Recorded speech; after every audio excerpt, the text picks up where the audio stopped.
up another day, but you will have to show me how to close it down.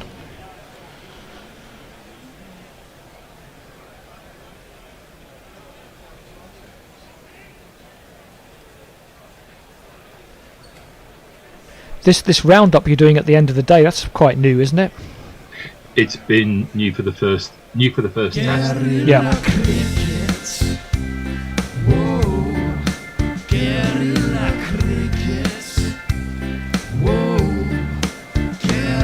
Take guard, man the barricades, patrol the cover boundary. At last the time has come, this is a cricketing emergency. Hear this call to arms for every cricket revolutionary. Take up your bats and stumps for the test match insurgency. At first they tried to silence us, but we would not be silenced. They threatened us with lies, so we threatened them with violence. Che Guevara, Sangakkara, Joseph Stalin, Douglas Jardine, Robespierre, Darrell Hare, Vladimir Lenin, O'Brien Kevin, guerrilla cricket. It's not about the winning, it's about how many rules you break. Even in cricket commentary, this is the best advice to take. Pick guerrilla cricket, it's the finest choice you'll ever make. There's so much more to cricket than rev counters and a slice of cake. At first they tried to sanitize us and clean up our act, but people like it filthy, and we know that for a fact. Fidel Castro, Lenny Pascoe, Carlos the Jackal, Umar Akmal, Mahatma Gandhi, Grant and Andy, Brendan Behan, Austin Ian, guerrilla cricket. Stick with us, cause you know we're not the kind of thing that you see on the TV and the radio. So vive la revolution. First they tried to buy us, but we would not be bought. Okay, we were, but then we ran away, and we will not be caught. We would not give up the ghost when they left us all for dead. They decapitated us, but we just grew another head. Chairman Mao, Jamie Howe, Ho Chi Minh, Asif Din, Václav Havel, Graham Saville, No Surrender, Percy Fender, Che Guevara, Sangakkara, Joseph Stalin, Douglas Jardine, Robespierre, Darrell Hare, Vladimir Lenin, O'Brien Kevin, guerrilla cricket. Good evening all. Well, that was bloody hectic. How are we all doing? It is day 2 of the second test versus the Kiwis. We're in Wellington, and England went storming ahead yesterday, 315 for 3, and Brooks on 189 off, I think, 168 bowled. Looking absolutely fantastic. Root was Root, and he got to a well-deserved ton, finally just being himself without having to play the silly shots. You know, He played a couple towards the end. Yeah, he did, but it was nice to see him just bat as Root and not sort of, you know, everyone can buy into what they want to do and everyone can be positive, but Root has got 10,500 runs plus, being Joe Root. He's positive when he is, and there was no need for him really to change his game. Anyway, it's fantastic. We were 21 for 3, ended up 315 for 3. A fantastic day. I'm joined by Andy Ward. Hello. I left, and mobily via somewhere around Merseyside, it's Al Hodge. How you doing, Al? I am doing grand. Good. How's good, your good. Friday? Friday, I got up about 1 o'clock. Must be nice. Well, it was, but I didn't get home till 5:30, to be fair.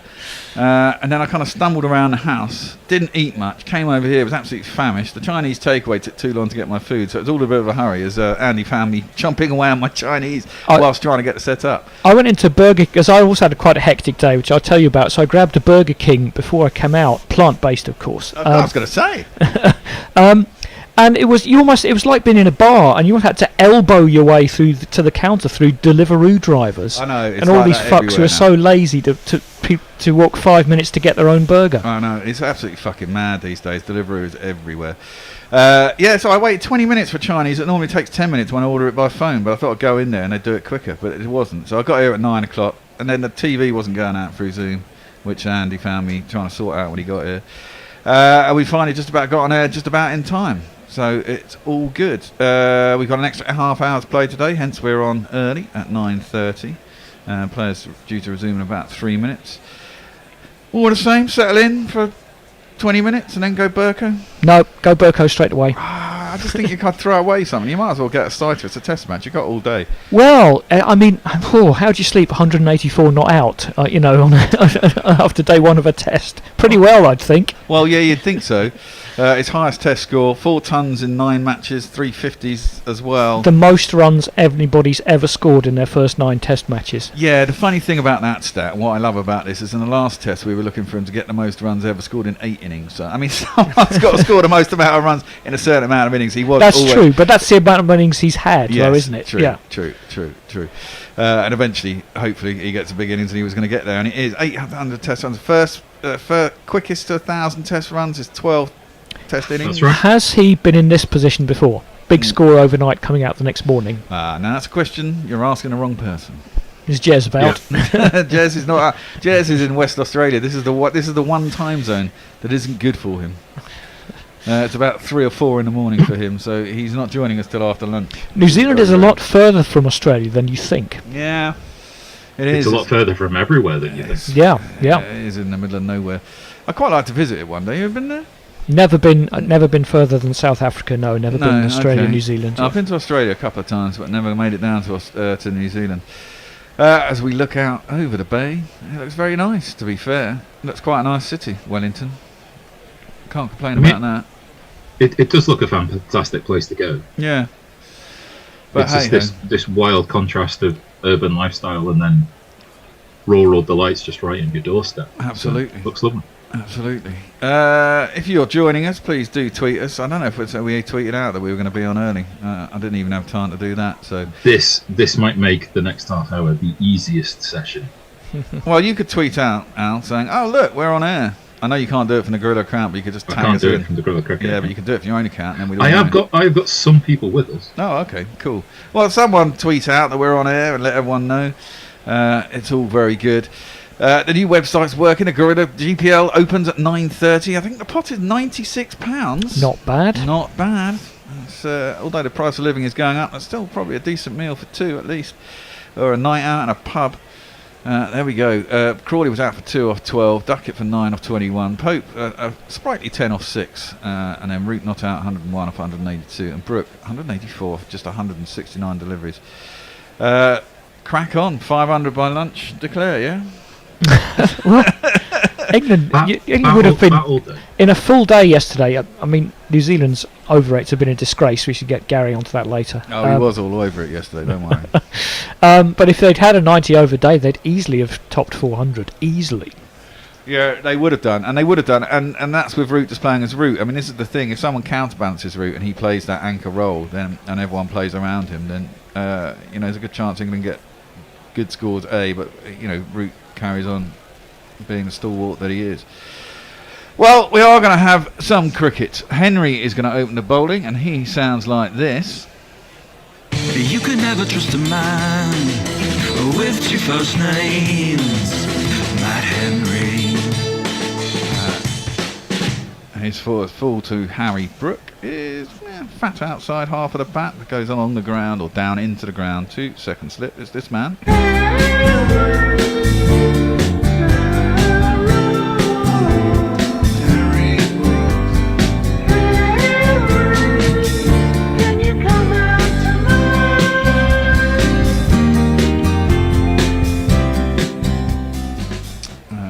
Drives. Bat turns in his hand, thick inside half of the bat. It's going to go out towards mid-wicket, and they'll get back for 2, the first runs of the day off the second ball of the day, and he moves on to 186. At the other end is... His voice is high-pitched and ginger hair like a picked, but massive runs he has hit, so there's that. Introduce yourself. Joe Root. Introduce yourself. Joe Root. Introduce yourself. Joe Root, actually. If Zach Crawley had played that shot, it would have hit his pad and gone into the stumps. Well, he'd probably got an outside edge somehow to it, and it would have gone to the slips, don't worry. 4.85 is the run rate that England have managed, as Henry comes in for the third ball of the morning. It's defended back down the track. There's no one. There is 15 overs, 14 after this, so till the new ball. I was going to say, make hay there as well. Yeah, normally after a day's play on 310, you're into the second new ball usually. Well, that's a good thing about baseball, isn't it? They try and make all their runs in 80 overs or less. There was that game. There was a game against India last year where someone on Twitter joked they're chasing 370, and someone joked that they'll get these before India get the second new ball, and then they did. They did, yeah. I know. Matt Henry in. Oh, that one rises a lot. Gets through to the keeper. Takes it above his head. But no run. And Southey is clapping. His captaincy has not been great, and Wagner's been useless. Wagner's at the end of the road, I think. They're still missing a bowler or two, aren't they? Well, they're missing Trent Bolt. Well, I know Bolt's not going to come back, but even so, there's another one or two that would play if they were available, aren't there? It feels like the balance of the side's not right. Yeah, I mean there is. Well, there'll be Jameson, obviously. But try to cut that. There's Brook gets a fat inside edge onto his pad, bounces out on the offside, and there's no run. Well, Jameson's a massive miss for them, obviously. In the middle order, he offers batting and bowling of a good standard. But with Bolt out, you've got to, I suppose Wagner would be the third choice, and then Darryl Mitchell is the all-rounder. But Darryl Mitchell's quite ineffective, really. Well, in 2.5 innings, I mean, judging by the 15 minutes highlights I've seen every day, Wagner has just been horribly exposed by England's attacking play. Yes, he has. They haven't been intimidated by it at all. Guided by Harry Brook down towards third man, snaffled in the slips along the ground, diving to his left. I think it was Latham, and there is no run, and my fucking screen's gone off as well. Talk away, give us some tweets. So, Ravi Nair, 30 minutes early, you were making up the time yesterday. Yes. I am sorry that we have no Jay Grover shaped tales of sexual exploits for you. I'm just going to bed shortly, going out for lunch tomorrow. Glad to have you with us, Ravi. Mark, yo, how it going, motherfuckers? Warren, afternoon all. Jason Hiscox, feeling shortchanged by incomplete days. Fear not, the crit on an air. So, Jason has tweeted out. And just a quick hello to Andrew Cook and Dara Azizi on YouTube. Andrew Cook, but Perth is a lot further from Sydney than a lot of people think. New Zealand is only 2 hours ahead of Australia's east coast, and they're only 1 hour ahead of Queensland. Apparently Queensland doesn't believe in daylight saving time. Southey's going to come in, and it's defended by Root into the offside as the Bear thrashes at his technology. Oh, the screen's died on me, for fuck's sake. This is so annoying, this place. Dara Azizi's saying hello from Arizona. Oh, hello to Arizona. Time is it in Arizona? That's another place I've never actually been. So it's almost like we've got the full 24 hours covered. We have indeed. That's actually quite a good time if you're in America, isn't it? It's all daytime, I Yes, suppose. should be okay. Yeah. If you're on the west coast, it's probably about lunchtime, isn't it? Saudi is in, and it's played up to mid-on, and there is no run. I remember one time I was in Vegas, which is 8 hours behind, and it was 9 in the morning, and I was just instant messaging our mutual friend, not Fred, and I said, well, I must go and get some breakfast, and he said, yeah, me too. Yeah, well, that'd be Fred. I always think he's a night owl. He was here last night, quite perky till 2 or whatever it was in the morning. When the rain break came, I went and crashed out on the sofa, woke up an hour later thinking it was still 4:20, but it was actually 5:20. Oh, that one's shaped in a bit by Saudi. Always 4:20 with you, isn't it? Yeah, well, Came in, defended by Root into the offside, and there's no run. Saudi has a jingle that goes like this. It's only a whimsical notion to fly with Tim Southey to delight. I probably won't fly with Tim Southey. And again, I just might. You know the song that's based on? It's triangle, isn't it? No, it's not. Might throw that one out. Oh, Oh, it's look, gone it's for the reverse. scoop. Has it gone all the way? I think so. I think it has, hasn't it? Is it caught one-handed on the bay? It's gone a long way back. It has gone a long way back. Well, we'll give that a jingle. I've got things working again. That's what Root says to. We were talking to. No, you only caught it on the bounce. That doesn't count. Oh, okay. Well, one hand, one bounce. You don't get the you don't get the share of the prize for that. We were talking before. And he didn't just spill a drop of beer as well. That's worthwhile. Why he went at it one-handed. Well, it did come straight at him. Well, are you now angry, Bear? Because you said before you were pleased that Root wasn't playing these shots. Well, I don't mind now. He's got a ton. I just think it's a bit of a waste if he gives it away. He got out by a good ball, fair enough. Tries to turn it on the leg side, fat outside half the back, goes to cover, and there's no run. That's what annoyed me, especially that first innings. That horrible I did shot see that he it, got obviously, on highlights and things. Yeah, it didn't look great. You know, it was. But this is it. England. I mean, I'm sure with a test match, we've got 6 or 7 hours to discuss the B word all day. But if England was still playing cricket like they were 18 months ago, I would not be here. Well, this is true. I was gonna bring that up actually. That was one of the things I thought. I'm on air with Andy. We'll talk about this. That's cut down to gully, and there's no run. And this is it. It's kind of like watching an ODI, isn't it? Well, it's not just that. It's I'm fascinated to see two things: how teams play against it, Yeah. how they try to counteract it, and which teams, if any, will think, well, if you can't beat them, join them. Well, this is something we were discussing yesterday, and I think it's got the problem. The thing I think that stick everyone else is if you just think you've got to do it, i.e., a whole bunch of coaches go, "We've got to play like that," but they're not fully committed to it. I'm not sure if it really works for my team, and it's not how you play Test cricket. Then you're not fully committed to it. It could go horribly wrong. I think the unique situation here is that Stokes is massively aggressive and Cullum is massively aggressive, and so there's going to be no backlash on anyone failing. It's like you play like That's that. very important. That's And very massively important. Yeah. And without it, I don't think it works, you see. Like, and so we're just in a kind of unique situation with the two of them. Driven, that's going to be out. Yes. Brook is out. He's driven airily back to Matt Henry. And he juggled it a bit. It was driven quite hard, but it was on the up. And Matt Henry managed to get down. And having juggled it to his left, he managed to focus on it, grab it with his hands. And unfortunately, Harry Brooks, come to an end. But It often happens. Yeah. didn't get his double 100, but he got 189. And for that, 186. 186. He's very fortunate to catch that. He's missed it with both hands, then it's come off his elbow. Oh, was it? I thought he got hands to it. It's gone through his hands and then come off his elbow and popped up. Oh, what a bastard. Anyway. I won't look back, 'cause by the time that I do, you'll be gone. You get the slightly odd sight of the batsman being clapped off for what he did yesterday. Yeah. Didn't do anything You've today. lasted 2 overs this morning, but hey, well battered. Which it was. I mean, it obviously. was well batted. Yeah, It was yeah. fantastic. Well, that brings us. Well, that kind of moves the game along now because we thrash here. We could all be out. We could be out for another 50, and it'll only be 350. That's the flip side of Bazball.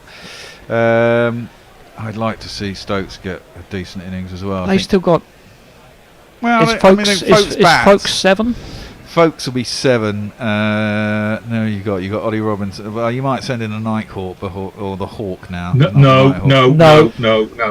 The Hawk comes in. I've already tweeted about this. That Stuart Broad isn't just the Nighthawk in any situation. That's not how it works. No, he prefers to be called the Hawk now, I've heard. Not the Nighthawk, because he can do it in any situation. The next man out is the skipper. He goes like this. Ben?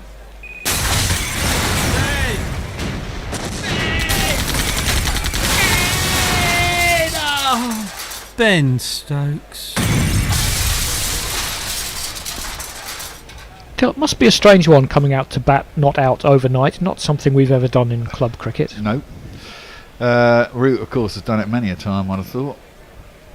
Harry Brook, I think he probably did it in Pakistan not that long ago. That's into the hip of Stokes, who worked it out on the leg side, and there's no run.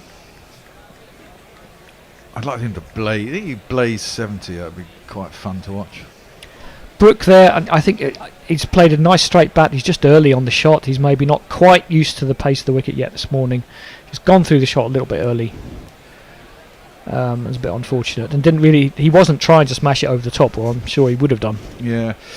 Well, he had a bit of luck yesterday as well. Anyway, he chopped through and missed his stumps a couple of times and spooned the couple in the air in no man's land sort of deal. But that's what happens when you spread the field with baseball. Yeah, absolutely. It's left one of its alone. many benefits. Outside the off stump by Stokes through the keeper, and there's no run. It is. I mean, this is it. No one's counteracted it very well. I don't know, how do you counteract it? Well, I think New Zealand have tried bowling 12 overs an hour as if they were the West Indies in their pomp. I'd like to see someone do something a bit better than that.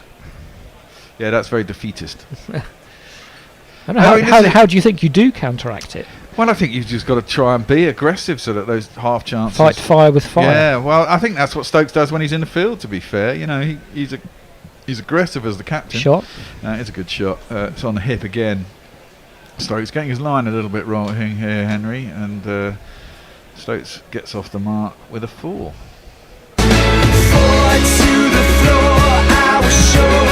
Just nicely guided around the corner. A genuine fine glance, leg glance.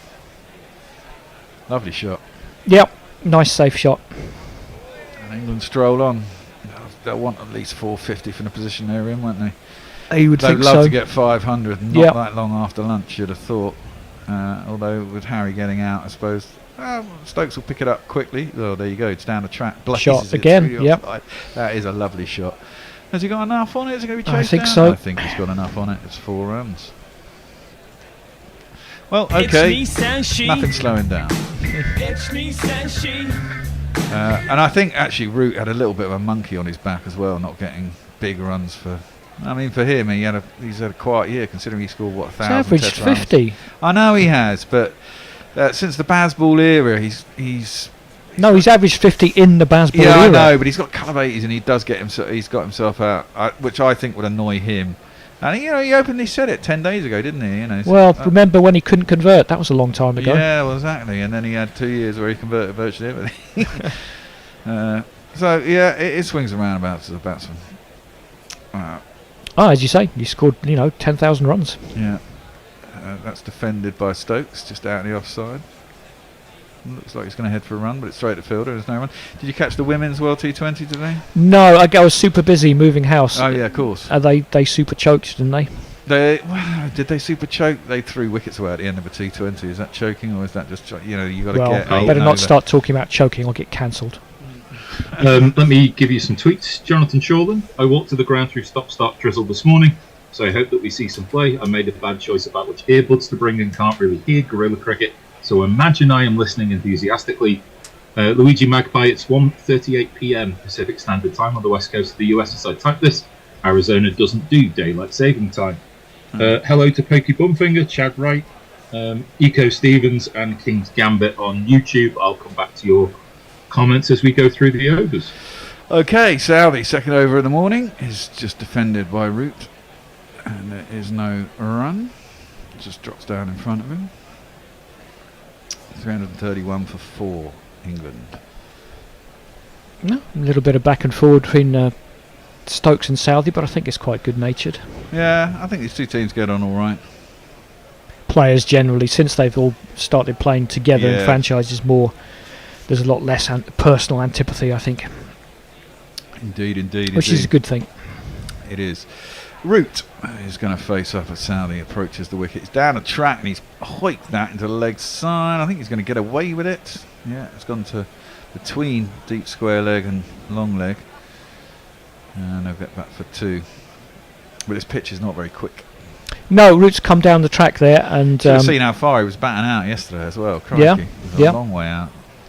seems to be the plan. And I don't think Southey would have seen him bowl it short anyway, and Root tried to put it anyway. As you say, didn't really get all of it, and was a bit fortunate to put it in between the two fielders. Yeah, but the field is spread. Very much one-day sides people set out against Bazball. But again, that's just seeding the initiative. Well, exactly. It's just seeding runs, isn't it? Well, you still got you don't have 2 slips in a gully in an No. ODI, and that's why these huge gaps at mid-wicket. Clipped into the mid-wicket region. He has to come out from the deep, and there's another 2 runs. So how many runs did England women lose by today? It was 10. 10, yeah. They were certainly well on top at one point. They were well on top at one point. In fact, I went to go and do something, and they'd lost 3 wickets. I came 2 wickets or 3 wickets, and I came down, and they'd lost 3 in no time whatsoever, and that's where it all fucked up. That 165 is not a bad score. Well, Southey clipped off the hit. But what I will tell you, what annoyed me about it is it's clipped down to long leg. They come back for 2 this time. They don't.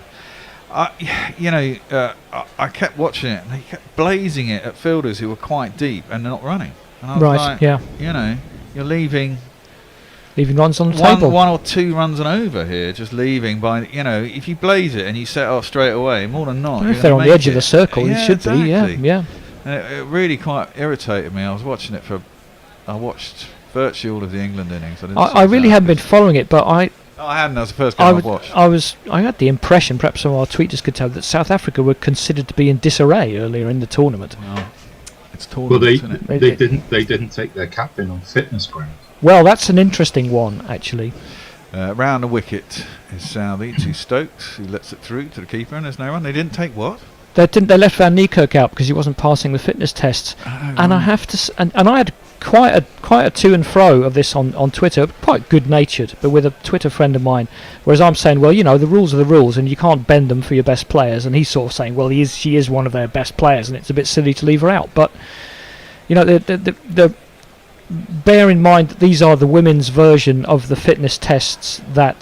Who's that huge South African bowler, Bagala? Yes, Southey is in and defended by Stokes, back to the bowler, and there's no run. He passed the test. Yeah, exactly. And I got and I'd read it. Did you hear the thing about? You must have. I'm sure we probably discussed the thing about Roald Dahl's books have been edited to make them more. That really fucking irritates me. Me as well. But I thought they might have taken out some of the.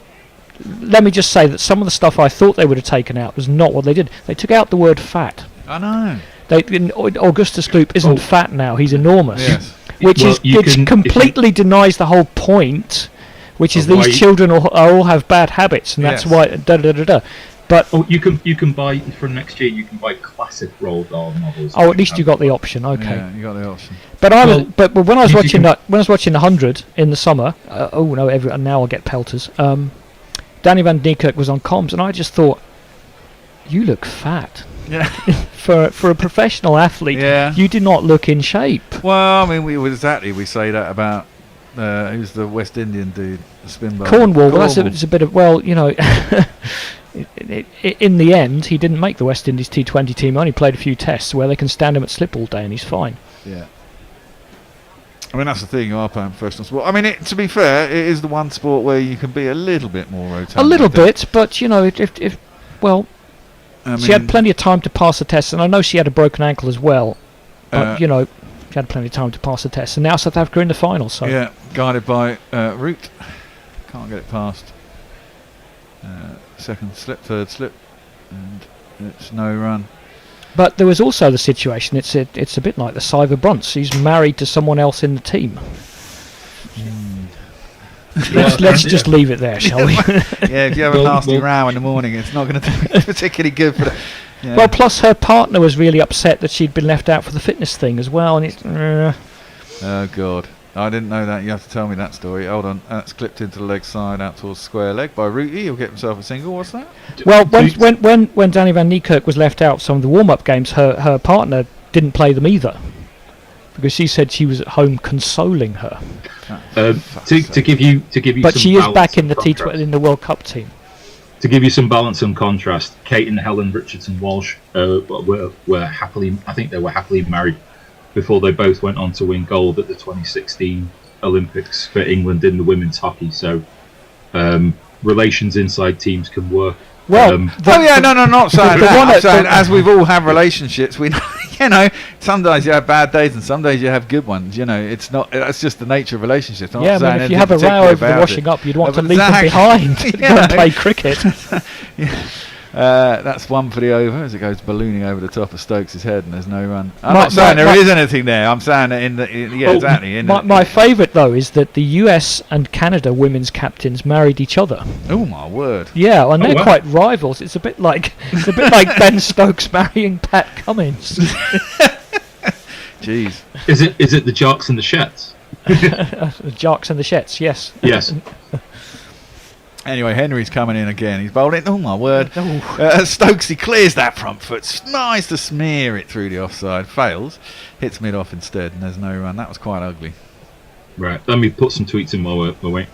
Protea Specs, evening all. Now that I have Twitter, I can also talk nonsense about baseball like everybody else. Yes. Well, that's the thing to do. That's the beautiful thing about Twitter.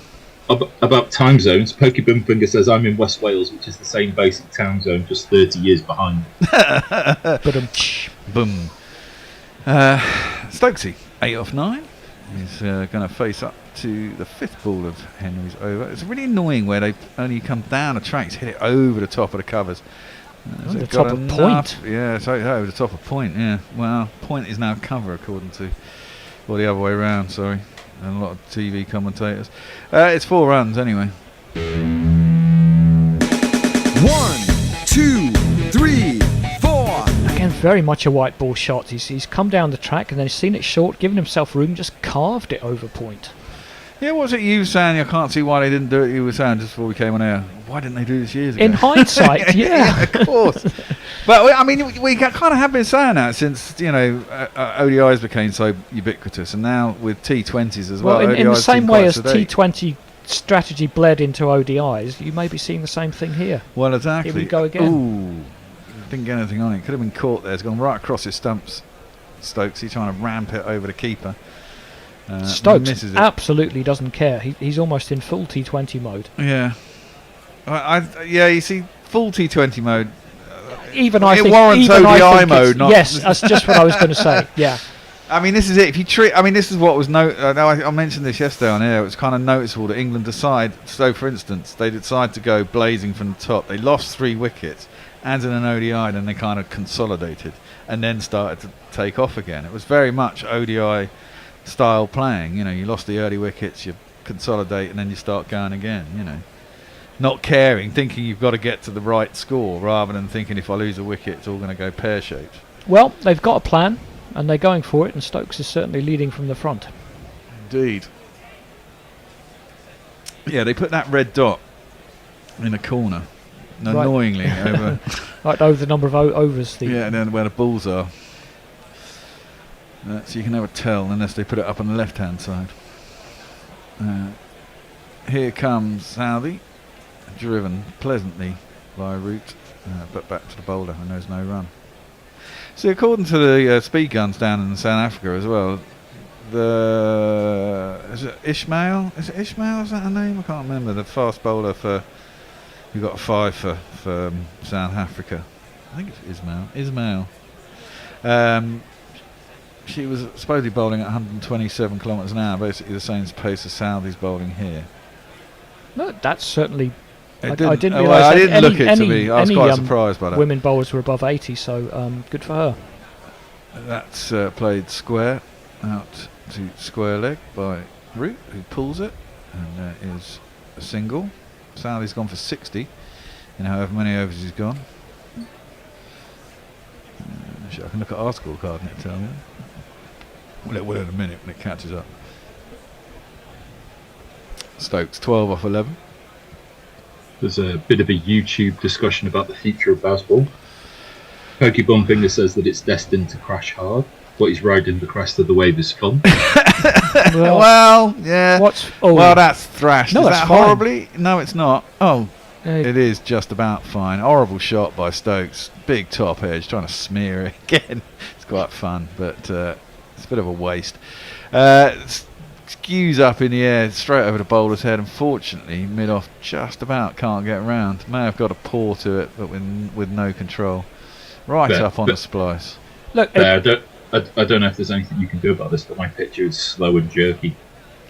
That's your end, I believe, because it's kind Would of it's fine going out here. That's the problem with doing it like this. Yeah, I've occasionally had problems at home, even though Yeah. my speed No, sorry. seems fine. That's wanted to clipped check. into the leg side to wide mid on, and there is just a single. Well, look, in how many games has it been? This is the 13th or something. I'm almost surprised it hasn't already. Sooner or later, England are going to crash, get bowled out for 80 doing this. Well, they failed dismally in the You've first just test against South Africa, didn't they? You've got to accept that as Yeah. that's going to happen every now and then. Exactly, much like they do with a white ball cricket. Every once in a while, you fuck it up. Just Well, hope yeah, it's I not mean, the wrong do time. you want to win one game in 17 and sort of, but you're okay because you never got bowled out for 80? Or would Yeah. you rather have this? And we got bowled out for 18 plenty of times. didn't Well, we? exactly, exactly. As that's defended out into the covers. And I mean, basically, it's kind of the same side that was getting fucking humbled. Well, what does make me smile is the people who this makes angry and they want it to fail. I And know. the psychology of those people. Wow, we could spend all It's day not talking cricket, about God that. damn it! Fuck off, man. It's entertaining. Well, plus it's what England are doing to win. Yeah, and it's working. Yeah, And as you say, it will crash and burn. bound to every now and then. I mean, it's the same. Easy Ollie, though, turns around and says that it definitely isn't destined to fail. Every team will be playing like this over the next few years. I'm not. I think some will be. I'll tell you who's be last to do this. India. You reckon? Yeah. Oh, that's an absolute cracking delivery from Saudi around the wicket. Jags away off the surface, beats the outside edge of Stokes' bat. Through the keeper and there's no run. I Well, think they've got a review didn't left. once England did this in ODIs and weren't we saying all the teams are going to do this? And basically, still none of them have done it really. They've tried, haven't they? A few sort of Again, tried, but this England goes are where- still a good half a run and over higher than everybody Well, else. yeah, but again, it comes down to commitment, doesn't it? I mean, you've got to totally believe in the method. Really. And you've got to, and this is why I think India would struggle to embrace it. You've got to put the team ahead of yourself, and that's very hard for batsmen to do. Yeah, exactly. Right, I've got a few tweets to catch up. Go for it. Price the choir going under at the start of the session or after a drinks break must be the safest bet going, or is that shorting? Much riskier. Jay Grover, evening all. Sadly, did not get a finger and a shift around the Tesco bins tonight, but I listened to Clinton Morrison and read several articles about Nazism in Oregon. Nah, I can make my own fun. Okay. Well, You keep doing, I'd quite like to hear you, Jay. Clinton Morrison's thoughts on that, actually, rather than football, anyway. Henry in. Ooh, rides it nicely. Does Root? He gets up again. This is the off one's getting through. I want to see Ollie Robinson bowl on this. And it's guided down to Gully. Have you ever seen that clip of Garth Crooks when for some reason they ask him about gangs in LA and he starts dropping the N-word? Oh, does he? Yeah. Fucking hell. But actually I could, because that's what I'm becoming so near. I've only been on half an hour and I've already nearly been cancelled about 4 times. Yeah, well, Matt Henry is in and it's just worked into the leg side and there's no run. Again, they use it. It's their prerogative, man. Well, yeah, moving along from that one, I joined the WhatsApp group today. The first time I joined the WhatsApp group. The first time you Yes. ever joined a WhatsApp group? You Because were on ours, weren't you? No? No, because okay. Tony said, if you're here later on and someone's not there and you want to pull someone else in, you best be on the WhatsApp group. I thought, okay. And the first point of discussion was Gary saying, are you allowed to say drama queen anymore? Yeah. Yeah, I saw that. Yes, you are allowed to say drama queen anymore. Well, I'm not going to stop saying it. Mog suggests that the cynic in me would suggest that changing girls' books is entirely so they can generate some hype and release the original OG books for cash, which they announced today that you can buy the original OG books Yes. for cash. Well, that would be fairly... Your cynicism might be proved right there, I would think. Defended back down the track by Stokes. And there is no run. Can I interject to correct Andy? It was about whether you could use the words drama queen about Catherine Skiver Brunt specifically, which is slightly different to Is it using the different? words drama queen. Is it different? Again, we get into all these minefields. Henry in, and that's nicely timed by Stokes out through the covers. There is a man in the deep, but he's pretty square. And I'll get back for 2 runs. Well, we're gonna have a change I'll in give you zone. I'll give you something extra that might help. In Thor: Love and Thunder, which I've not seen because Marvel's Phase 4 all sound terrible. Tessa Thompson is referred to as the King, even though queens are as good as kings now. So try and make sense of that. Why would you be a king if she's a woman? And queens are as good as kings. Exactly. Yes. Go figure. I don't know. That doesn't make any sense to me. Henry is in. Oh, that's a good shot. Yeah, by shot. Stokes. Sets himself early and just glides it off the face down to third man, which is unguarded, and it'll be 4 runs. 1, 2, 3, 4. We must be nearly due a change. We are due a change. You're coming into my seat. Yep. Al is going to do some ball by ball. You're going to do some. You might want to grab the iPad or you can do it on that if you like. You're going to do some social, and Gary is going to come into sunrise. That's why And in Gary's one ball's lurking time, around. That's why Yeah. Gary is lurking around. Yeah, Gary was like the voice of the Mr. Ons in the last episode. We're almost we're two thirds live from Liverpool coming up. Oh, indeed, yeah. Well, no, because Gary's in 2. Yeah, well, Yeah. spiritually. Scouts Like away all from home. It's like all Liverpool fans, like yourself. Well, that's defended out into the covers. And How did it go the other night, by the way? Oh, fuck me, we got humbled, mate. Totally humbled. It was embarrassing. Hey, everyone But there else you had a good laugh. Yeah, no, well, yeah, you have to I mean, they were so much better than us. We were so slow. Really? Yeah. We were pedestrian, man. It was terrible. Anyway, you jump in here. I'll get the Liverpudlians' view on that in a second. Of course, Gary probably enjoyed it, I should think. Oh, I loved every second of it. But I don't want to lose this point about language, because I'm still irritated by third instead of third man. A third man is not a person. You don't say go and field as third man. You say go and field at third man. And it made me wonder whether a king pair is still called a king pair or not. You know, it's still a golden duck. A royal pair? Well, it could be. It could be. I have a theory as well about today's play, which I'll come to you perhaps after we've got going on this. I'll get another jingle for a second. It's the man who has struggled to adapt to England's attacking style. That's Neil Wagner. He's my boss. And when he takes 5 wickets in an over, It's Moida. it was Moida. Lovely stuff. So Wagner is in around the wicket. Brook comes down the track, and we'll push that through a vacant point area, and we'll gain a single. And Root is on 170 of 200 balls. Well, my theory is that England will declare on 400, and they want to get there as soon as possible. So I think they want to be bowling an hour before lunch, so that gives them another hour to get 50-odd runs, which they should do at their normal scoring rates quite easily. But I think Stokes is going to pull out at 400, and that explains why Joe Root was reverse scooping sixes and Stokes was charging the bowler on his third ball. They don't actually want many more. Really? That's interesting. We shall see. Wagner in and cramps Stokes up for room as Stokes tries to walk off. Let's call it an inner thigh. Where the ball's hitting. Oh, right on the top of the hip there. Right in the king pair, one might say. Close to it. Close to the king pair. Did a bit of a ministry of funny walks there to try and walk it off. Did Stokes. Wagner in again. The Stow on the hip of Stokes. He plays that out to deep backward square. Well, in between deep backward square and long leg, and so we'll take 2, I believe. Stokes now on, well, 3. Sorry, Stokes is on 20. A bit herky and jerky there from my. Yeah. 3-5-3 for 4. Yeah. So my theory is that he's always saying he wants to be trying to win the game at all points, and I suspect that once England get past 400, if they want to bowl 4. As that is dabbed down, no, it can't beat Gully by Root there.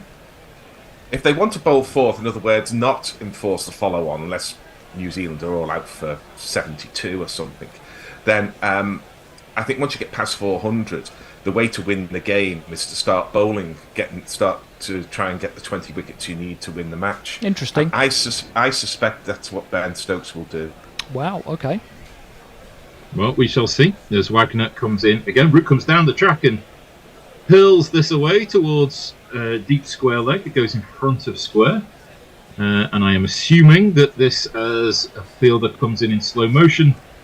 Oh, it's just a single. I thought that would have been an easy 2, but maybe he timed that slightly better than I thought.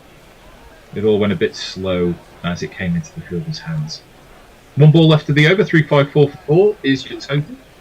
If you missed us at the very beginning, Harry Brook only added a couple before being out for 186.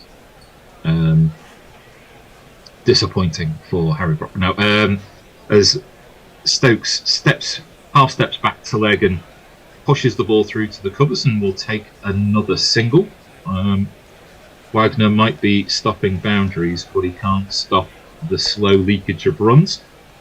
His figures are 0 for 105 off 18 overs, and Andy, the last tweet I got to was Jay Grover about 7 minutes, or probably now about 10 minutes ago. 11 minutes ago. He said, Jay says, Brook didn't beat his Dar's score. Who's Harry Brook's dad? Was he a cricketer? Yeah, he's a club cricketer, and his high score was 210. He was in club cricket, milking okay. it a bit on the radio this morning. Oh, right, well. And he says hooray to me, but did I need to join the March of Grey? Come back lumberjack shirts, always forgiven. Well, I have got a colourful shirt on, but I'll need this coat till it warms up in here. Ravi does eloquently put the other side of this argument. Danny van Niekerk had a career-threatening injury. South Africa was stupid to leave her out, but she failed the fitness test by 5 seconds.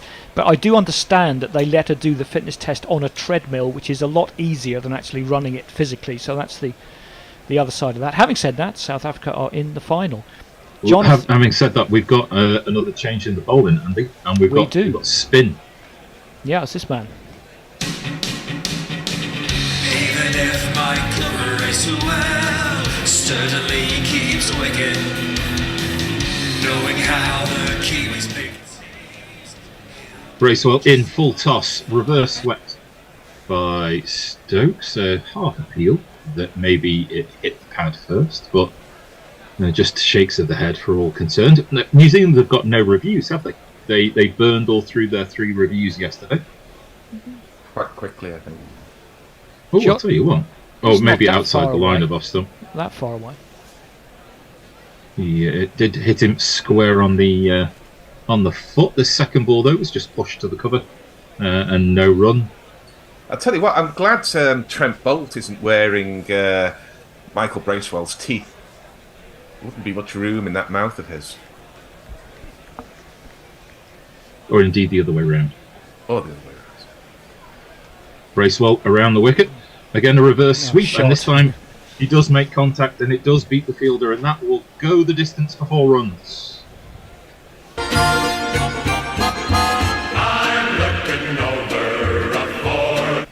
More reverse sweeps than Australia, to better effect so far. Seems such an exotic shot not too long ago. I mean, it's been played now for 40 years in cricket, and we still see it as some kind of heretical act. No, I mean as an act of heresy, as that ball is a better ball, pitching on leg stump and squares Stokes up. It takes the outside edge. You'll get a couple for this. A trip, step, recover, fall by the fielder in the deep there. Stokes takes 2. Well, that's a genuine edge, that, Gary. It was. This wicket has got more in it today than it had, and I saw it yesterday. And I suspect that's one reason why you might want to bowl before lunch. Yeah. Beach is going to get far more overs as this ball is just defended out into the covers. We'll see. Just one ball left out of the over. Yeah, doesn't turn many on a turning pitch. Well, he's doing a good enough job. He is doing a good enough job. Bracewell in, reverse swept again, but this time missed by Stokes. So Bracewell wins that particular reverse sweep duel, 2-1. And that's the end of the over. Jonathan Shawland is in the stand at the Basin Reserve, surrounded by English people. 2 Kiwis in the row in front who look completely out of place. Mog tells me not to be a drama llama, and rightly so.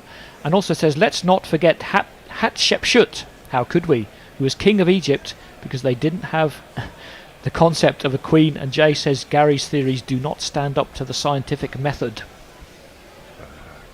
Well, I'll have to. If we have to call it a drama llama, I'm afraid I'll packer it in. Brum-dum. But tish, yes. There's no There's the easy white way picket to. fence. It's no easy way to segue back to cricket. So we won't try. Wagner to continue, much against everybody's chagrin, and easily just tucked away to square leg / mid wicket by Root, and he will amble a single. I just wish he'd pitch one up, Gary. Yeah, I mean they shoot horses, don't they? And Wagner does look a bit like he's ready for the knacker's yard. I mean, I hate to say that about such a wholehearted cricketer, but he looks well under what's required for Test cricket in these 2 Test matches that we've seen. Wagner will go over the wicket, and Stokes is carved that away. Gets a wicket. And it's caught. Mistimed by Stokes. And my jerky feed gives the fielder at mid-off all the time he needs to get underneath that ball. And Stokes is out for 27 in a pretty horrible-looking shot, to be honest. Well, it's declaration batting, isn't it? They're just trying to get runs as quickly as they can. It must be. It must be. There was nothing I could change.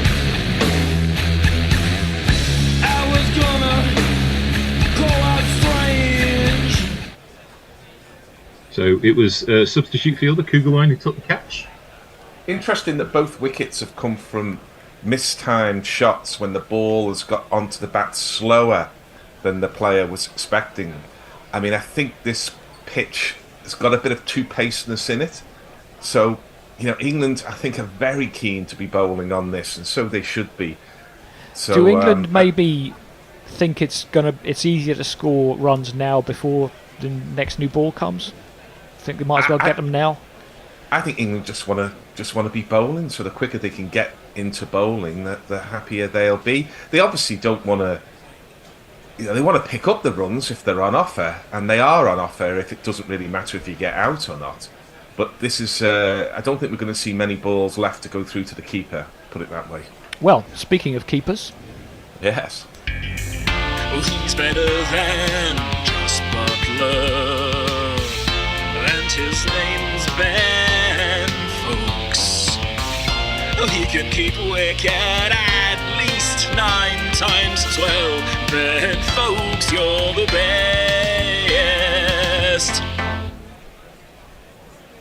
So the state of play 362 for 5. So there's been 41 runs this morning. Yeah, 9.2 overs. So 5 and over. So yeah. Like Al, I'm struggling with the feed a little bit. I don't know whether the bear can press any buttons. No, I have the same when I'm at home. I just think it's the way it is. It is what it is, and that phrase, modern day phrase, I hate so much. So, Folks is just getting himself all set, just making sure these are my stumps, right? He's taking his guard, taking his time. I thought the cricket this afternoon was pretty poor, really, between England and South Africa. I don't think either side played well, and I think Australia would hammer either of them in the final. Well, Folks defends that first ball to mid-on. As we're looking at the original LBW decision, impact and wickets, umpire's call.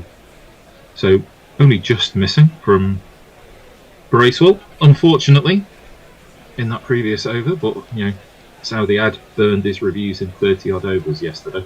They have 3, don't they? Yeah, he burned through them all. Yeah. He did. So you might rue that. There's Wagner again around the wicket again. Folks defends that to mid-on. I think Wagner just glad to get a few cheap deliveries in against the new batsman. Well, New Zealand are there to put up a fight. They aren't the Washington Generals playing against the Harlem Globetrotters. He's using a ladder. Yeah. Is that ball meant to be on a string? As fifth ball of the over, is handsomely driven by folks, but it can't beat Saudi at mid-off. And there's just one ball left of the 75th over.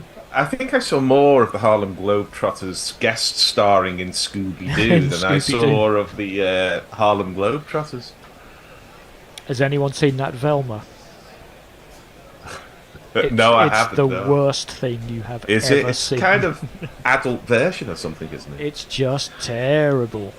A ball wide of the crease, wide of off stump, left alone by folks. He's still to make a run after 4 balls, and England are 362 for 5, Andy. I was just before we go to Andy there.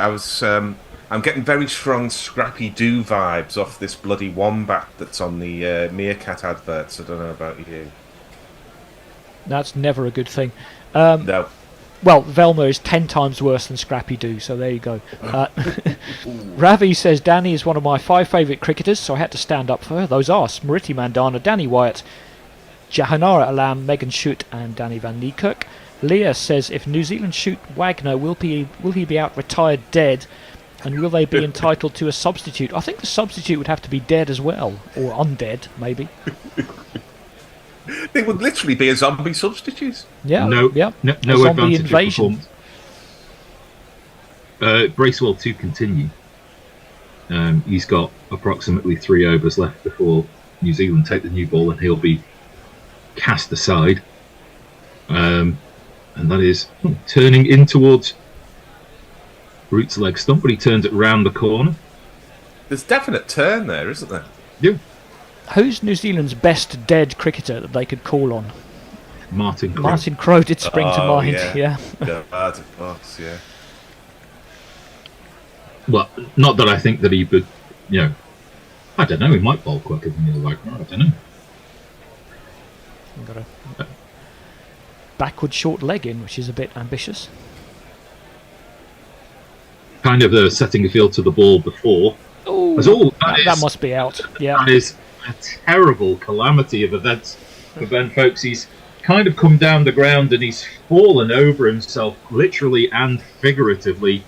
And some nice work behind the stumps by Lundell. And it's wicketkeeper on wicketkeeper action. Yeah, I was going to say wicketkeepers hate being stumped. Oh dear.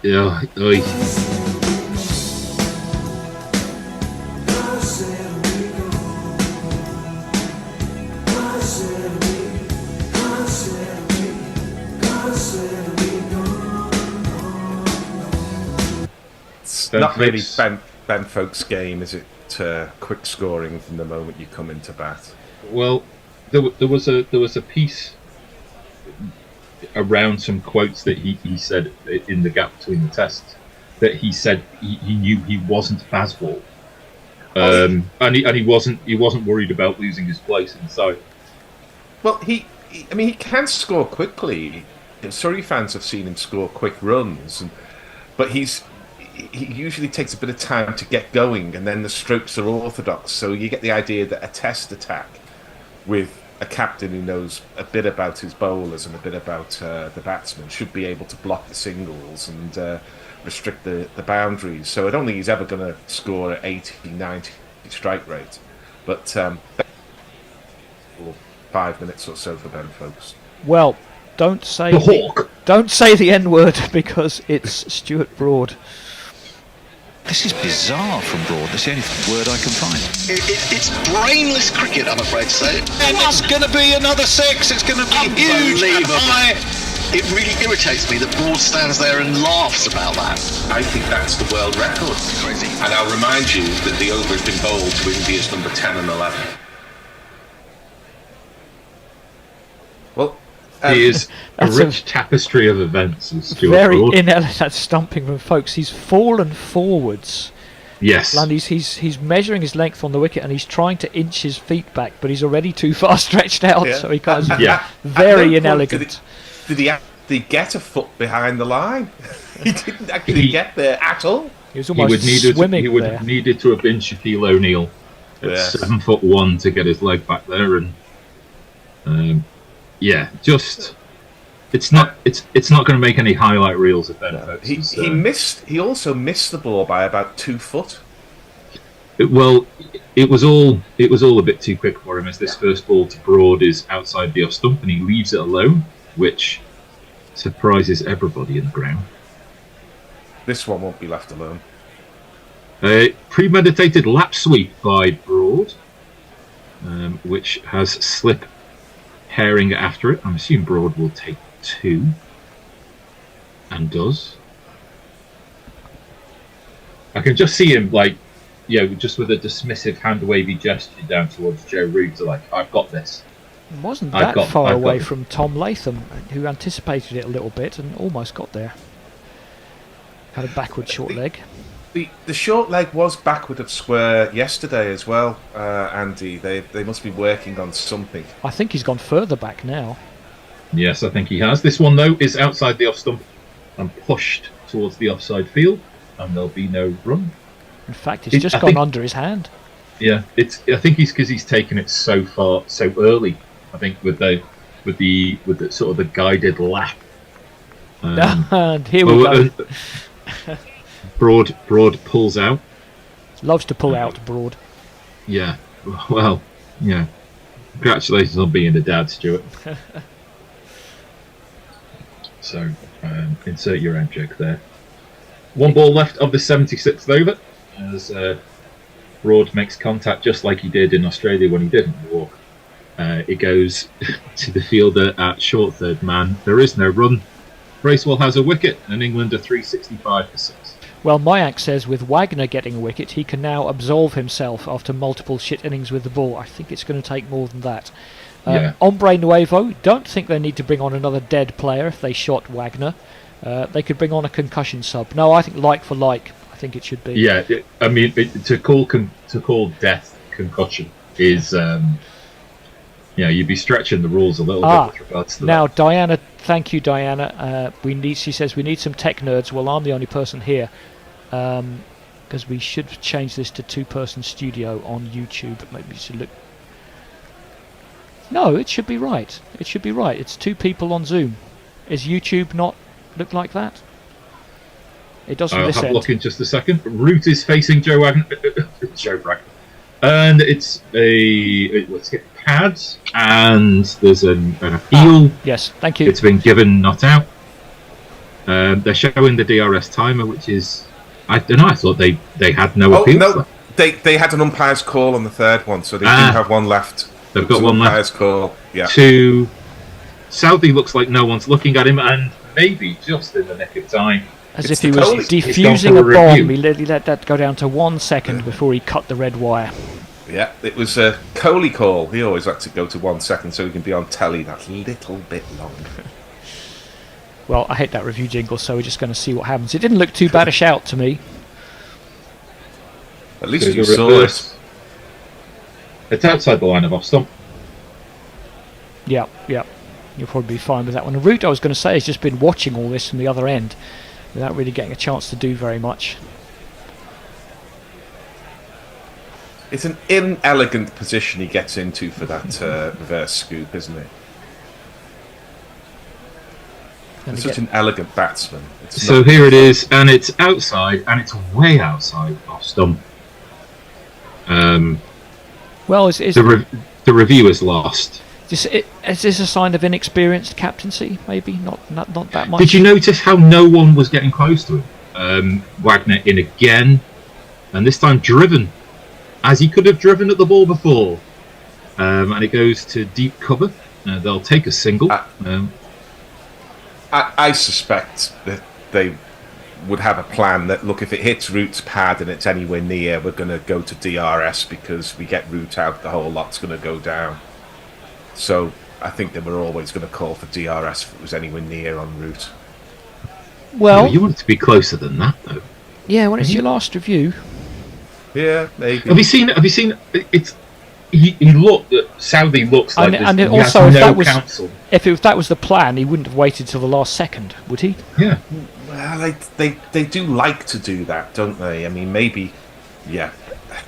He didn't look like he had people who were close to him advising him, and kind of made the decision himself. It did not look planned, I suppose, did it? So maybe my point doesn't hold there, but I think they want to use the DRS against Root.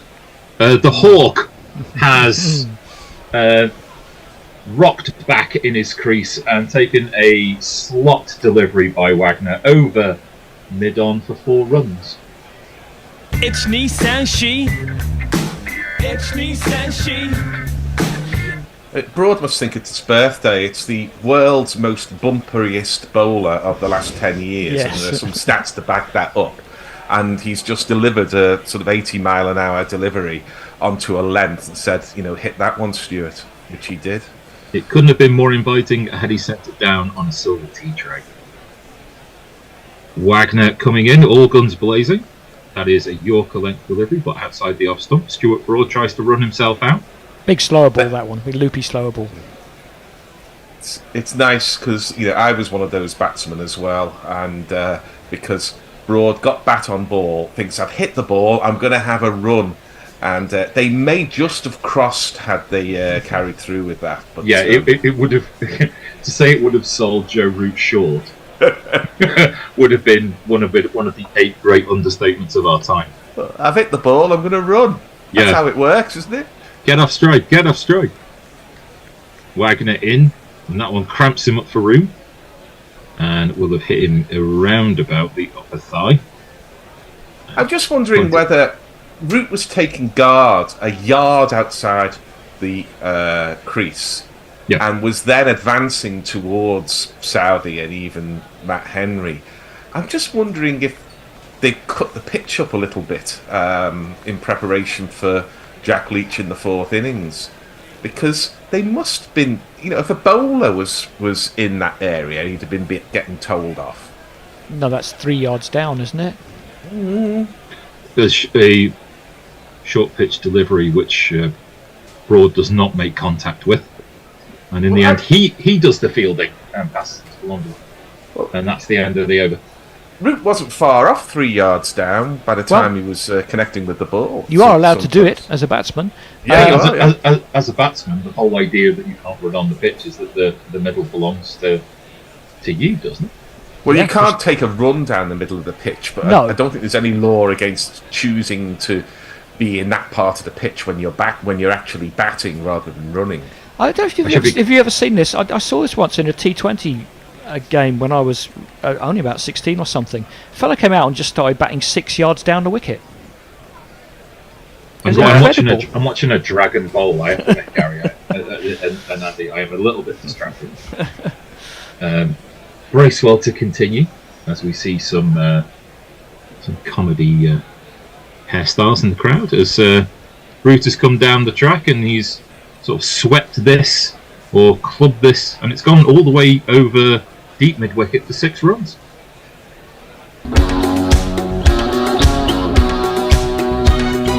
I believe in miracles. Since you came to bat, you're 60 thing, you. I believe in miracles. And that is swept away, backward of square this time, on the leg side.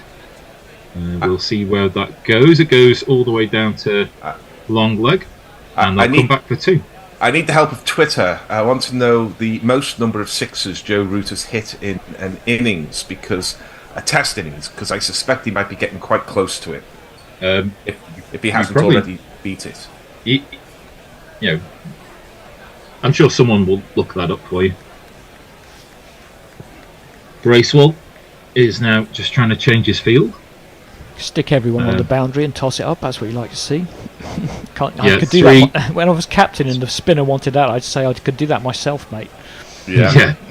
This is loopy and short, and Root gets down on one knee and sweeps it to deep square leg. Takes a single. And this brings the Hawk to the strike.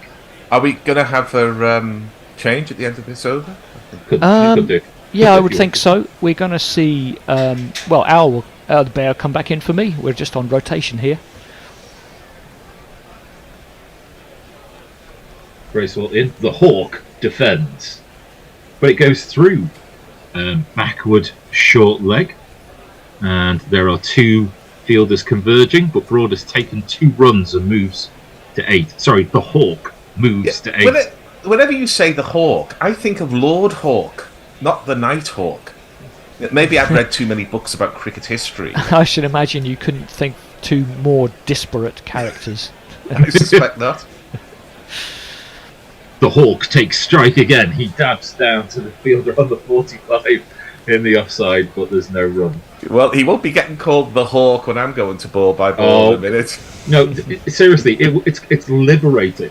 Is it? Yeah, it's because that way you could just put emphasis on the Hawk. Oh, we're 1 ball left in the over. Stuart Broad is coming down to speak to Joe Root about something. So I hold it by the handle. Is that what you're saying? Leah gives me much too much credit on Twitter. She says, if I watched a T20 at 16, I must have been born after 1989. No, this was not on TV or anything. This was at the local club in the 80s. Outside the off stump, the Hawk tries to sweep, but unfortunately mistimes it. It goes only as far as mid-off. That is the end of the over. England are 381 for 6. Root is 130 and Broad is 8. And Gary Naylor is going to be taking. Yes. Yeah, but just very quickly, I would like to hear what you would do as a seam bowler if someone just took his guard 6 yards down the wicket. Well, I think of 2 things. First thing I would think of is just bowling a normal ball and whizzing past them about waist high. The other thing I would think about doing would be to just bowl one way up in the sky. Yeah. Sort of, the moon ball. Who was it? Who was it? It was Gabriele Sabatini. It wasn't Sabatini. Arantxa Sanchez Vicario used to use the tactic at Roland Garros. Just hit the ball way up in the air and try to have it bounce on the bails. As Wagner's in round the wicket to the right-handed Root. There's an enormous appeal, but that's not going to be given out because he's almost nearer you, Mr. Wagner, than he is the stumps. So he's not going to be given out, and they're through, I think, for a leg bye. And there's no reviews. Yep. No reviews. They burnt 2 in the first 5 overs, didn't they? But they're not giving that out, are they? Look, how many steps? No, maybe he's not quite. He's got as an far, under edge as well. He's got a glove and an under edge. They should have a review taken off of their second innings for that. I quite like that. If a review is so bad, you actually don't just lose the review that you're burning, but you burn another one as well. For the sheer audacity of it. Broad on strike over the wicket is Wagner. He gets a short one, he misses it, of course, he almost always does, and it goes through to Blundell. Come on, man. Yeah. Just step into it. The Hawk misses. See, when I think of the Hawk, I think of Spencer for Hire. Spencer for Hire? Have you been in those phone boxes again? You know, see, Spencer for Hire used to be on late night telly in the sort of 90s. It was kind of Canadian, he was a cop. And Spencer was the badass local. He was actually a stooge. Was he a detective who played by his own rules? No. Broad gets a top edge, and that goes to where the Hawks soar above the Basin Reserve, and eventually comes down to land, and goes down to long leg for an ill-deserved one of these. 1, 2, 3, 4. No, Spencer was obviously, and he was an ex-cop who was now a private eye. Yeah. You know. The other cliche. Yeah, exactly. No, not a cop who plays by his own rules. He's got a captain busting his ass. Broad on 12 as he comes down and shovels this to mid-on, and they take a single. I watched a couple of episodes a few weeks ago of Barney Miller. I used to enjoy Barney Miller in the late 70s and early 80s. Barney Miller, I've never heard of that. Still as laid back and as cool as ever it was. It's late night in the New York police district, and Barney Miller's a tired old cop who's seen it all and done it all. Is he too old for this shit? He kind of is, but it's the other characters who come in, and the detectives and the hookers and the people that come into the office that make it so funny. That's shoveled round the corner, and they're through for a single. I think it was written by Larry Gelbart, who wrote a lot of MASH, and it has some of that kind of humour that's got a little bit of edge of tragedy in it. But Barney Miller was a great favourite of mine. Larry Gilbert's about as good as you get at that. Yeah, he's very good at that poignant comedy. Yeah.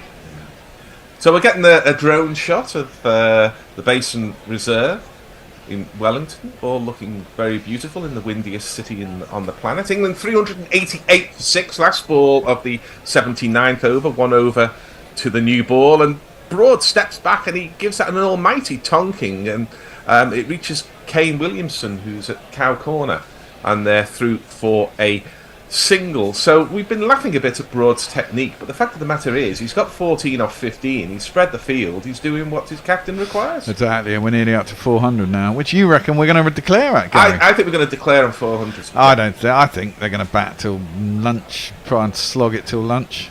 If they get out before lunch and are over 400, they'll be happy, I think. Well, I don't think there's any point in declaring yet.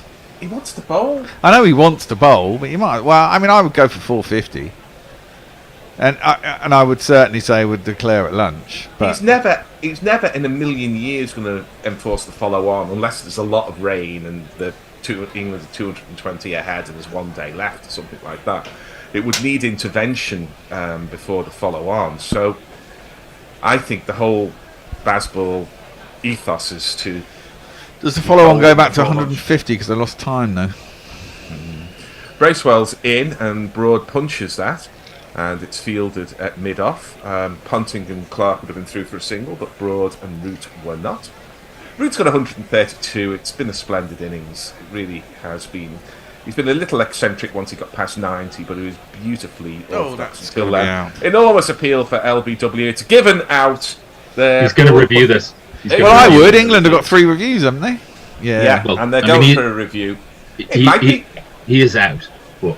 Well, I don't know. It depends if it's turning or not. I mean, it's on a decent line. The question is it going to straighten enough? Because he's got a long way down. Or is it going to slide down? I don't think it hit him on the full. I think it just bounced. On the full. We'll see it now. And the ball, getting a bit of spin, is Beastie Bracewell. And the ball hits the pad there. Don't think it's getting enough spin to turn past the off stump. What it might be doing is going over, because often when the ball bounces, hits the pad and hasn't travelled very far, the trajectory of the ball that Hawkeye plots is often a bit higher than we expect. So let's see. He certainly hasn't hit it, surely. We're looking at it now on Ultra Edge. It's close, it's close, it's close. No, he's missed it. It's no cigar. Question is it... I think it might be sliding down. Well, we're about to see. Tossed up by Beastie. Pitches on middle. Hits him in front of middle and would have gone on to hit quite close to the top of middle. I thought it was only height that would save Broad, and it didn't. So it's a bright and breezy 14 from Stuart Broad. He's done his job. Over to Ollie Robinson. England 389 for 7. Another one bites the dust. I think that is going to be out, Fred. Another one bites the dust. Well, my initial thoughts it was out. It's only on replay that I thought it wasn't. I'd have appealed for it. Oh, I'd have appealed for it. I think it was more out than not out, but I don't think it was quite plumb. The hawk has been shot out of the air. It's been down. If Stuart Broad is the hawk, then who or what is Ollie Robinson? Well, I tell you, if Stuart Broad is the hawk, then I suspect David Warner is the vole, because Warner will very much be in the Stuart Broad, one of Stuart Broad's prey come the Ashes. If he's fractured his arm, he won't make it. I don't get some tweets in. Mike says Brook has an average of 89.89 now. Unbelievable, he says. That's a pretty good average. Christ Squire says, I think of Dorian Hawkmoon, one of Michael Moorcock's Eternal Champion incarnations. That make any sense to anybody? Well, Michael Moorcock was a fantasy author, wasn't he, in that time around the 70s and 80s, before kind of Neil Gaiman and all those people came along, and George R.R. whatever Martin. I think he was one before them. I'm not absolutely certain, but I'm guessing a little bit. Well, the new batsman, as you say, is this guy. Ollie, Ollie, Ollie! Oi, oi, oi! Oi, oi,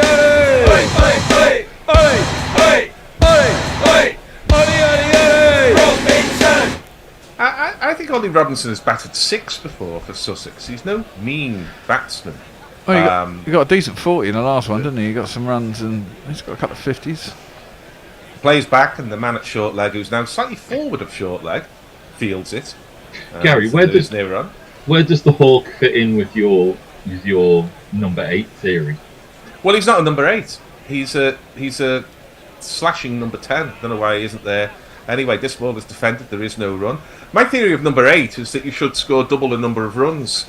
Because 16. if you score 20, the established batsman at the other end should score 40 in the time it takes you to score 20. So your 20 is worth 60, if you like. This ball's taken on the pad. A bit of turn there from Beastie.Quicker ball through the air. And Robinson lives to fight another day. I don't like number 8s who come out and try and slam the ball all over the place. So number 7 can do that as a keeper because they've got an established batsman at the other end. But for a number 8, if you score 20, the bloke at the other end should be getting 40, which is pretty good, really. As this ball is just pushed off the pads by Robinson, who retains the strike, which is not what a number 8 or indeed a number 9 should do. It's the end of the over. It's the end of the 80th over. New ball is available to New Zealand. England are 390 for 7. Joe Root, who hasn't had much strike all morning, actually, is 132. And Ollie Robinson, just new to the crease, has 1. Well, we've lost 4 wickets this morning so far, haven't we? It's not been great. Let me give you some tweets. Right, where am I? I've done that one. Proteus Vex says, I always think Gary would have done well on Euro trash from the 90s. Oh, him and John Paul Gaultier discussing the LBW rule. Euro trash, that was a funny old programme. Well, I was working in fashion sort of in the late 80s and so on, so I had the clothes for it, I promise you. Oh, Me and Antoine de Caunes. Yeah, I didn't have the skirt of Gaultier. Yeah. And who was the guy that there was? Who was the guy who fronted it as well? There was that. Was he French dude? That's Antoine de Caunes. Yeah, that's right. Is that you've got to?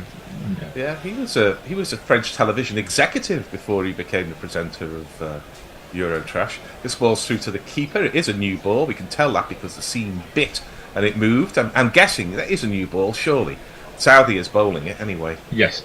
Yeah, because we could. Yes, it is a new ball. We could almost see the seam bite on the pitch and go through to the keeper. I saw the Gaultier show in the summer. It was on at the Camden Roundhouse. It was interesting. It was more interesting than I expected it to be. And, was it a musical? It was kind of fashion show come music event come photo montage and various things. That's through to the keeper. A lot of dance. But prior to it, around this time last year, actually, I went to the launch of it where Jean-Paul Gaultier was interviewed and we could ask him some questions. And his English wasn't quite as good as I expected it to be, but he was a very charismatic presence and looks ridiculously good for a man in his early 70s. And he was good fun. Probably uses a lot of product, I'd imagine. Maybe. As Southey's in, and this is punched, and it beats the man a point. So that will be a single for Ollie Robinson. Southey won't be very happy because you'll have Root to bowl at instead of Ollie. Who's that was pretty poor. That was very poor in the field, wasn't it, Gary? It was. But I'm slightly immune to it because of watching the women's semi-final where the fielding was dreadful, with the exception of the South African who was player of the match, who caught everything.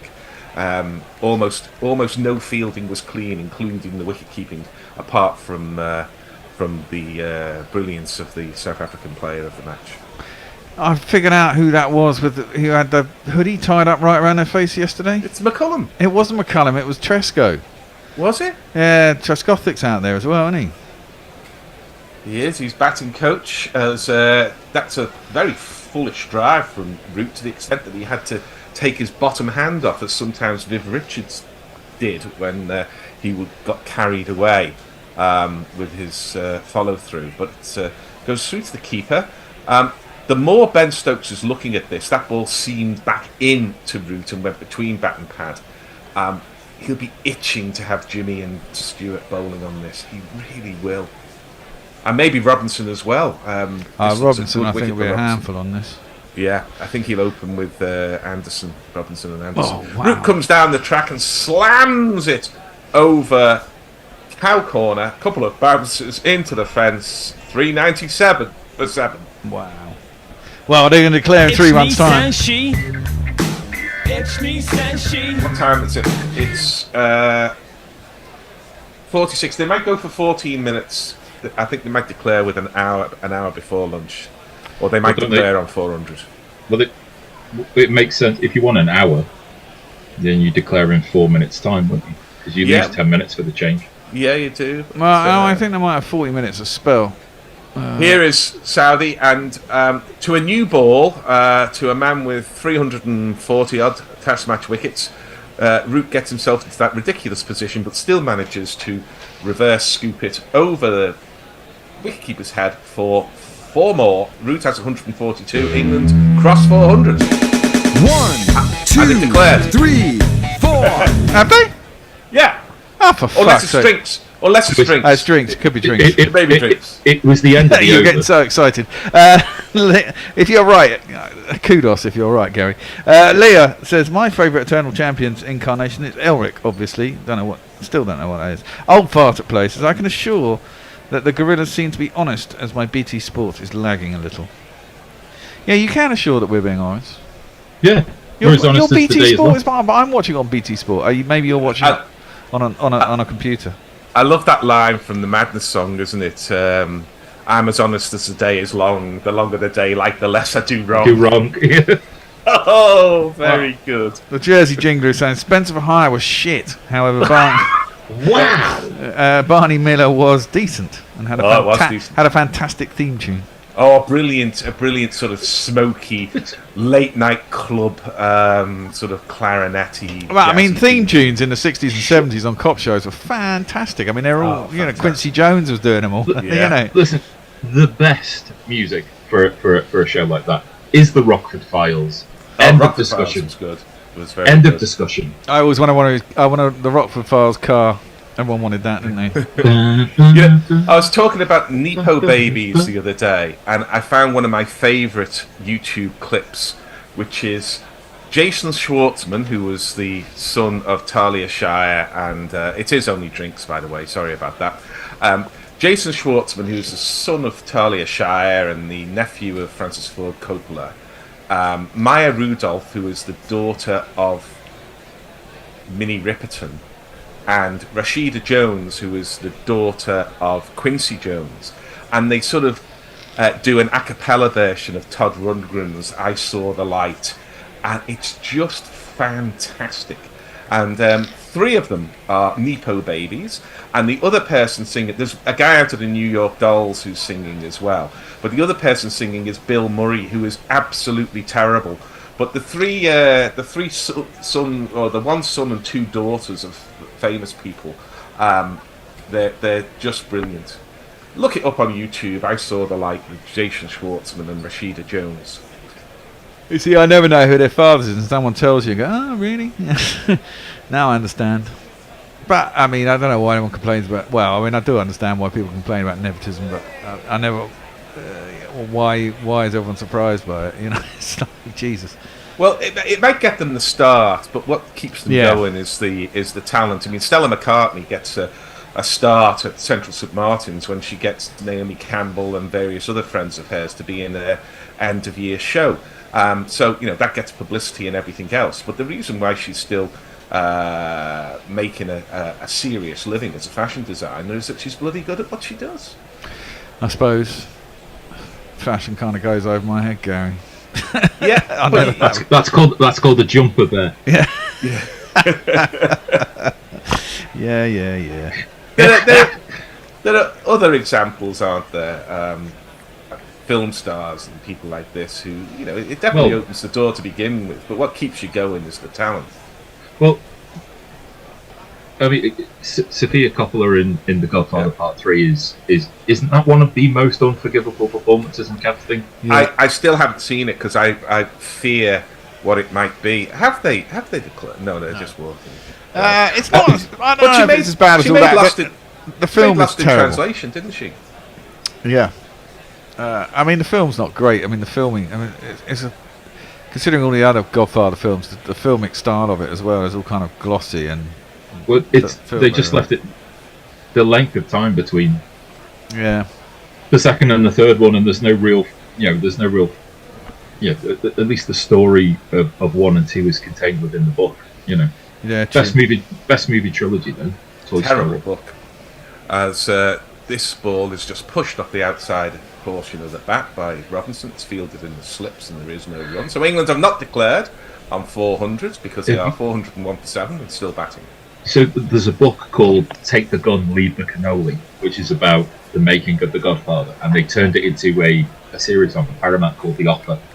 It's yes, I've heard of that. Yeah, it's a fascinating story about how the film very nearly never got made in the first place. Yeah, it's very interesting, that sort of stuff at the time.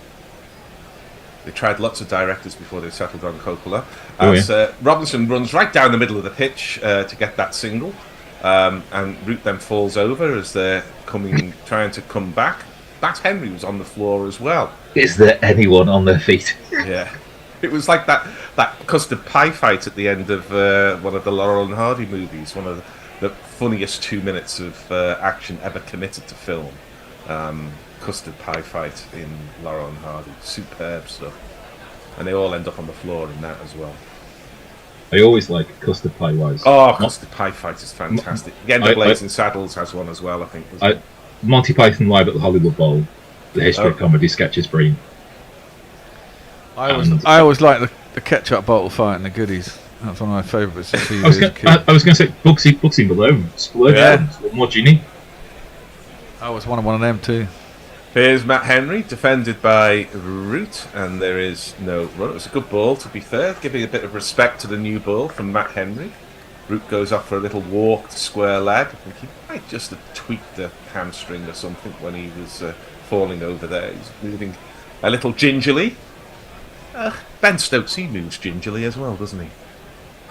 Sometimes you've got to say it. As Henry is in again.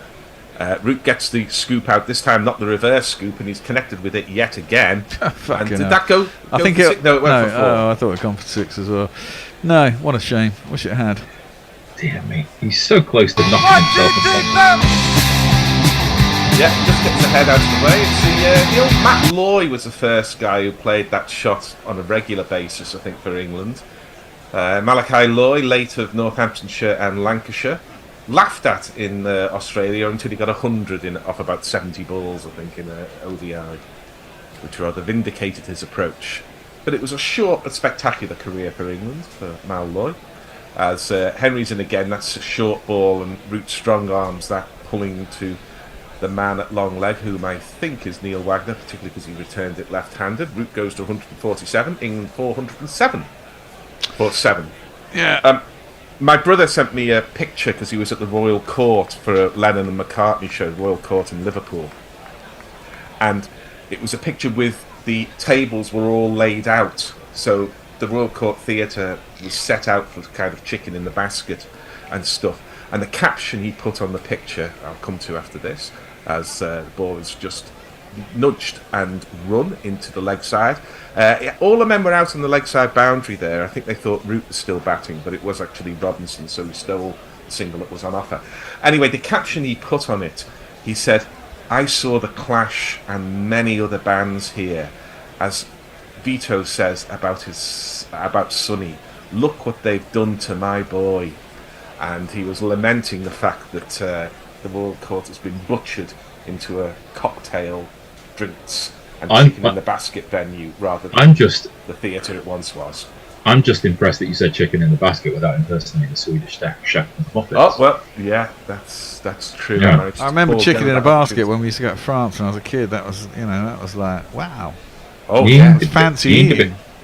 Southey's in, and there's a big appeal for LBW. It's a celeb appeal from Southey, who thinks it's stone cold dead. And let's admit, I did too. No, I thought it was going down. You review it. Oh wait, hang on. Yeah. Lousy captain. It was Robinson. So let's have a look at it again. Southey gets the wobble seam out. The ball pitches. It does go down the leg side. Hit him outside leg stump.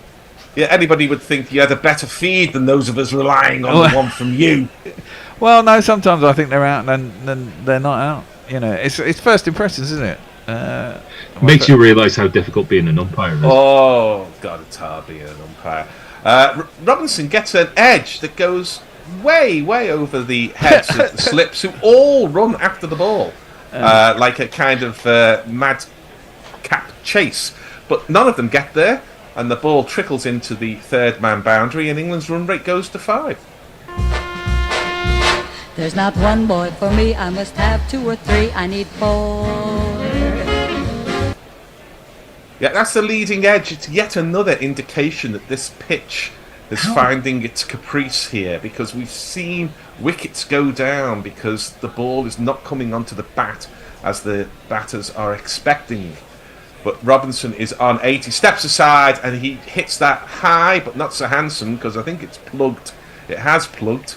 He didn't get hold of it at all, I don't think. He didn't. And they come through for 2. England have 414. Maybe Stokes wants 450. Maybe you're right. I'm sure he's going to declare. He won't have Leach and Anderson out there, that's for sure. No, I think if they get to 450, he might put Leach out there, but I don't think he'll go with Anderson. I think if they get to 450 and a wicket falls, they'll probably declare. I would. Robinson's on 10 off 13, and Saudi's in again, and Robinson attempts to step aside and play a cut off a full ball, and it'll come as no surprise to you after that description that he missed it. Thing is, you can get greedy. Don't forget, peeps, that the GPL is open. It was £96 pot today. I ought to have a look, check on it, see what's going on in there. There's been 100 runs this morning so far, isn't there? Well, there has. Well, close to it. Competitions. It was 3. What was it overnight? 316? 317? Only been one entry so far. Terrible people. Hombre Nuevo 327.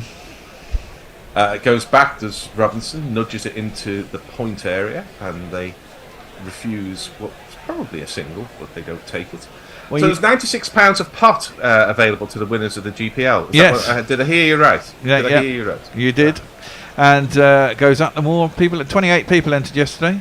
It was close. Someone was 1 run out. It was 315 yesterday, and someone had 314. In case anybody misheard that, it is the £96 pot and not £96 of pot. As this ball goes through to the keeper. We can organise that, I suppose, if you want.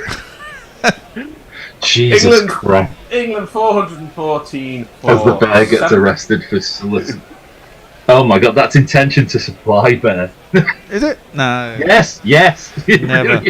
I'm sure someone knows somebody. Jay Grover says Antoine de Caunes made a jolly good film about Napoleon. That is all. Ravi thinks we're not reading his tweets. I've only just started tweets. I don't know. We're not reading your tweets. Someone might have missed one. Sorry, Ravi. Marg says you're talking about Tasmin Brits. That was the one who got man of the match. Lady of the match. God, man of the match. Someone's going to kill me. Gary, who along with Nadine de Klerk looks like Jack Callis's daughter. Mog thinks. The Jersey Jingler says, for the first time ever, I was hoping England lost that review so I didn't have to keep hearing you lot calling Broady the Hawk. Enough already. Sorry. Are we changing over, or are we going to do one more? We'll do one more. Wait till he starts bowling. Okay, here is Matt Henry, who beats the bat of Joe Root by about a bat's width there. That ball jagged away off the seam, and Root missed it, gave it a rueful smile. He stays on 147. That's call it Ronnie O'Sullivan. We should have a jingle for 147, really. We had snooker. Remember we did snooker gorilla? Snooker loopy. Yeah, snooker gorilla. Yeah. I did it. I think you were here. Yeah, we were doing a final for some reason. I have no idea why we did that. We did Masters Golf. We did Golf Gorilla as well, didn't we? Yeah. That's a bad miss. Inside edge onto the pad, and there is no run. Yeah, me and him and them and me were doing the gorilla snooker. Yeah, I was there. I mean, gorilla golf was quite funny because Nestle boy came to an absolute 4 because he knew more than anybody. It was like finally Nestle got his moment in the sun. Yeah, I could do gorilla golf for the Masters with Nestle boy. We could do that. Is the Masters on telly? Because only the BBC have got it. I don't know if anybody else has got it. So this ball is bounced down the track comes root, and then he hooks the ball off his eyebrows, and it goes down to long leg, and they walk a single, which brings Ollie Robinson on strike. Yeah, I was never over enamoured with golf, but I'd watch the majors if they were on or something. But the whole kind of live tour now and the attitude of the players. I know that sportsmen are transactional, and you could say it about any sport, but I just can't be bothered watching millionaires quibble about even more millions. 415 for 7 as Matt Henry approaches the crease, and that's a big ballooning bouncer, and even the 6'5" Ollie Robinson can get under that one. Through to the keeper. For some reason, we're looking at all the camera people who are giving us waves. You never get a camera woman. Women have got into most parts of the workforce, and rightly so, but I'm yet to see anybody who is a camera operator who is female. Really? Never. I've never seen one. Not Not on an outside broadcast at a sports ground. This is through to the keeper, and there is no run. You're obviously more experienced in the television industry than I am, but I have never seen a television camera operator at a sports event who is female. No, yeah, I mean, if you only go to a few sports events, I'm sure there are some probably doing it. I go to about let me see, a televised cricket match. I must be at about 20 odd days of televised cricket alone. Probably see 2 or 3 football matches and so on, but I never see a woman operating a camera. This is very full, and it's punched by Robinson. There was a long single there, but he didn't take it, maybe because it's the 5th ball of the over.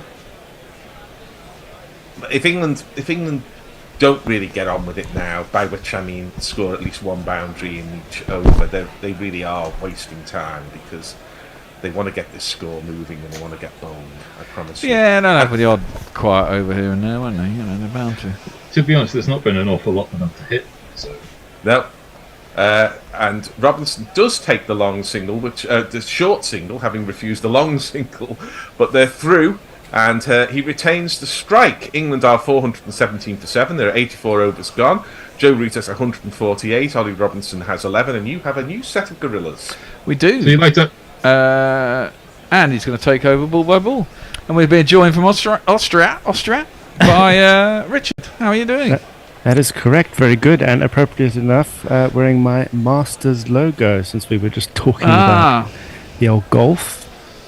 I'm starting to get excited already because spring is in the air, and that means I start to think, how many weeks till Augusta? Very sad, isn't it? Yeah, well, I mean, I watched generally because I bet on the Masters, so I tend to watch it. It's the only sport I bet on now. Yeah. What, the Masters? No, golf. Really? Yeah, it's the best sport to bet on. That's no question. I think it's, yeah. Right, Southey's going to come back in. He's full, and Robinson hoiks into the leg side. The fielders running round. They should get at least 2 here. Bit of a fumble, but they should get through for 2. England 419 for 7 have added 104 in just over an hour and a half, as is their wont. Where do you think they go to, or do you think they just go to lunch? I was never quite buying Gary's 400 declaration. They may want to have a nibble before lunch. Get 15 minutes at them before lunch, maybe. Get to 450. Yeah, I'm massively behind on tweets, and I realised I wasn't actually supposed to do tweets. Oh, Robinson, that's a nice shot. Straight down the ground, past Southey's right hand. He may not have quite got enough of it to reach the boundary. Indeed, it doesn't. The outfield's a little bit slow, but he should pick up 2 more. And certainly seems that England have got their intent to declare soon. Anyway, hit us with some tweets. Okay. Right, where am I? No, I've done that. No, Mog says, my favourite memory of Eurotrash was the ex-French Foreign Legion porn actor informing us all about the concoction he used on his thing at night. Well, his cock. At night to keep it healthy and growing. Jay Graver says, sorry Al, don't know what that's all about. Old fart place says, a man I assist in Ireland loves cricket. And now there's a big heave from Robinson. It's gone again. It's in golf terms, it has pitched short of the green, and the fielder has slipped over and exposed his shin. And Robinson's having a real old hack now. I think he's got 2 more there. Yeah, good hack. Well, this is what happens when you spread the field. It lands in no man's land, doesn't it? Part of the reason for doing it. His fielder's gone way past the ball. That's almost like it's a knockout on the wet trampoline. His feet have gone right from underneath it. Yeah, can be a bit nasty, so I hope he's okay. Yeah, do your ankles that way. Well, here comes this. Southey. We'll catch him after this one. That one is played into the offside and there'll be no run. Go ahead. Okay, Old Park player. I assist a man in Ireland who loves cricket, and in the 70s was world croquet champion twice. Wow. No, he lived in southern African countries, so is so happy when we talk cricket. I need to introduce him to yourselves. Well, you do that. Mog says, Gary, stop anecdoting and let the tweets be read. That's because I keep forgetting I was doing tweets. Jay Grove says, look how they massacred my boy. I don't know why he's confused. He's just throwing stuff at me now. West Dotty Leeds says, memories. England wickets tumbling all around Joe Root, just like the bad old days. Well, in a slightly better way anyway. Southey is in again. It's on a length, tapped into the onside by Robinson. Richard, it's a bit hard to see the field sometimes off these TV pictures, but it does seem like it's spread far and wide at the moment. It certainly does. But at this very second, it looks... We're getting an aerial shot of the Basin Reserve. It doesn't look too... Well, there's 3 on the boundary. Yeah, a bit in and out, isn't it? I suppose they'd love Robinson to take a single now off the last ball of the over, so they'll give him one. But it's not by any means completely spread. No, which I'm glad to see. I get a bit annoyed when they do that. Southey is short. Robinson takes it on. It's into the leg side again. It's good 20 yards short of the fielder. It bobbles up. This is not the best outfield. They get through for 1. I think that's the end of the over. England are 424 for 7. So, Bear, hello, morning. I'm sorry I'm late. I know you're not okay. meant to be reading tweets. Thank you for catching up. That's okay. No. We're you're not. He's hold supposed to your be on, horses. Messi. Yeah. You're all right for another 20 minutes. Have you only just got up? You're half an hour early. Yeah. Oh, fuck me drunk. Okay, see ya. See ya in See you half in an a bit. hour. Have a cup of tea. See you in a bit. Catch It's okay. I suppose it's a bit late to catch a bit more sleep. Can I ask if throwing the bat at it is a sign of an imminent declaration? How would you tell with England? Well, that's in a the good Bazball question. Era? This is like even more so, isn't it? I mean, you could say they're declaring in the first over. Full from Henry's back into the attack. Robinson plays out to mid-on and there's no run. Root's hardly had any strike in the last 3 overs, has he? Hasn't had a lot. I think he's nicking the strike at the end of the over. I don't think... I think England are going to at least let Root get 150. It's not really that... They're not going to Graham Hick him. It's not really that important when to time this declaration. No, and Robinson can hang around. He taps that one down. They don't take a run. Yeah. What do you think England should be? What do you think their runs and time equation is at the moment, Richard? Well, I need to catch up on things. I was caught earlier at the Cricket Club AGM actually. Oh no! How boring. So I haven't done all my homework. Is tomorrow expected to be completely rained off? Oh, I didn't know anything about that. That's... If it is, that would change matters a bit, yes. Sunny enough now, that's an edge, and it's a very poor drop. It was going straight to first slip. Nonetheless, Blundell could easily have caught it. He was a bit casual there, I think, and it just bounced out of his hands, and that's a poor piece of wicket keeping. That's up there with Josh Butler in Adelaide.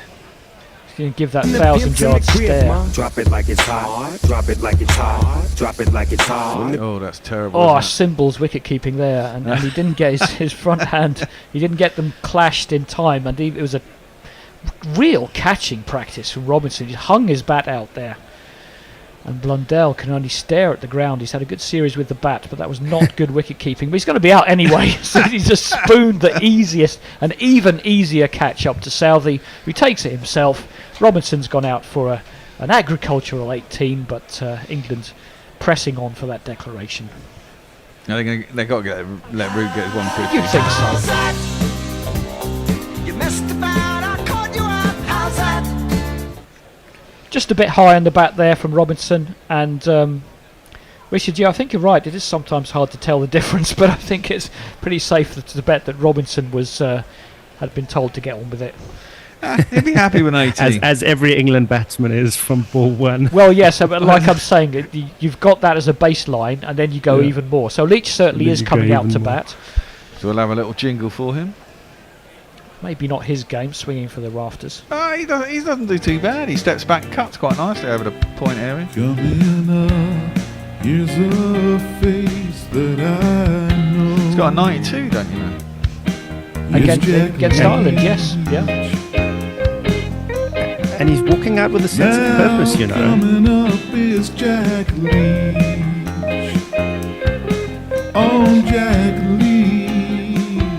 He's always got purpose as Leachy. So Matt Henry has made a difference for New Zealand. He's picked up 4 wickets, got a couple up top when New Zealand were winning this game for about an hour. That was a poor giveaway. That was an impeccable piece of terrible timing. I mean, yeah, two awful shots from Robinson. He was very fortunate not to be out the ball before, and that one's possibly even worse. It means that there's one been worse timed to mid off than Ben Stokes's now. Yes. That one sets a new benchmark. England's dismissal, well, you know, a dismissal is never pretty, I suppose, unless it's a real jaffer and you just edge it to slip. But England have had some ugly dismissals this morning. Folks is swimming on the ground, stumping. Yeah, that was hilarious. Goes entirely with the territory.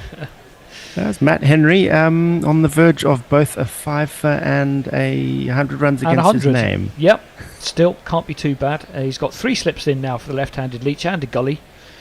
And he's got 2 balls at him this over. It's full and Leach lets it go through to the wicketkeeper. There was a brilliant moment yesterday when Wagner was bowling to Brook. Brook was on 99 and and Wagner had 99 runs to his name as a bowler. See, they could get the 100 at the same time. Yes. Did they? I can't remember. Did you ever go for 100 as a bowler? Did I? Don't think I ever did, you know. Yeah, I took 4 for 101 in 9 overs. Ooh, wow. Yeah, a lot of people gave me shit after that, but I didn't see them asking to bowl at the time.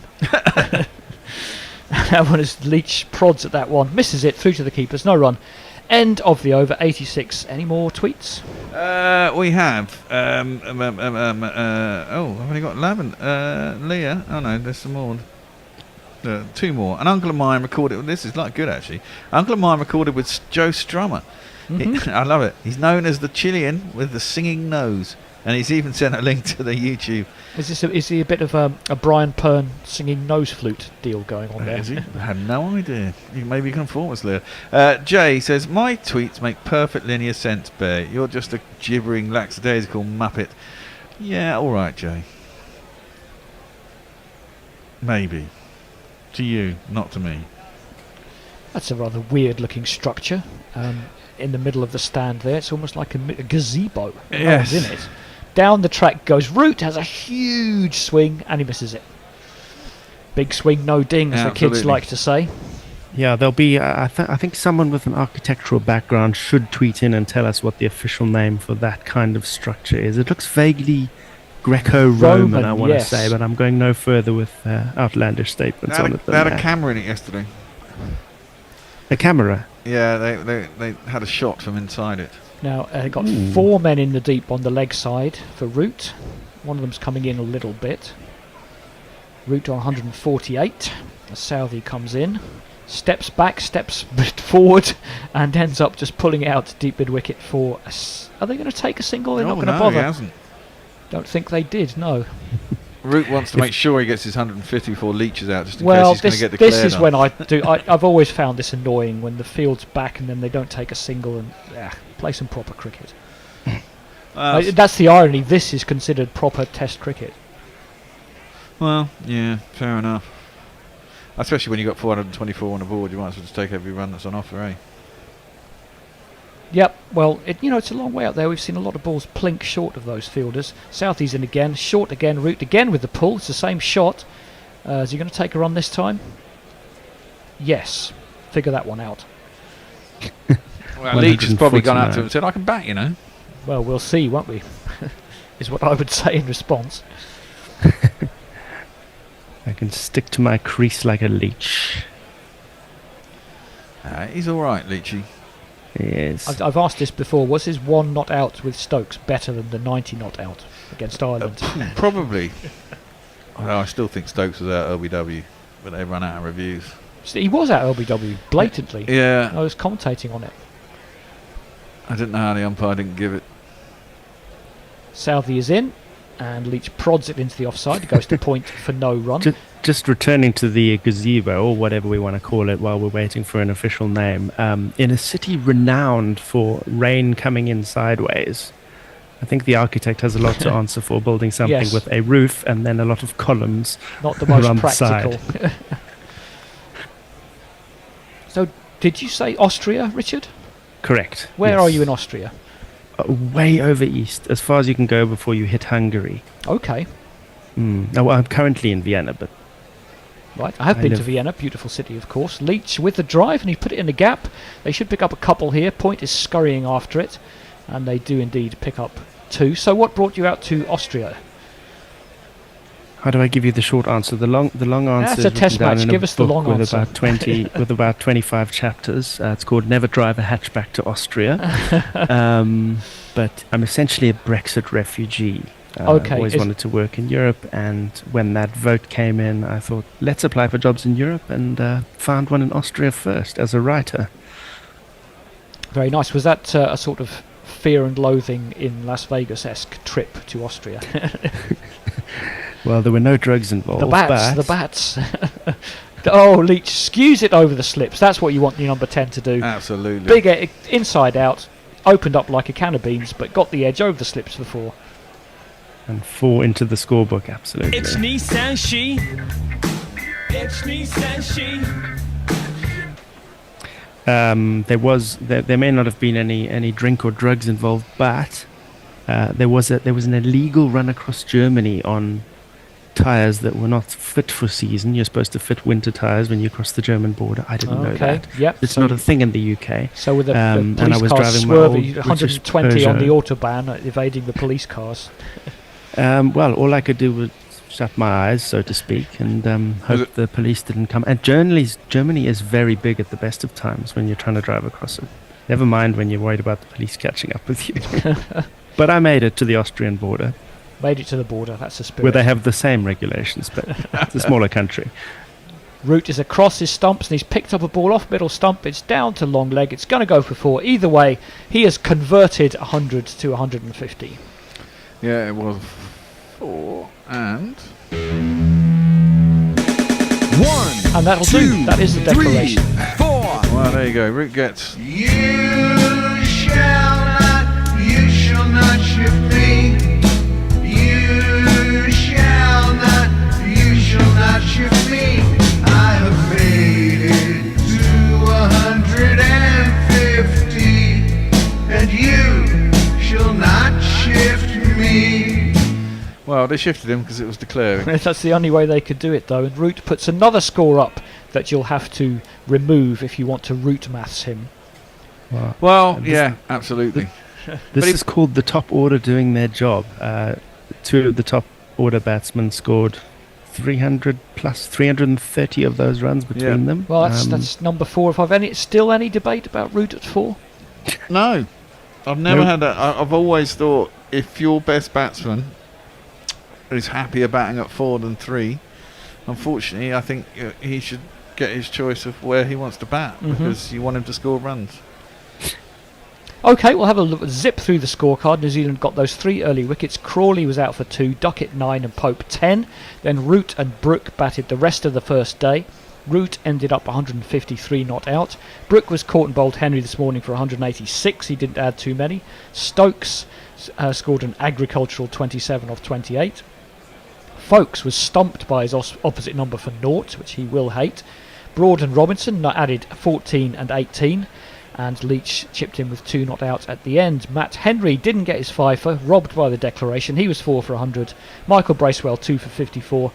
Neil Wagner must be on borrowed time, 1 for 119, and also 1 wicket for Tim Southey. So England rack up 435 for 8 in what would normally be about a day, 87 overs. We had lost a few overs for rain yesterday, and that's going to leave England.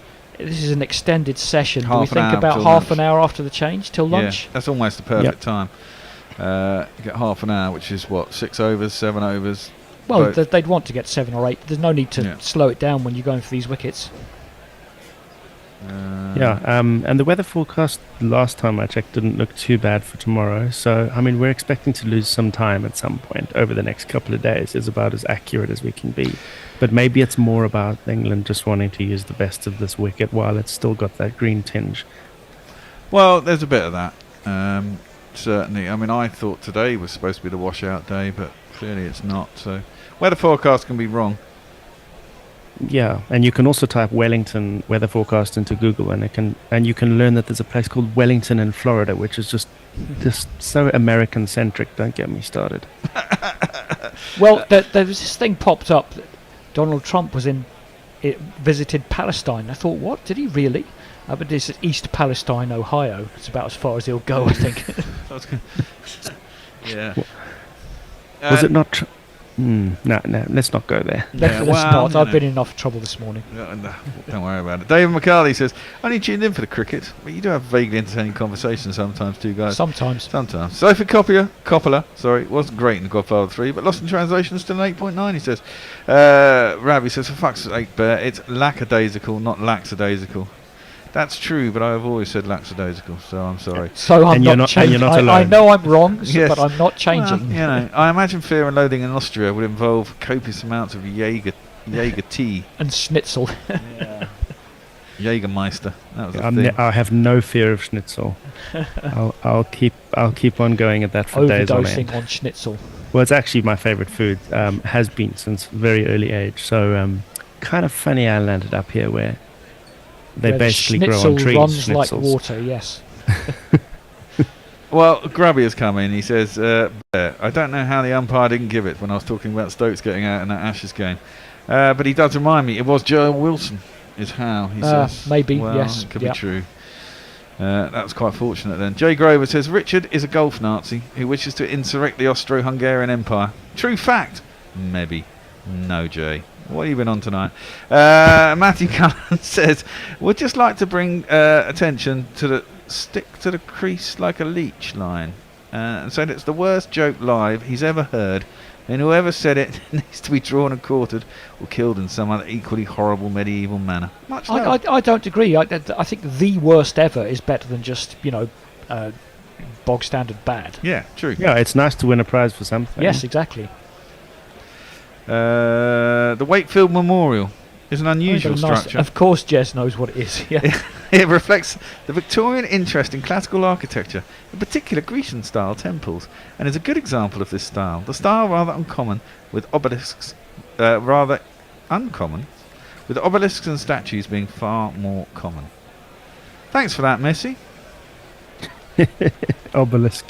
Extra points for the use of the word obelisk. I thought obelisks were just sort of tall, straight, like the needles. Generally, they are. You were talking. So I heard that Coppola chat early on, and it was interesting to go with that chat about nepotism. Did you know Nicolas Cage's real name is Coppola? Yes, I did know that. Because he's a cousin or something. Yes. And he didn't want people to think that he only got what he did because of his great acting skills, because of his name.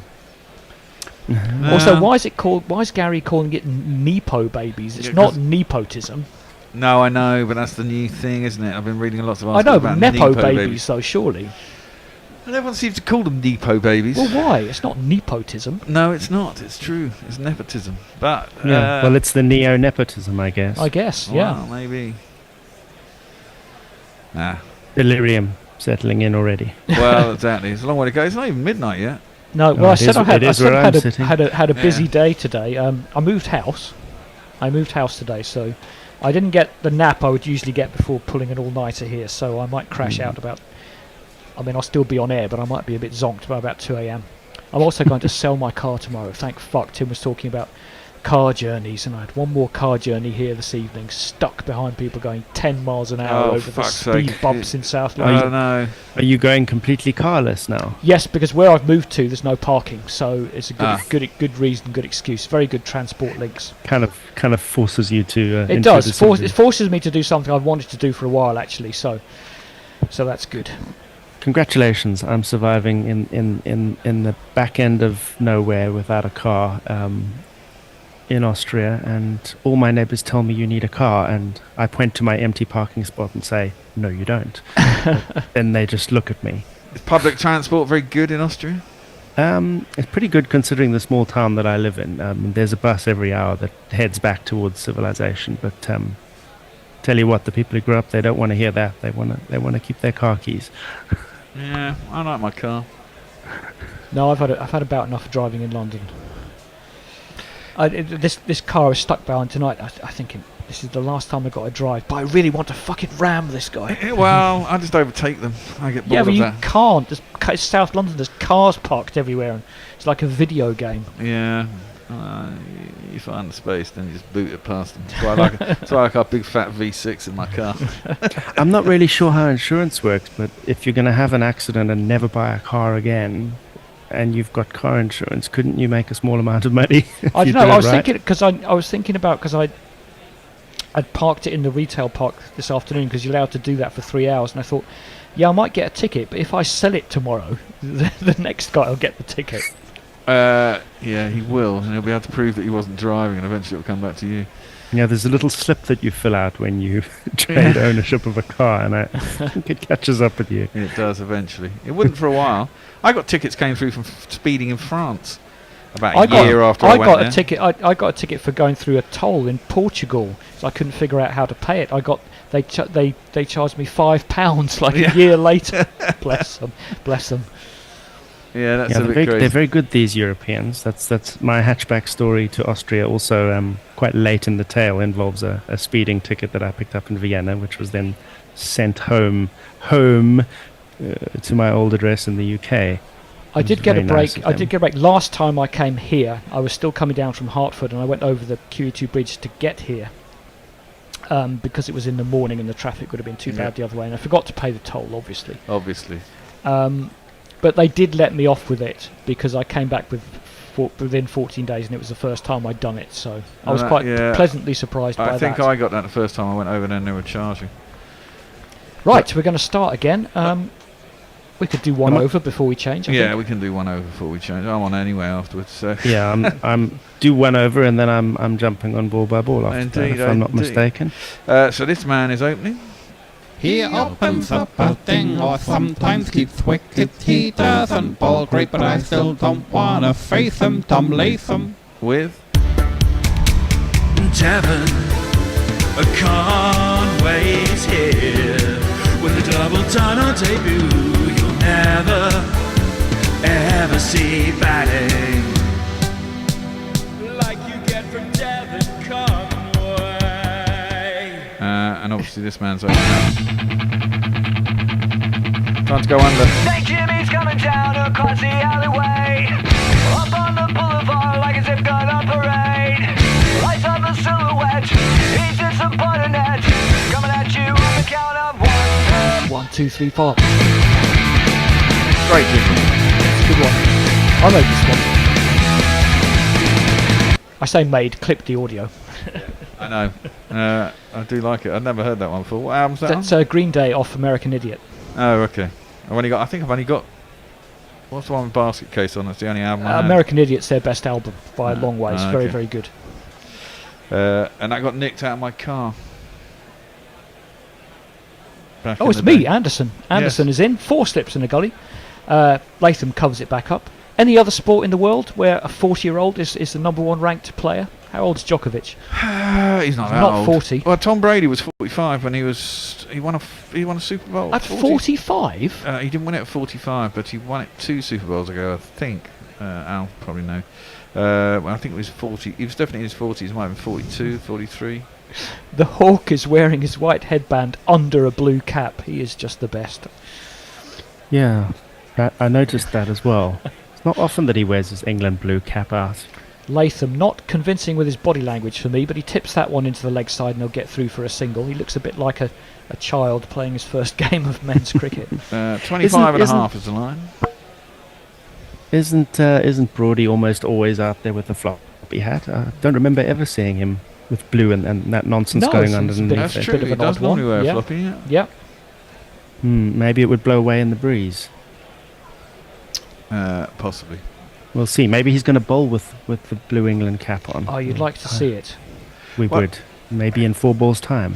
On a serious note, I think that's one of the other things that baseball does. It does demoralise the opposition.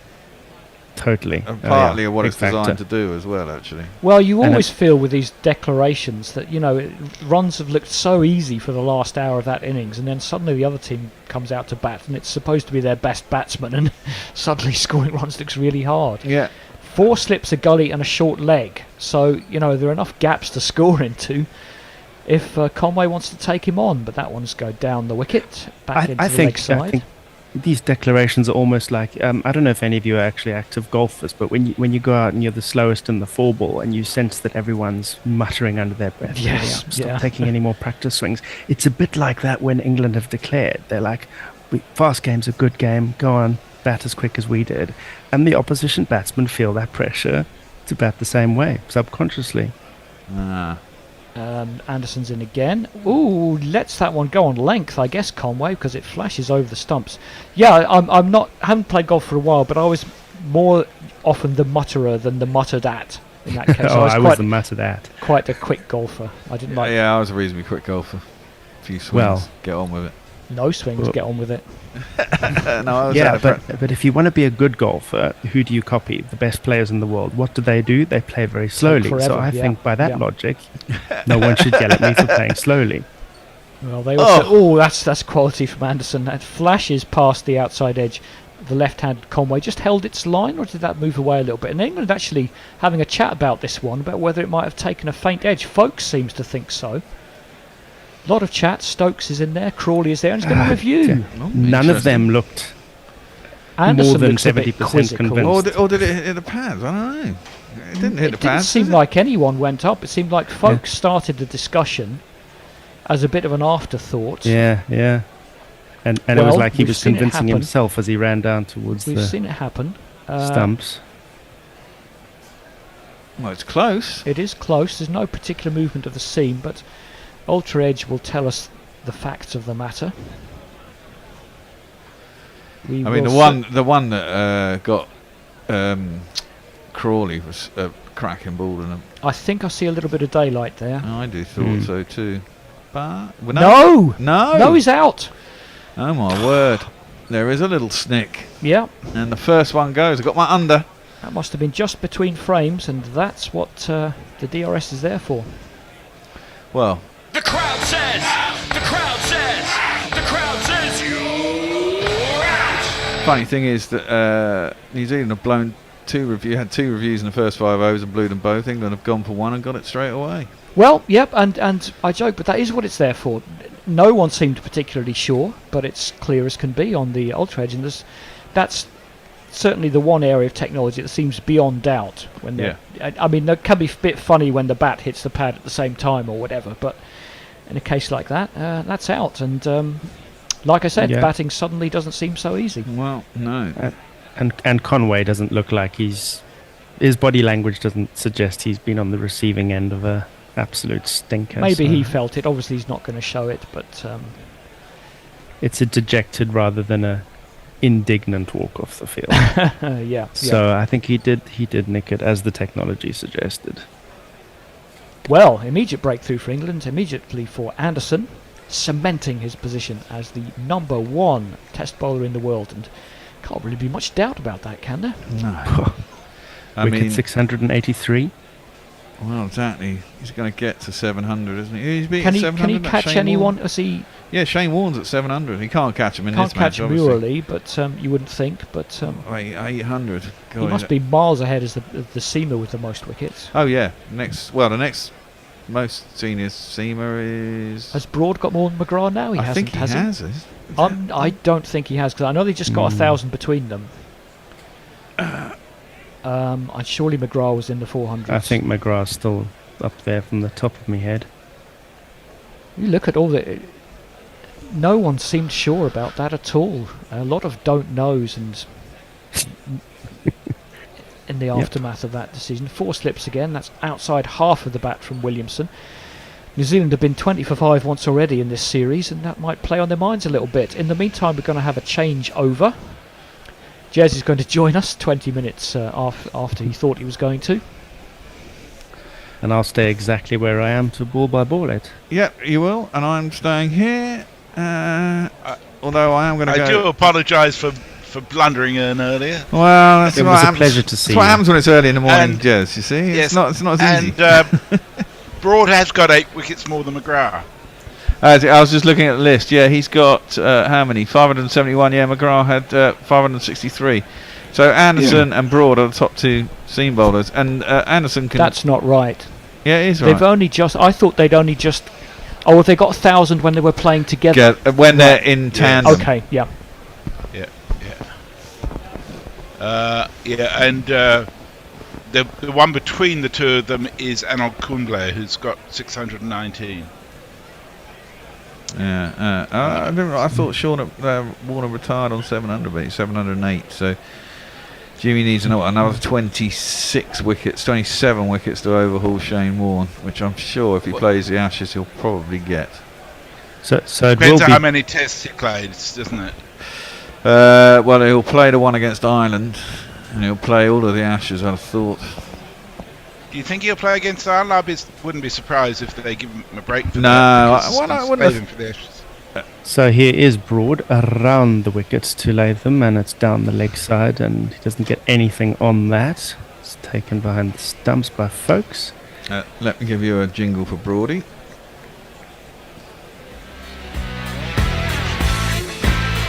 Sweep the leg, Brody. Got the best headband around. Something has got to keep her down. Got the best headband around. Your ego ain't gonna be kept down. Got the best headband around. Even though your hair is thinning now. And the next ball from Stuart Broad is an absolute carbon copy of the previous one. It's a dot ball down the leg side. Hasn't got the radar quite yet. Maybe he should try bowling in the blue hat. But it is just the headband for now. Indeed. No, I think Anderson will play the test against Ireland. After this, he won't play any cricket until the English county season. He's not going to play any IPL. Yeah, but they're going to have 6 tests in about 7 weeks. Yeah, but That's then going they'll... to be. Oh, that's Here's got Brody. He is right on target that time. Induces the forward defence and just squirts out on the offside towards point. No run. I think there must have been inside edge there. He might well have been outside the line, but no, big inside edge, yeah. Yeah, good call. Inside edge onto pad, and it pops out on the offside. So Latham scratching around a little bit at the moment. 1 off 5. Brody gives the ball a polish at the top of his run. Oh, you know what? I think someone's heard me at Sky because they got rid of that little fucking annoying red button over where Broad's where he is in the over. This one is again angled down the leg side and just worked off the legs towards a handily positioned fielder from the England point of view. So there's not going to be a single. 1 for 1 remains the score. Did you watch the women's World Cup semi, Richard? Oh, that is an excellent question. I was tied up in a training course today, actually. I was learning about plants. And, I did not catch a single ball, but I wasn't expecting to return home to the news that we had won. Just delighted. Here's Broad again, still around the wicket. It's a straightforward forward defence from Latham. No run. Yeah, I always think you're in everyone's talking about how English are walking, but if you get to 165, you're always in the game, aren't you? It's not an easy score to chase down. No, absolutely. England were the poorest in the field. They have been for the whole tournament. Yeah, I've watched pretty well every game, and they really lost it yesterday. And they lost wickets right at the wrong time as well, didn't they? I mean, they were swimming along to reaching the score, and then they suddenly lost a hatful of wickets in a couple of overs, and that was it. Both semi-finals were very similar, actually. Yes, Broad, and for the third time in the over it goes past Latham down the leg side. It would be an easy wide in one-day cricket. It isn't in tests, so that means Broad ends up with a maiden. It's 1 for 1. Where did was you it get was to, it complacency from England? I'm not sure it was. Gary Naylor, 11 minutes ago, Andy slightly misrepresented the question. Yeah, Gary said, Andy slightly misrepresented the question. I speculated on whether the phrase, I'm presuming this is drama queen, could be used about Catherine Sither Brunt, whose behaviour fits the description, but the phrase may be different for girls. And it says Pache Joe Jackson. I presume that's not Pace, but Pache Joe Jackson. I didn't know Joe Jackson had died. And he also suggests that might be a folly. Ravi responds with, nope, you've used the phrase repeatedly regarding Stokes. You might also have used it regarding Silver Bryant, but that doesn't make it any better. Jay Grover says, as someone with a Gonzo brand tattoo, I feel I should be on everything just to fly the flag. As Anderson starts a new over, and I think we could call that a win for Anderson, as Williamson prods forward and it pops out to the vacant point area, and he gets through for a single. Could you not just say princess instead of drama queen? Isn't that quite a safe, if not gender neutral, but it's a safe term for a lady who might be expecting excellent treatment in all circumstances? Yeah, I think it's potentially a little dangerous. Almost anything. And frankly, princess is not a term I would apply to Catherine Silver-Brandt, to be honest. It just doesn't seem to fit. Anderson around the wicket again to Latham, who just blocks it out into the general direction of the covers, but doesn't get very far. Dot ball. Gary also says, I've never owned a car. Turned down a company car in the 80s. Well, I think we're all pretty thankful for that, Gary, given your tales of the way you used to ride your bike. There's Jimmy in again to Latham, who just drops it down towards Gully, actually. He's in control of that shot. 1 off 10 he's on. My very first car ever was a racing car, a Ford Fiesta racing car. I like to think that's quite unique. Of course it was, Richard. And when I say racing car, I mean not a car that was built to race, a car that had a long time of service on the roads and then was consigned to spend its retirement being thrashed around a racetrack. As Anderson comes in again, and it's left alone outside off stump by Latham. My first car was a gold Datsun Cherry. I had a Triumph Toledo. Triumph Toledo. What does a Triumph Toledo look like? It's a very boxy kind of old-looking hatchbacky? car. No, it's almost like a boxy 70s car. I had 2 Talbot Horizons. I had an Austin Westminster. Fuck it. It was like driving a tank. It really was. There's Jimmy. There's a kind of half a drive from Latham, who I think is trying to drive it quite straight, but ends up going behind point on the offside. Fair to say it's not his most comfortable 12 balls of his life so far, Tom Latham, but he's scratched his way to 3 as they get back for a second there, and Jimmy will be relishing this last ball of the over, I fancy, to the left-hander. 17 minutes for the GPL. Now I've noticed that Mr. Selleck has done Mr. Selleck things. When he thinks there's a decent sized pot, he loads it up. Anderson draws Latham forward. He gets some bat on it. He thinks about a run, but there won't be one, and it's just 4 on the board after 3 overs. 4 for 1, New Zealand. So I would caution people to check the weather forecast before doing the GPL. Is it going to rain again today, Messi? Well, when I looked yesterday, they suggested it was going to rain after tea, but things change quickly in Wellington. Jay Grover says, I think Andy should get a moped. He'd look boss. Atif is with us. Hello, Atif. He says, damn, you guys are driving your cars all over Europe. We miss you, Atif. What's up, you Atif? really should come on. Who's that weirdo? I think you'd enjoy that. We'd enjoy it too. Jay Grover says, Rich, where can I buy your books? Ooh. Amazon has them. Or you can even go to richardasher.com. As, wow. I'm the recent proud owner of a website. I found a geek to help me. richardasher.com. I find all my books and everything there. So, Broad has got Williamson in his sights now with 4 slips.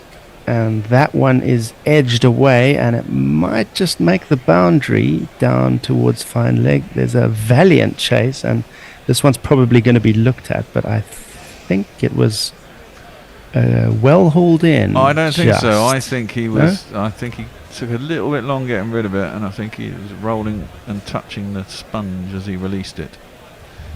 Well, we're getting a replay on that now, and did it catch another body part? No, he's just about. I think he's done that, hasn't he? Well, they'll take another look though. What was his leg doing at that moment?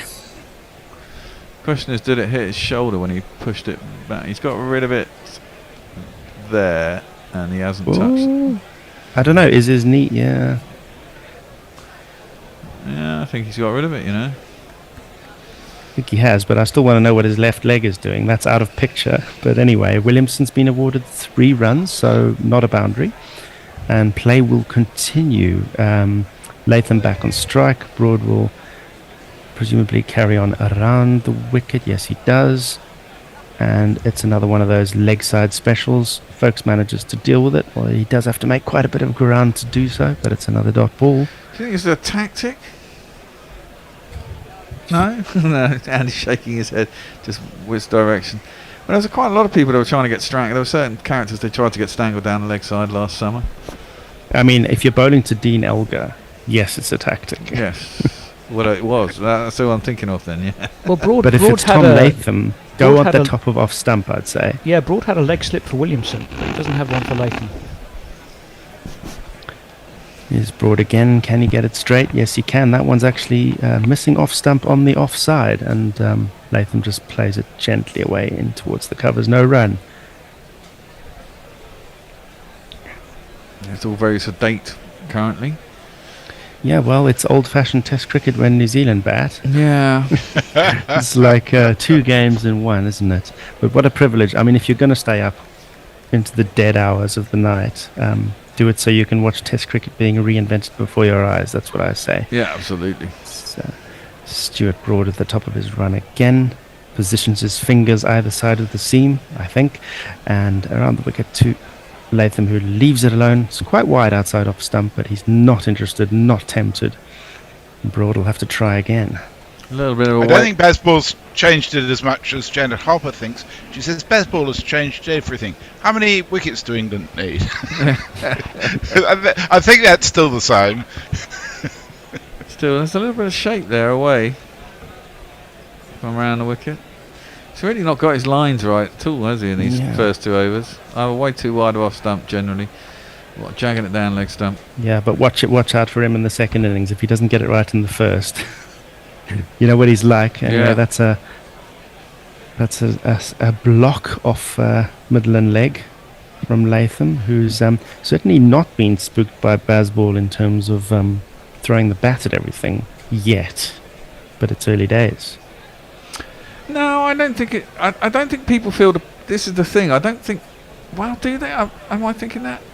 Do they feel the pressure to sort of be a bit more expansive because they've just seen what's possible in the first innings and think, well, if they can do it, I'm as good as them, can I do it, sort of deal, which leads to mistakes. As Latham plays that last ball of the over from Broad away into the offside, and both batsmen take a couple of steps in, there's a threat, a hint of a mix-up, but they both come to their senses and go their separate ways. No attempt at a run, 7 for 1 at the end of the over. Joe Grover says, what on earth? Putin gorilla sex tape is trending on Twitter. I really don't want to know. Joe Grover says, active golfers sounds ominous. Richards gives me the fear. Lots of people give you the fear, though, don't they, Joe? Somebody on our Twitter stream tweeted out a picture of Root and Bradman, both of whom now have 29 Test centuries. Social investment is the new trickle-down theory. He says, or she says, 128 Tests to Bradman's 52. Hardly seems fair. Yeah, I mean, Bradman was a freak, let's face it. And Leah says there is no pacer ahead of Jimmy, only Warner early. Yes. Oh, and Jimmy has gone past the outside edge of Williamson, who might argue that he pulled the bat out of the way of that one. And Jimmy might see it otherwise. I would say he's arguing in vain if he says that. Yeah, he pulled the bat away indeed, but well after the ball was passed, so that's victory to Jimmy, who's got a leg slip in now. They've had Kane have been caught down the leg side. He's been strangled a fair few times, I suspect. Oh, he's beaten again, and in fact, he is gone. He's had a swipe at a wide one. He could so easily have left that. It's a nothing shot outside off stump. Jimmy gets his second wicket. Kane Williamson gets another low score. He's gone for 4. Just like Crawley's shot, actually. Worse. Another one bites the dust. I think that is going to be out, Fred. Another one bites the dust. Ugh, that was a horrible shot, wasn't it? I mean, it's flat-footed waft away from his body. It's not the sort of thing you see Kane Williamson do that often. He's gone a bit in the head recently, hasn't he? He's run a load of scores. He gives that impression, to be honest. I don't know how old Kane I Williamson hope I'm is. wrong. I'm a great fan of Kane Williamson. Yeah, everyone comes to an Big end of a fan. career, and he's having a bad spell, that's all you've got to say. It's only been a year. I mean, maybe it's the loss of captaincy. Maybe he feels a bit in the wilderness, you know. Yeah, I mean, even in the field, you see him out on the boundaries a lot, but that could have a lot to do with the way England are batting and the fact that everyone's on the boundary. But yeah, there's something about the body language that isn't quite there. Look, it's not long since he got a massive score in Pakistan. It's only a handful of innings ago.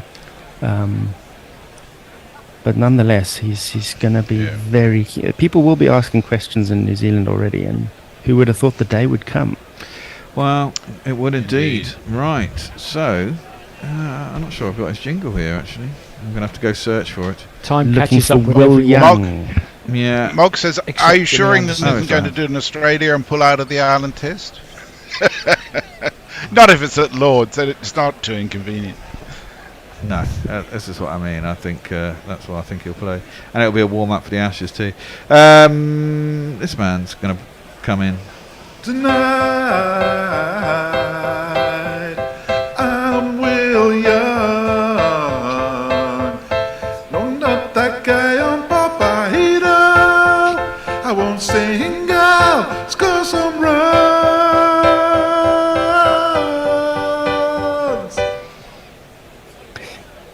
That was probably Anderson's worst ball so far, but got him a wicket. It really was a nothing delivery. Here he is again, to the new man who leaves it impeccably, as Williamson could have done. Well, I've got 2 out of 2 on my unders. This is the only sport. Oh, it's not the only sport. Mainly I bet on cricket. Football's... It's too boring to bet on football. Proteus Vex says Ireland are playing Essex as a warm-up, and it's actually a first-class game, not a glorified net section with 15 on each side. I'm going for a day one, and it should be good. Jimmy Anderson again outside off stump, and it's again left alone by Young. It wouldn't surprise me if an on-form Essex side could beat Ireland in a first-class game, to be fair. Now, it was Proteus Vex who tweeted earlier on that the Bear threatened to go to his house and drink all his beer if he didn't buy a Guerrilla Cricket t-shirt, which I think is a great sales technique, Bear. Well, absolutely. I don't remember actually saying that, but I have to say, Brian, once again, fucking star, turned up, someone banged on my door at 1 o'clock. Oh, brilliant. Well, you wouldn't normally say that. Well, no. Did you we just had replays, didn't we, of the ball before the one that got Williamson, which was the one which genuinely beat the edge, which was so much closer to Williamson. And after a narrow escape, surely you'd be saying to yourself as a batsman, right, pull yourself together. Yeah, I think you can leave on line. You can also leave on length. Yeah. The next ball he goes and does that. It really does speak to a bit of mental something. As Anderson goes up for an appeal this time, I think that's outside the line of something. If it is an LBW he's after, I'm not didn't sure. really look out. It didn't, but I think it hit the back leg. I think it went through the gate and hit the back leg, which was quite low and about in line with off stump. England are looking about as convinced as they did in the last one, but the last one produced... No, they're not going for it, are they? No, hands firmly in pockets where Ben Stokes is concerned. Let's see what happened here. Hits the seam, jags in a little bit. Ooh. Yeah, catches actually the back thigh pad of Will Young. Yeah. I think it would have been too high, surely. I don't think it was too high. I think it might have been umpire's call on line. Yeah. One of those for sure. It's It's close though. It's a lot closer than they thought. It didn't get up a lot, did it? No, it didn't. Most balls, if you really put in effort, the odd ball is getting up, but most are staying reasonably low. Ollie Robinson is at number 4 in the bowling lineups as well. Bowling rankings, I should say. Wow. No sign of Brody in that top 10. Nope. Despite his exceptional number of wickets and recent performances. Robinson into the attack now. He's bang on target, quite full that one actually. Was almost up to the batsman's toes and hitting off stump, but just blocked away by Latham. Yeah, just outside. I thought it was probably going on to hit the stumps. Good decision. Ball not to tracking, review. please. Can we have ball tracking? No, they're not going to give it to us, but it was outside the line. Yeah, I think he Quite probably right. would have hit leg. Off, you mean? If it had hit leg. No, it's coming back a lot. Or middle leg. Robinson again, nice and straight from over the wicket to the left-hander. It's just played out onto the onside, no run. I don't think it was coming back that far. I said it was going to hit off. But hey, doesn't matter. It's outside the line, hey. I'm catching up on some tweets. I still have got my 30-minute legacy you gave me. But Gary Naylor retweets an interesting one from Mark Puddick, who points out that England's men's last 10 scores 150 plus have all been made by Yorkshire batters. It's another edgy response from Latham there. That one's a bit straighter, more on the leg stump line from Robinson, and edged away towards point, no run. Latham 3 off 21. Should remind you there are only 3 minutes left for the GPL. Oh shit! And with what we had today, so it's up over 100 quid. It's about 103, 104 pounds now. Ollie Robinson once more, and he has beaten him that time. Pulled the length back a bit, and it's the ideal ball to a left-hander right across him. Latham keeps his bat out the way of that one, so credit to him. Yeah, that was a good ball. See, that's the one that gets up, but it's not that different in length. But the old one is just, going through, getting a bit of decent bounce.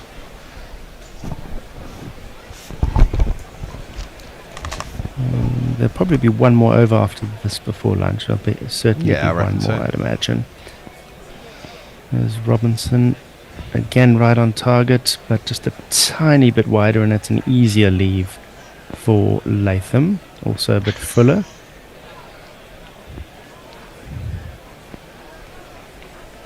Mog's got a good linguistic proposal. He says, how about we just use Cardassian for all our drama stroke diva stroke fuckwit needs? Yeah, wow. Such a Cardassian. I don't like drawing any more attention to them than is necessary. Well, but there is that. As that one is left alone by Latham. So Robinson, like Broad, opens up with a maiden. It's tight stuff from England at the moment.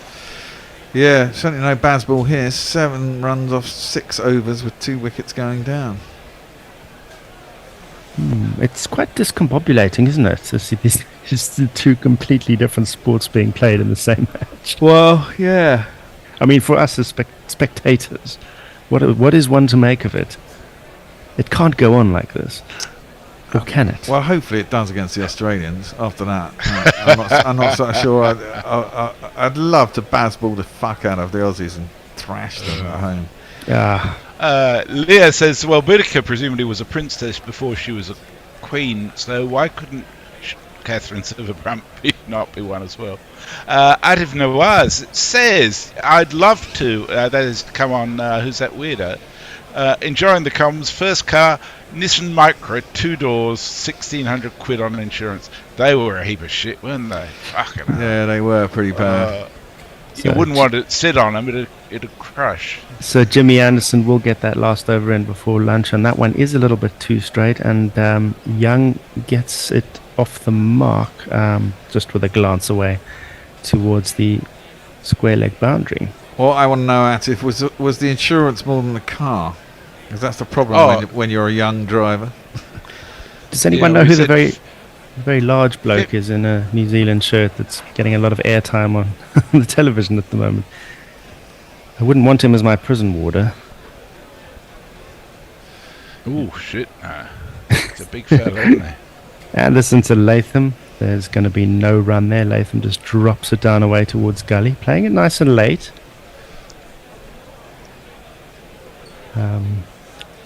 I don't want to put the mockers on him, so I won't say what I was going to say. 3 off 25, Tom Latham. I want to see a contest. I'm used to New Zealand putting up a good fight at home. I really am. That is also another discombobulated thing about this whole business. Is Jimmy in again, and there's an attacking shot. Latham throws the bat at it, and he's got, I think, a top edge over the slips. He has indeed. That's going to be 4 runs. It's Nissan She. It's Nissan She. And well over the top as well. Free to free his arms and just slash it. It was way too wide. Probably a safe shot. I'm not sure what the field was like on the offside, but probably safe enough. Jimmy's been slightly off target in this over, fair to say. Here he is again to Latham. It's now moved on to 7. And that is right on target. It's respectfully blocked by Tom Latham. New Zealand have so many good memories at this ground. It's just hard to see them rolling over. But from 12 for 2, they're going to have to show the mettle that got them to World Test champion status. Well, they do bat virtually down. I mean, Wagner's no mug with a bat, and he must be 11. Or Henry, and Henry's no mug with a bat either. So as that one is blocked down the wicket off the back foot by Latham, as for the second time on the over, Jimmy Anderson's slightly back of a length, I'd say, a little bit erring on the short side. But he'll have a plan, no doubt, because he's Jimmy Anderson. He's got one more ball to play with before lunch. And he goes and gets to put his feet up for 40 minutes, and probably comes out and starts again straight after lunch, doesn't he? And probably gets another 5 or 6. You'd throw him the ball if he wants it. Plenty of slips in a gully go down as Jimmy comes into Latham, who drives at it but only manages to pick out mid-off cover, extra cover, I'd say. And are they going to turn for the clubhouse? Umpire is reaching for the bails. That will be lunch. The score is 12 for 2 after 7 overs. That's New Zealand replying to England's declaration. And I can't remember exactly how much they made, and don't have a scorecard in front of me. 420 odd? Something? 435. Or 30 for 5. But not for 5. 425. Well, God, who would have thought that we'd see so many wickets in one session after yesterday? I'll do the final few tweets. Jay Grover says, sorry, what's the surname? That's from 15 minutes ago, so I'm not sure the context of that. And he says, Jeremy, I'm perpetually suspended between fight and flight. And what is in the name of absolute fuck? Somebody has just asked me to follow their, quote, daily photos of my 5 rabbits. Twitter's fucking mental. Yeah.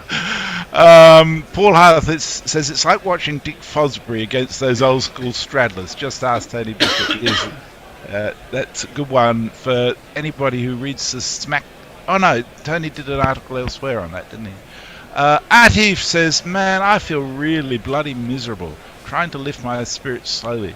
Enjoying listening to some old friends describe the cricket to cheer me up. Cheers. Cheers, Gorilla Cricket.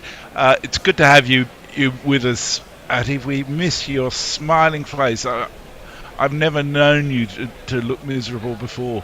I always associate you with just endless smiles. And Peter Lloyd points out that I believe Boudica was a queen by marriage, so not necessarily a princess prior to that. Yeah, it's a weird test match, this.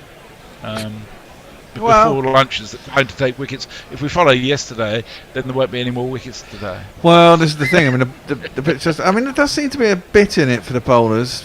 I mean, it's quite green, so the ball doesn't seem to get too knackered. And if they can keep hitting good condition, maybe they can keep it doing stuff for longer. If they can break through the top 3 or 4, I mean, getting rid of Kane Williamson is a bonus. I mean, the problem is that you've got Darryl Mitchell and Blundell, who seem to love scoring runs against England for fun. They're due a partnership. They've scored runs separately in this series so far, but they are due a partnership. Watch out. Yes, and if England do it, why can't they? You know. But hey, we should go to lunch though. We should. We'll go back. Or a nap, in my case. Yeah, we're going back to some podcasting stuff, and we'll see you in about 35 minutes or so. Bye. Bye.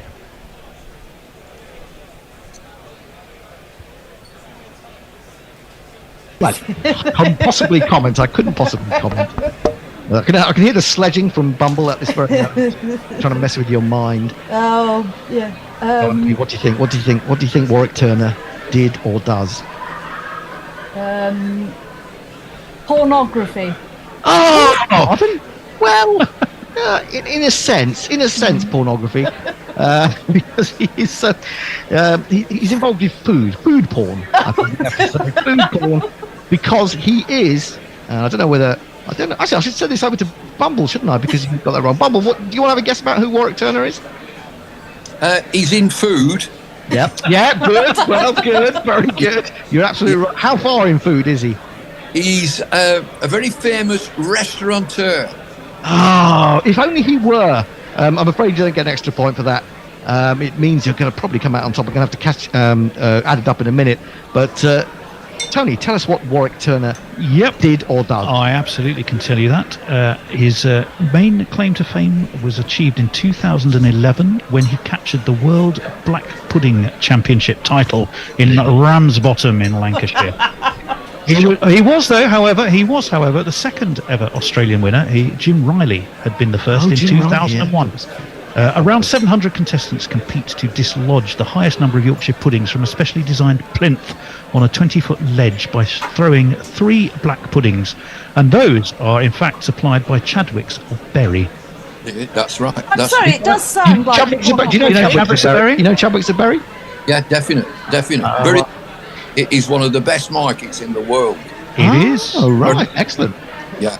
The ultimate Lancashire delicacy, Chadwick's Original Black Puddings, is a Bury institution opened in 1929 and now run by Mary and Tony in Bury Market. Yeah. Very good. There's good local knowledge, Bumble. Cannot beat a black pudding. Absolutely magnificent. No, they are all handmade, of course. Seasoning, according to either Mary or Tony, is the key, but the recipe is a closely guarded secret. For the best results, you either briefly boil, then split open and cover with mustard, or pan fry, preferably in bacon fat. Do you make your own black puddings, Bumble? No, I get them. Sometimes I get Chadwick's, but everybody around here would be selling very black puddings. It is fantastic. I mean, you can't beat a black pudding. It's fitness food. It's health food. Do you think that was why England took their own chef out to Pakistan to ensure that they had black puddings on the menu? Black puddings out, they'd have been all right. I think they would have done. Maybe that's what it was. Maybe I was going to say that was what made them sick the day before. Maybe that's what sort of compelled them to victory, I suppose. I'll tell you what, I'd really like to go to this competition one year. Go on then. Tell us more. Competitors have 3 turns in an attempt to knock down as many Yorkshire puddings as possible. They're arranged in a pile of a dozen, and they have to throw underarm from a purpose-built stand called an ocky. The competition dates back to the 1980s, and clearly it celebrates Rose's rivalry between Yorkshire and Lancashire. Warwick Turner himself comes from Australia's Gold Coast. He dislodged 8 Yorkshire puddings from that ledge. Black puddings, you mean? And one, yes. What did I call them? Yorkshire puddings. No. Get your puddings right. No, I was. You throw the Yorkshire puddings, or the other way around. No, you show the black puddings to dislodge the Yorkshire puddings. Oh, anyway, he won 100 quid for his trouble. There were windy conditions and showers, which rather hampered his throwing. But nonetheless, he definitely achieved it. More than 1,000 spectators supported the event, including an appearance by the Hairy Bikers, Dave Myers and Tom King, Brilliant. who also took part and were in with a decent chance of winning it at one point. the latest event, I can tell you, was won by in 2021 by Andrew Ferrier. Sadly, though, I don't know anything about him. Well, there you go. If you want to know any more about Andrew Ferrier, Black Pudding Champion, World Black Pudding Champion 2021, you'll have to go to Google yourself and find out. I think I should get a point because it was fairly pornographic. Yeah, well, it was, wasn't it? It was kind of food porn. If I give you a point, I'm going to have to go and do an... No, it's okay. I'm not, you gave me a point extra anyway. So. You've had your chance. You've had your chance. You've been dethroned as Queen of Who's That Weirdo, I'm afraid. And the new champion of Who's That Weirdo is none other than the voice of cricket himself, Bumble. How do you feel about it? How do you feel about Bumble? I mean, you didn't expect it, but you must be delighted. It's emotional. I mean, I've never. Let me gather myself just for a second. But more importantly, I'm absolutely thrilled to have won. And do I book my own flights, or do you book it? Well, so I take it it's a fortnight in Barbados. Yeah, we could have a word with Gladstone. We'll give you a discount. Black Opal. We'll mention them. We'll see if Gladstone will get you on a flight. Barbados. Black Opal. If Gladstone's involved with Black Opal, isn't he? Yes, he is. Yes, he is. That's right. And Jamie Smith is his oppo. Yeah, looking forward to it. I'll probably want to stay at Westmoreland if you can get me in at Westmoreland, or at the other one where it's a very nice golf course. Is that the West Coast or the South Coast? Which do you prefer? It's called the Platinum Coast. At Sandhill. I do apologise. For a fortnight, I'll pick my dates. Let me pick my dates. Yeah. And I'll just send you the bill. Okay, yeah, we'll do that, and we'll ignore it. I think you were hoping I was going to win. Strike, that's the problem. Yeah, it won't reach it because there's a postal strike on. I'm afraid. But anyway, that is it from today's Who's That Weirdo. It's been another nail-biting, extraordinary competition between Annie Chave and Bumble, the voice of cricket, and Bumble has come out 11-10 winner. I'm wondering, Bumble, is there anything else in cricket now that you want to do? I mean, now that you've been on Guerrilla Cricket and won Who's That Weirdo, in addition to all the other roles you've had in cricket, what could possibly be next? Commentating with a bit of luck. Oh, you can come on, you can come commentate with us if you like, anytime. You're absolutely. It's an open invitation. You can bring your own beer, and a black pudding if you like. Well, I brew my own beer for a start. Oh, do you? And it's one of them. It's one of them beers that you need like a safety net behind you. It's 6.5%. Way. Ooh, that would be dangerous in the middle of the night. Don't give that to the England team in Pakistan at the moment. Absolutely not. They won't need any more encouragement. They don't need any more encouragement. It's absolutely true. It's been absolutely great fun having you on Bumble. Thank you so much for giving your time and joining us here with Annie Chave today. We are incredibly grateful. And absolutely seriously, we'd open. You know, we don't pay very well, as you know. You can get a pastry and a beer, but if you ever want to join us on Guerrilla Cricket, you are so welcome. I can't even say how welcome you are. So thank you so much for being a good sport and joining us today. Thanks, Bumble. I've loved it. It's been terrific. Thank you. Thank you so much. Cheers. Bad luck. Cheers, done. Bye. Cheers now. Bye bye. Cheers. Greg Matthews, Alan Knott. Who's that weirdo? Daniel 2. Neil Mackenzie. Who's that weirdo? Dwayne Leverock. Shannon Freed. Who's that weirdo? Chris Harris. Kevin O'Brien. Who's that weirdo? Greg Matthews, Alan Knott. Who's that weirdo? Daniel 2. Neil Mackenzie. Who's that weirdo? Dwayne Leverock. Shannon Freed. Who's that weirdo? Chris Harris. Kevin O'Brien. Who's that weirdo? Good morning, good afternoon, good dawn, good dusk, wherever you are in the world. Welcome to Guerrilla Cricket, and after a break of about a month for Christmas, we're back with episode 5 of Who's That Weirdo, a test of skill, knowledge and overactive imaginations that separates the live cricketers from the dead cricketers and those who aren't cricketers at all but sound as though they ought to be. I'm Gorilla Hendo, Nigel Henderson, and today's edition matches occasional gorilla Kit Harris, the finest Richie Benaud impersonator it's been my fortune to meet, but more importantly now, assistant editor of Wisden Cricketer's Almanac, against the award-winning author, Guardian writer, and possibly Michael Atherton's biggest fan, Emma John, who've been trying to get on for a while, and finally she has relented. Emma, welcome to Guerrilla Cricket and Who's That Weirdo? How on earth did Kit manage to persuade you to come onto this orgy of chaos? Well, he definitely didn't say that I'd be announced as Michael Atherton's biggest fan. Are you not Michael Atherton's biggest fan? I thought that was. No, I am. I'm a huge fan. I'm a huge fan. I just, it's definitely one of those things that now feels like it's become such a parody of itself that I. Are you trying to disown Michael Atherton? I get nervous about hearing it. Is there a scale to measure it by? Well, exactly. That'd be the interesting To thing. be honest, I know that I'm not his biggest fan because I've met Miles Jupp, so Miles. Well, we've met Miles Jupp, not recently. Miles Jupp is an even bigger Mike Atherton fan. Really? Okay, well, we'll have to get Miles on this. He's got kind of, he's one of those people who remembers a lot of facts and stats, and he's got all the Athers knowledge in his head. To be honest, way more than I have, and I blooming wrote a book about that involved the man, and I'm terrible at that stuff. But Miles really knows his stuff. Right, well, Miles will be our next target. He doesn't know it yet, but he will. If he's listening to this now, he will now know that we're after him. Now, your book, which you just sort of alluded to, was following on a memoir of teenage obsession and terrible cricket, and we can all relate to terrible cricket. When you said terrible cricket, was that terrible cricket from England in the early 90s? Is that what you were really referring to? Oh, yes. Well, I didn't play cricket at all, so it wasn't my terrible cricket. It wasn't your terrible cricket. No, my terrible cricket has only recently started because I literally never played until last season. I joined Stoke Newington Cricket Club, who are just up the road from me. But no, when I was a teenager, it was just before all the This Girl Can and all those kind of campaigns to get women into cricket. And even though I was absolutely obsessed with the game, nobody would let me play it. That's really sad. I mean, you probably know Annie Chave, who comes on our program quite a lot. And she had a similar situation, didn't she, when she was young? That she was trying to play for a boys' team and they wouldn't let her play, as far as I remember. That was the. Well, mine was mostly my school. I mean, I didn't even know any teams or clubs. But I and certainly the one that was local to me was the Luton one was and possibly still is all male. But yeah, the school that I played, the school that I went to was all girls, but there was a boys' school next door. And once I was really in love with cricket, I asked them, could we, we used to do the classic thing of in the summer it was like tennis or rounders. That was what we got to play. In winter it was lacrosse and netball. That was your options. In the summer it was tennis and rounders, or kind of athletics, which was always really embarrassing because that had also the worst outfits.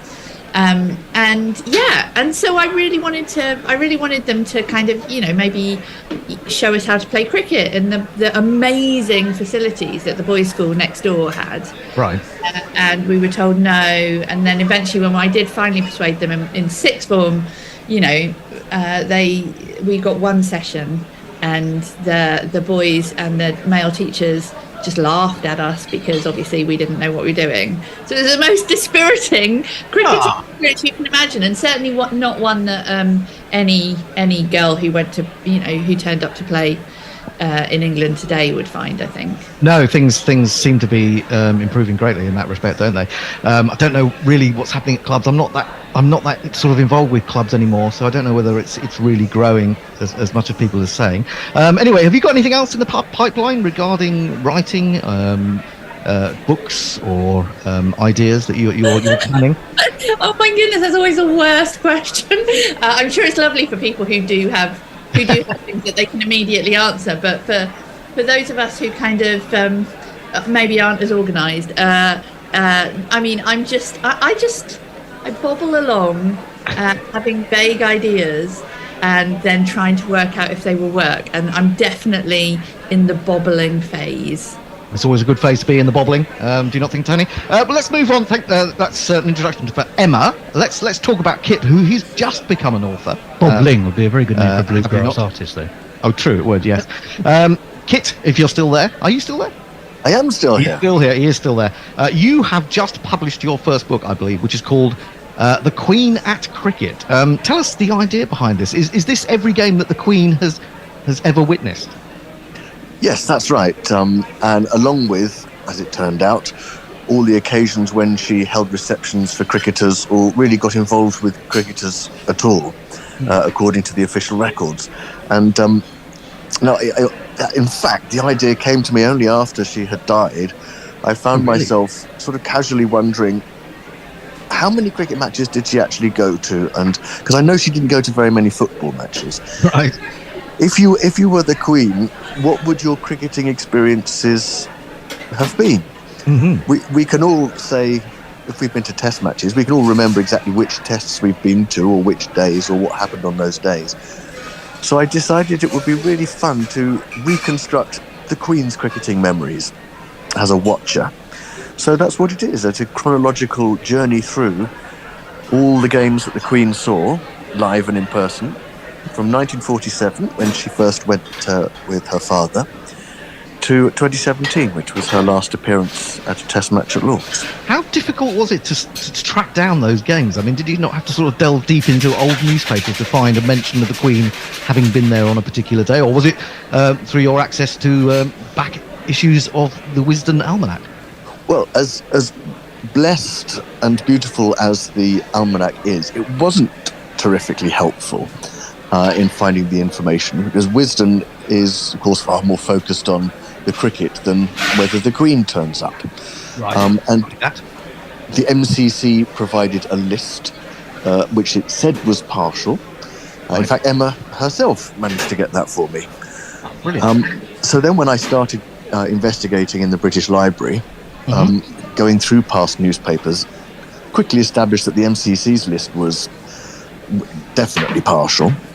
So, yes, got to work with the newspaper archives, digging up things like Surrey at Guildford, the Queen turning up too late for the game to still be on, so the cricketers all traipsed out again and had a county beer match, bun fight as they called it in the 50s.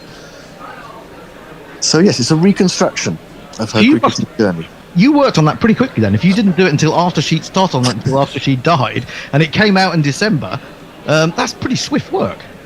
It is pretty swift work, and yes, I don't think many writers are used to working exceptionally hard for prolonged periods of time. But yes, it was quite a sweat to get it out, and lucky really that it having to write it didn't coincide with these last 2 months of working very, very hard to finish the Wisden Almanac, because January and February would have been a nightmare time to try and get anything done. Oh God! Well, of course that comes out. What about April? End of April or early May? Mid-April. Yeah, mid-April. Okay. And what? Can you give us any little quick, things we should be looking out for this year, or is it all hush hush and won't be revealed until the last minute? Well, aside from the hush hush expectation, which of course we do like to have, I think what are now called Easter eggs, things that you open the covers and look in our Part 1 comment section and say, oh, that's fun. There are things which, of course, you can predict easily will be in there. Our coverage of Shane Warne's death and his life, I should say, more correctly. That's very, very detailed, and we've got some very good writing on that and covering it from a range of angles. This wonderful cricketer and all his great achievements. Yeah, that must have been the biggest shock of the last year, mustn't it, Shane Warne? I don't think any of us could really believe that had happened. Anyway, so that's the Queen at Cricket. That's Kit Harris's new book. Have a look out for that. And just a reminder that Emma's book is following on a memoir of teenage obsession and terrible cricket. Let's get on with the show. The other man I haven't introduced to you so far is very patient Tony Bishop, sitting here alongside me, and he's just going to give you a rundown, a reminder for those of you listening for the first time, of the rules of Who's That Weirdo. Tony. Well, yes, thank you, Hendo. It's all very simple. There are going to be 12 questions. Each comprises a person's name. Each of those will be either a live cricketer, a dead cricketer, or not a cricketer at all. You just need to use your knowledge, skill, or judgment to say which you think they are. If you think the name is not a cricketer, then you need to say, who's that weirdo? And if you don't, depending on his mood, Hendo may apply a penalty of some kind, ranging in severity, dependent upon that mood, really. There are some other things. There's a toss to start. You can choose to open or put your opponent in. Correct answers will accrue 2 points. A wrong answer means it's passed to your opponent, who can win bonus points. If you were correct, you also get to guess the age of the individual, currently or at the sad time of their demise. Within 3 years earns you an extra point. If you're bang on the nose, it's a boundary, 4 points. If it's a weirdo, you have to try and guess the reason why they're famous. They might be a musician, a politician, business person, record breaker, writer, philosopher, or indeed absolutely anything else. And finally, whether you like it or not, I'm going to tell you a bit about each of the people before we move on to the next question. What really could be simpler? Yeah, it sounds immensely complicated to me, so we'll probably go wrong, even though I've done it 4 times before. Right, I think, Emma, we shall give you the chance to call on the coin toss. I have a newly minted King Charles coin. No, I wish I did. I don't. I have an old Her Majesty the Queen pound coin here. I'm going to toss. Do you want to call tails or heads? Heads. Oh, I've lost it. It's come flying over my shoulder. That's a great so let's just say that'll be found in about 3 months' time when someone goes down the back of this chair. So let's just say that you won the toss. Do you wish to bat, or do you wish to put Kit into bat?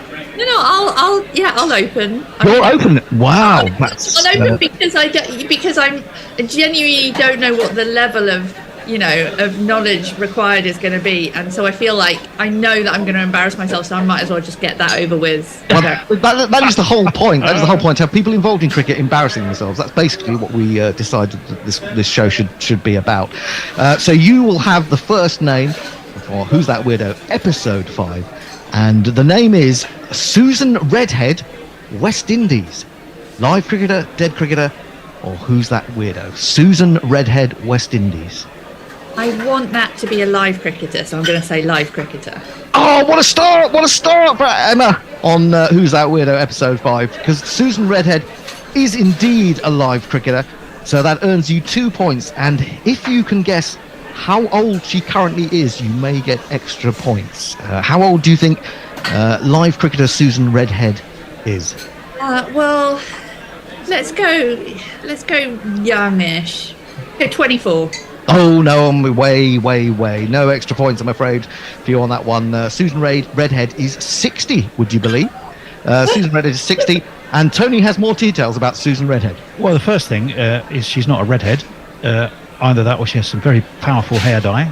She was born in June 1962. She's a Grenadian former cricketer who played as a right-handed bat.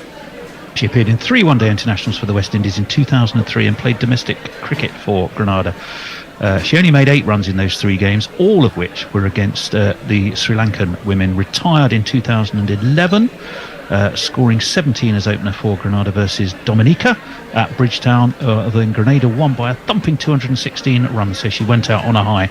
She did once present the Player of the Match awards to Stephanie Taylor after a West Indies win against Pakistan in a T20 in 2015. That, I have to say, was the only photographic record I could unearth of her. Well, there you go, Susan Redhead, great name, and quite a good by the sounds of it. So 2 points to Emma. She leads by 2 points to 0.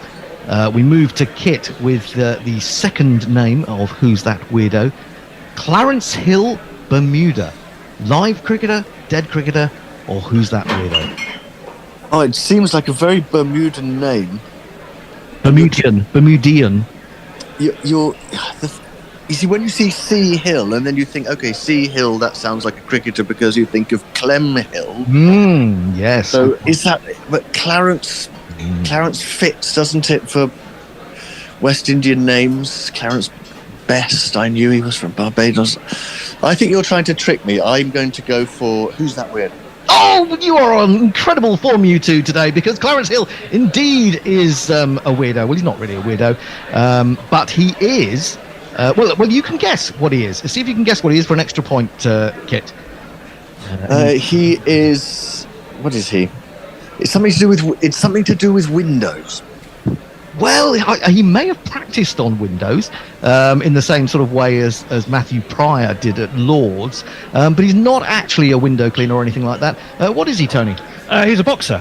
And he was the Olympic heavyweight bronze winner in Montreal in 1976. He's not just any old medalist, though.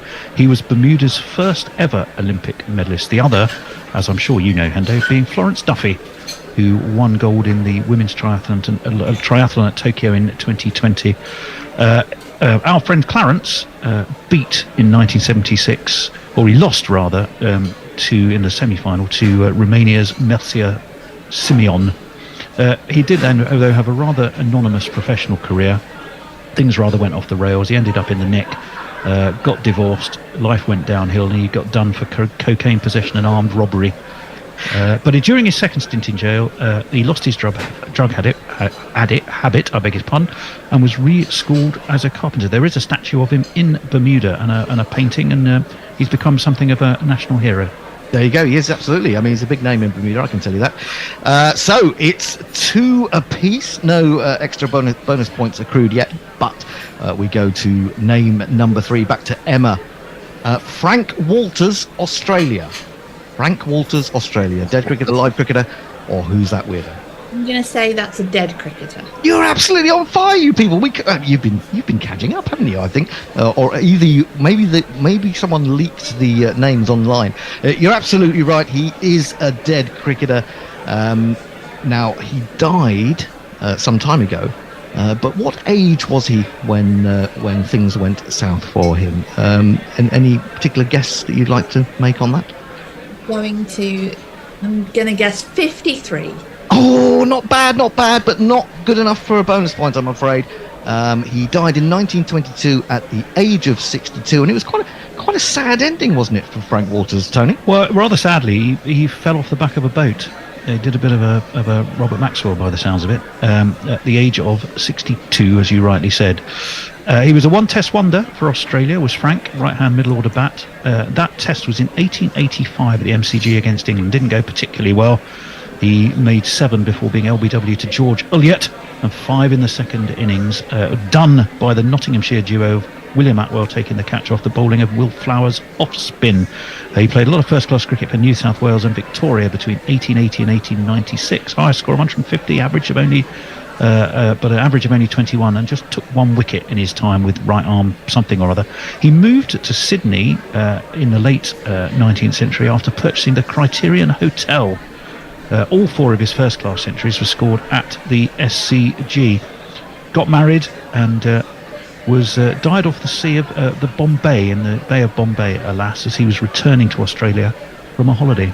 Yeah, it's quite sad, isn't it? There wasn't a whole lot more detail about exactly what happened there, but that was the end of Frank Walters. Died in 1922. It's 4-2 to Emma. Can Kit level here? The 4th name on our list this afternoon is Luha Ismail Bai, India. Live cricketer, dead cricketer. Who's that weirdo? Well, I feel like I want you to spell it for me, so I can visualize it on a scorecard. I can do that for you. Luhar, Luhar, Ismail Bai, which is Ishmail Bhai. Does that help? Bhai. Bhai. But that seems strange, because by Bhai at the end of a name in India means sort of sir, doesn't it, or Mr. Well, that's interesting. They say Sachin Bai as a term of respect to refer to Sachin Tendulkar. So that seems unusual to see it at the end of a name. Ishmael with an H in it. Okay, well, I'm not sure. We've got Dara Ismail Khan. That was a Indian first-class team back in the day. So what am I going to do? I'm going to go, who's that weirdo again? And you're absolutely right. You two are the best people that we've had so far on this program. Most people get things wrong, but you've been all absolutely on the spot. It's entirely beginner's luck. You will notice in the next question. We will see. We'll see. Maybe it's very good for beginner's luck that lasts for the whole of the program. That'd be fantastic. So Luha Ismail Bai is indeed who's that weirdo. But in what way is she a weirdo, Kato? Would you like to sort of offer a guess on that? It's a she, is it? It's a she. Now that's what makes it so interesting, isn't it? Yes, that does make it interesting. Luha Ismail Bai. Well, I'm just going to put my dart somewhere on the dartboard. There are such a great many local and national politicians in India. I'm going to go with politics. It's a good guess, but it's not right. As they used to say on, what was that program on ITV? I can't remember. Anyway, it's gone. Catchphrase. Catchphrase, that's the one. It's good, but it's not right. I can't even remember who the host of that was now. Roy Walker. That's Am I getting Roy points? somebody. I can't remember. Roy Walker. Roy Walker. That's Not Roy Plumley. No, that was not Desert Roy. Island Discs. No, indeed not. So tell us, Tony, Luha Ismail Bai, what was she? Or what Well, was she look, to be famous honest, for? I'm absolutely amazed you don't know this, Hendo, for goodness sake. I mean, she's the woman who has the most published academic papers in the field of concrete technology. But she's clearly not set in her ways. She's 36 from Jaipur, world record holder, an eco-friendly material scientist come inventor, professional chartered engineer, author many times over, prominent in both conventional and geopolymer concrete technology, of course, and building material.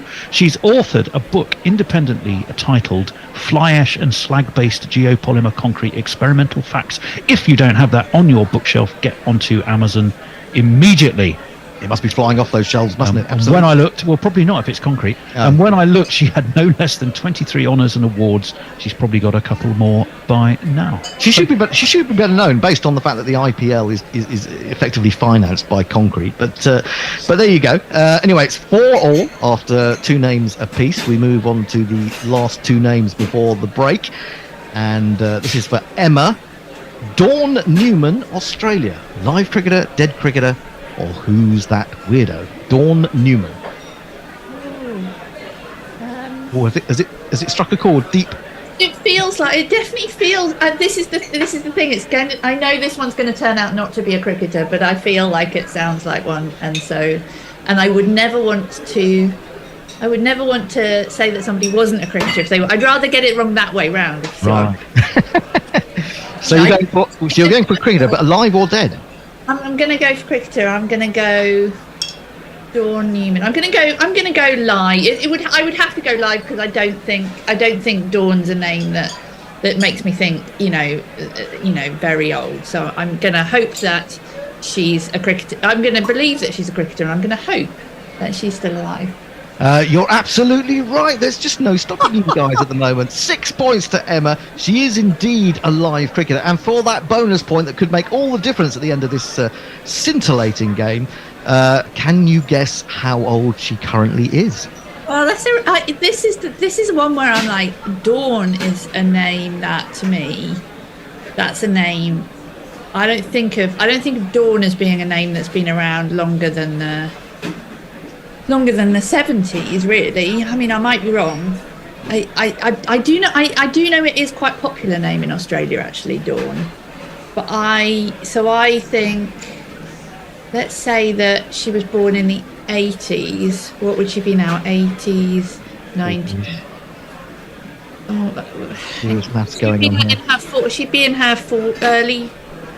She might be in her early 40s, late. I'm gonna say 43.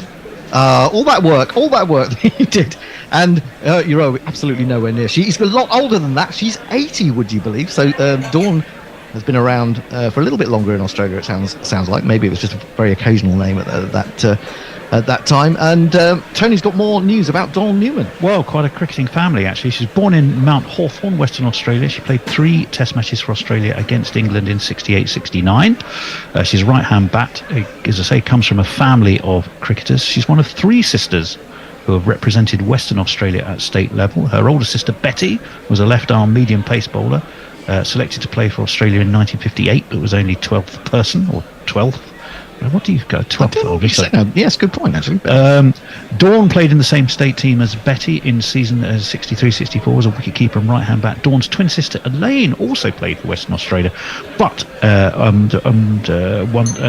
Barbara is the mother of former Test and ODI cricketer Bruce Reid. Bruce Reid, yeah, so the lanky left arm. She toured England in 68-69. Dawn was selected to make her Test debut at the Thurberton Oval in Adelaide. Muriel Picton was the skipper that day, and some other notables in the team were Mim Key, Anne Gordon, Patsy May, Elaine Bray and Ollie Smith. Dawn top scored for the Aussies that day with 76. Well, there you go. That's Dawn Newman. One more name to go. See if Kit can once again level up the scores. It's going to be a tight one, this. I can feel it in my bones. The 6th name, before we go to the break, is Thomas McCarty, England. Thomas McCarty. Yeah, do you want me to spell that for you again? No, it's okay. McCarty. Okay. Thomas McCarty, England. Mm-hmm.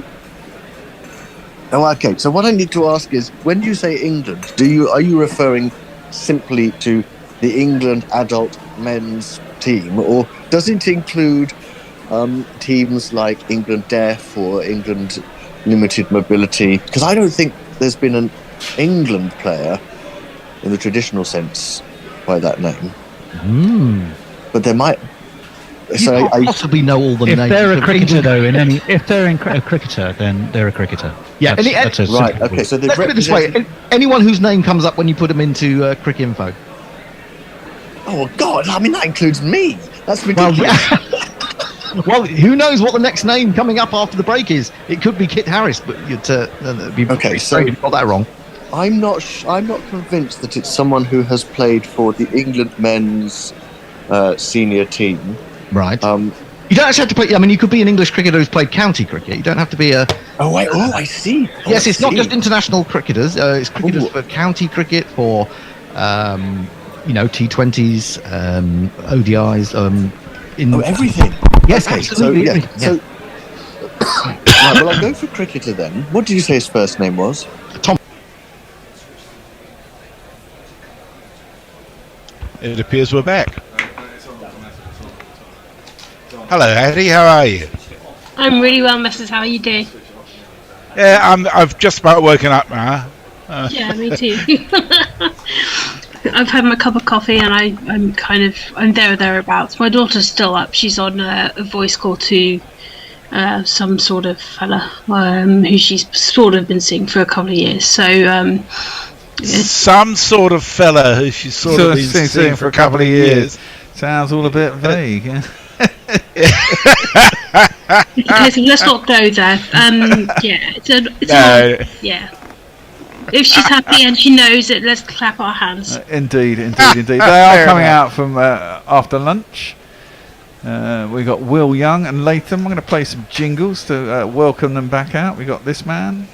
He opens up a thing or sometimes keeps wicked. He doesn't ball great, but I still don't wanna face him, Tom Latham. In the basin. Can you bring my cigarettes and weed? I beg your pardon. What was that? Did you say cigarettes, Bear? And weed, yes. I'm going to have a spliff. It's 1 in the morning. What is it? It's nearly 1 in the morning. It's all right if it's for a spliff. I thought you were going back onto the tobacco. No. I have my vape for that, but I've got my vape by the back door, darling.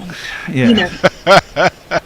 I haven't had a cigarette since June. Well done. Are you on a vape? Yeah. Yeah. Vapes are good, man. I couldn't have given up cigarettes without the vape. No. And it saves a fortune given the cost of fancy. Oh, it does. So I mean, I mix my own juice as well, and it's so cheap, man. I buy a litre of PG and VG costs about 10 quid each. Yeah, exactly. And then the flavour costs for 500ml costs me 50 quid, which is 10 mixes. And then the nicotine is about 30 quid, and that lasts me. I've had so little nicotine in my mix anyway. That lasts like 3/4 of a year. This is what I'm saying. I've gone from probably spending 60 quid a week on 68 quid on cigarettes to probably 60 quid every 4 or 5 months now. Exactly. It's good, Yeah. Oh, good money saving tip for all those people out there who are looking to save money. First ball after lunch. We'll play the bowler's jingle in a second. It's very full. And jabbed out on the offside by Will Young. He sounds like this. Tonight, I'm Will Young. No, not that guy on Papahito. I won't sing out, score some runs.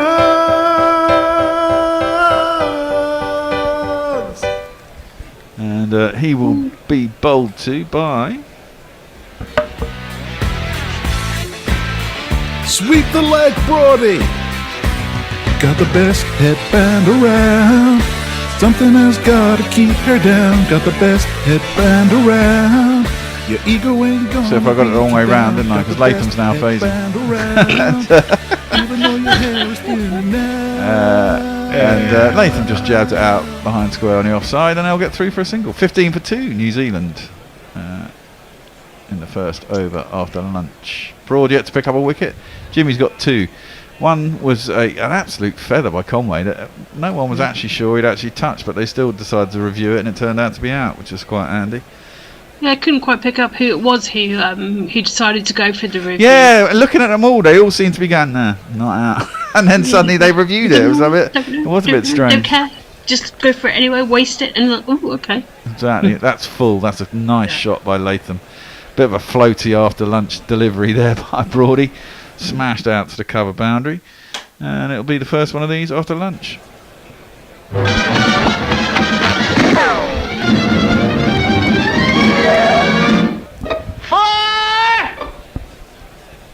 The second wicket was Kane Williamson, who looks all out of sorts. Got beaten by an absolute peach the ball before he was out, and then jabbed at one. Ugly shot. No need to move. Flat-footed, which you don't often see Kane Williamson playing well away from his body, just poking at one outside his off stump. And got a nice edge through to the keeper. So he was gone. They were 7 for 2 at one point. They've now recovered to 19 for 2. Brought in around the wicket off the pads of Latham. Clips it into the leg side. We'll probably get 2 as it's chased down by the 40-year-old veteran that is Jimmy Anderson. He'll probably bowl at the other end, one would have thought. Yeah, those last two have been a bit shorter, haven't they, than the previous ones? The previous 2, so they've been tucked away comfortably. Yeah, he hasn't really got his radar going this morning, Brody. His first 2 overs before lunch were a bit wayward. Coming off that spell from the last test, must be feeling quite good about himself. This is Broad for you, isn't it? Well, down it is. Round the wicket again to Latham. Just plays that out to the offside. Thinks about a run, that is better. And it goes to cover. And there is no run, 1 ball left to come in his third over. And let's see how he does. As England was 3 slips, I think. 3 slips and a gully, 4 slips still. And there's a cover mid-off. Short leg mid-on. There's a long leg. Rooty's got his hands in his pockets. Don't think it's particularly warm, and it looks quite hazy over the back of the ground. Nice stand though. As Broad comes around a wicket for the last ball of the over, left alone comfortably by Latham through to the keeper, and there's no run over to you, Messi. Lots of love for Atif, who said he was feeling miserable. Raheem says, Sabra Atif, plenty of negativity in this Danya. You are one of the positives. Positivity always wins. Rewatch today's Azam Khan innings. It'll bring a smile to your face. I presume that was in the PSL. And best wishes also from AR. Jay Grover says, hooray, Hattie, but no hat. I haven't had a cigarette since 20 seconds ago. And Ravi says, I have tried vaping repeatedly, but it just doesn't work for me. It also hits the back of my throat too hard, so I still smoke 40 a day. But luckily in India, that cost me about 80 quid a month. Well, in Australia, that would cost about $80 a day.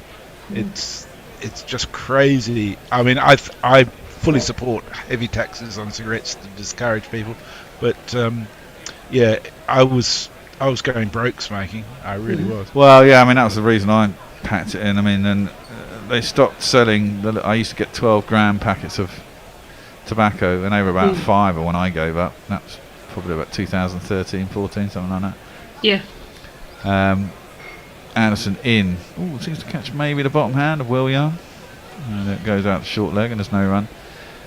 And now, you know, I buy a packet to smoke my weed with, but I mean that lasts me a month because I don't smoke much, and that's 20 quid for 30 gram, which if I was smoking would last me maybe 2.5 days, so I'd end up spending 60-70 quid a week. Easy. Yeah, it's fucking expensive, but hey, Jimmy in outside half of the bat, thinks about a run, it's not there. Got on top of the ball though, it went down and out to gully, and there's no run. There's plenty of chat over on YouTube. I haven't been there because there's a lot of discussion going on, but since lunch, John Cooper's with us, says, right lads, let's be having them.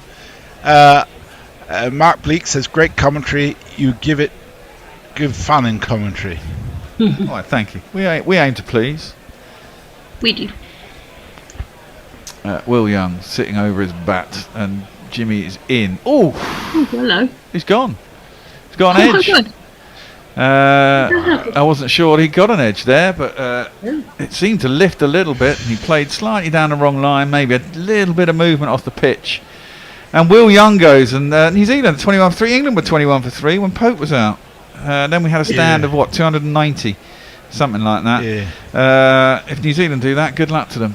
But I've got to say, after this, The crowd says, the crowd says, the crowd says you're out. that New Zealand look a bit gone in the head. Yeah. Which is a bit weird because it's only a second test of a 2-test series. But I don't know. I mean, we had Jim Birchall on, and I was saying this after they've had a little bit of a tour in Pakistan. They did quite well in Pakistan. Didn't win a test. Hard-fought draws. Got smashed in India. Been away for a couple of months. World Cup was just before Christmas. Are they a little bit mentally drained, And Jim was like, well, it's your job, you're a professional cricketer, but they look a little bit like when England were in the doldrums just that sort of 12 months ago, where they looked like they couldn't buy anything and it was all just going horribly wrong all the time. And then the head goes down and that just makes it worse. Yeah, that tour of the West Indies was really the nadir, wasn't it? Oh, God, yeah, wasn't it just? Well, we didn't pick the right team to go out there either. No, that's a fair point. Mayank says, Friday night with the test on, time to watch New Zealand figure out a way to fight through and taking a lead tonight. Good luck with that. Good luck with that one. It says, compared to the UK and Australia, cigarettes are dirt cheap here in Philadelphia and Delaware area, something like $8 to $9 a pack. Yeah, that is very cheap. And Jay says, well, cheers. Now you've explained to me why I'm poor. You should come and live in the UK, then even more so. Yeah. Well, Jay's in Sheffield, but he obviously spends too much money on cigarettes. Absolutely. Cigarettes and alcohol, yeah. Well, there is a new batsman out. First ball, he leads through the keeper, and there's no run. It's this guy. 10, 20, 30, 40, 50 and more. You know Henry Nichols is racking up a score. Dozens of bowlers try to bring him down. Henry Nichols just laughs and goes to town. Oh, that's good. Right. Good. Nichols, who hasn't really done much in a while, has let that one go through to the keeper and there's no run. I always thought Nichols didn't look like much of a bat, and then he scored shitloads of runs against us when he first came into the side, but he's been having a rough trot recently. He's been dropped a couple of times. Oh, Jimmy is so good. He should be just about coming into his peak by the time of the next Ashes tour of Australia, I reckon, Jimmy. Well, he'll be 42 then. I still reckon he's a good chance to make it. Well, if unless he breaks down. If he doesn't break down and he keeps swinging it and moving it, then possibly. I mean, it depends what his pace is like then. Flashed at by Nichols, goes out through the point, and it will make its way to the boundary. It'll be 4 runs. Well, given that crap that shot was. Not the shot. That crap that delivery was. He should be rested for the next series, and then he'll be fine for the next tour. That'll be fine. No problem. No, you can't. Jimmy, if he wants to play, you let him play. I mean, how much cricket does he actually play? That's the thing now. Doesn't play all the county matches because they wrap him up in cotton wool for the test matches. So they give him a couple of county games to warm him up, and then they sort of get him in the England camp. Then he plays a few tests, doesn't play any tournaments, doesn't play any ODIs or franchise cricket. If he wants to keep himself fit and he can keep his pace up around about the 80s, he could go. I reckon he'll go as long as he wants to play. Really, it'll be up to him to retire. He's a perfect test cricketer, really, isn't he? Oh, he's every test cricketer every youngster should look up to. Even though he bats at number 11, it's fine. Yeah, exactly. He might even finally get to 1,000. You know, he could get to 1,000 runs in his career. Maybe. That's a journalist question, isn't it? Do you want to get up to 1,000 test runs before you retire? There you go. Well, if he did, well, the funny thing is, that's the benchmark, isn't it, for an all-rounder? 1,000 runs and over 100 wickets. So absolutely, he could then be considered as an all-rounder. It'll take him about 200 tests to get there. He's got 1,308 runs. Oh, has he? Yeah. Oh, right. No, so he must have. 2000. Okay, right. In that case, he can be considered as an all-rounder then. He does have an average of 9.21. Well, there you go. Driven out to cover and there's no run. Adjusted. So, because he was in a battle with Trent Boult, wasn't he, last summer for most runs at number 11? So he must have spent a reasonable time at number 10 at some point then. So there must have been someone really shit in the batting order. Well, just have a look at that. Jack. Now, presumably he's come in at times as night watchman, so that doesn't count as number 11. Yeah, he used to be the standard night watchman. Yeah. Brody in around a wicket to Latham. 2 wide. He's proven quite sticky as Tom Latham. 15 off 37 deliveries. Quite troubled at the start, but he's looking to get into his work. Yeah, Jimmy's got 648 runs at number 11 and 353 at number 10. He's even got 84 runs at number 3. Well, there you go. And people his say highest average is at number 7, where he's scored 27 runs and he's only been out once. Nice. Better than me. Brody around a wicket to Latham. Ooh, pokes Easy. at that one and beats the outside edge. Another one of those ones that just gets a little bit up on the batsman. He must be one of the few people who's batted at every single position except opener. Yeah, well, he's been around long enough, hasn't he? Oh, shit, my phone's died. That's no good. No. Brody, 2 balls left in the over. Bowling at Tom Latham around the wicket. Jabs it into the offside, out to gully. And there is no run. Jimmy clapping away in the outfield. How many tests he played now, Jimmy? 180, 170? I've got to get back there now. Or is it not as many as that? It's got to be close to that, I thought. No, I don't think it's that many. Well, 178. Fucking is. Wow.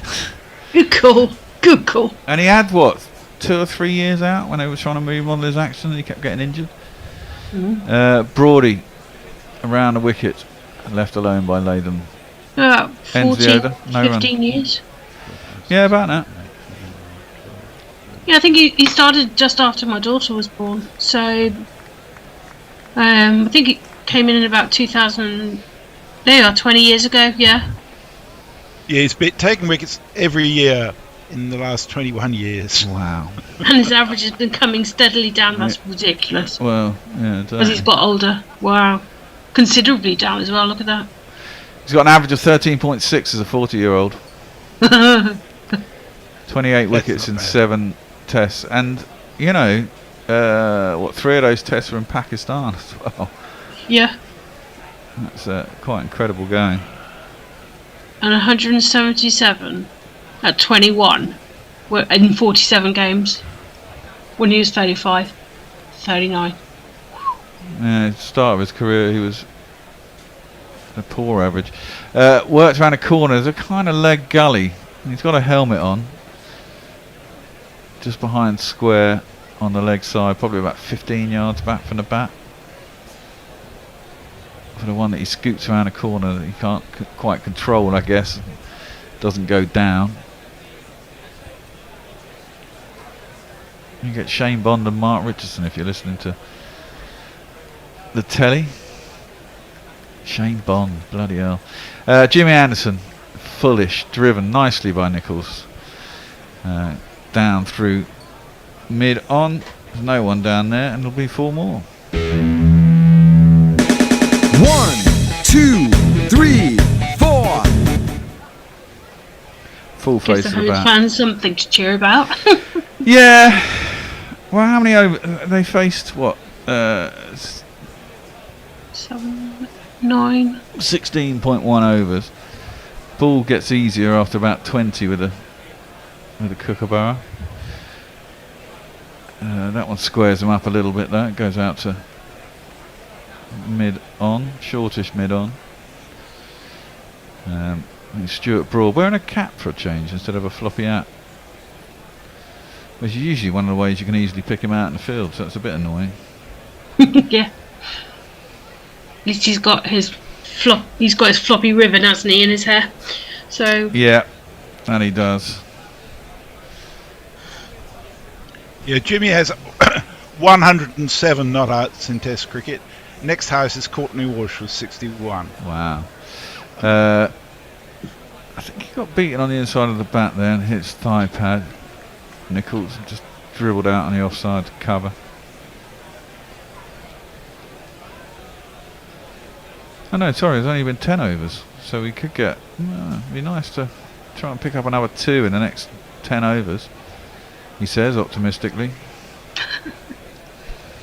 As Jimmy is in and Nichols turns it around out towards deep backward square leg. There is a dive down at long leg, can't get round in time, nicely timed. It's made its way to the boundary and it's 4 runs. 1, 2, 3, 4. the second time in the over, Nichols has come down the pitch to him to kind of try and counter anything that there might be, actually, which is a bit cheeky. Well, yeah. Did you see Root yesterday? How far he was out of the crease, though? Oh, that was bonkers. It was mad. I think it was even before the ball was bowled. Yeah, exactly. I mean, he was running at the bowlers. By the time he was meeting the bowlers, about 3 or 4 yards down the track. Defended out to cover and there's no run. That ends the 11th over.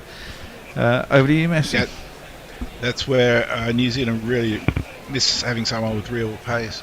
Ravi says in India, because loose tobacco and such are associated with joints, they're more expensive than shop-bought cigarettes. So I buy shop-bought cigarettes, but I miss all my tobacco products. That's fucking crazy. Jay confirms I spend far too much money on books, drugs, and shower curtains. Not enough on shower curtains, I would say.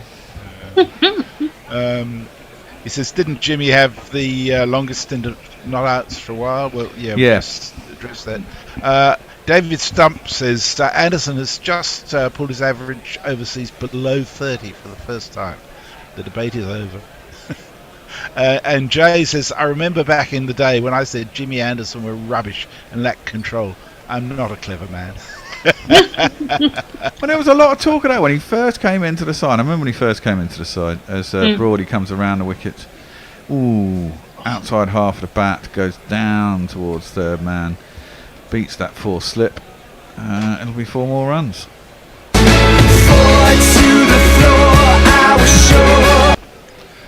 And he was, and everyone was worried. I mean, that's why they tried to change his action, wasn't it? Because he doesn't actually look where he's bowling the ball. His head's kind of looking down when he delivers, and it always has been and always will be.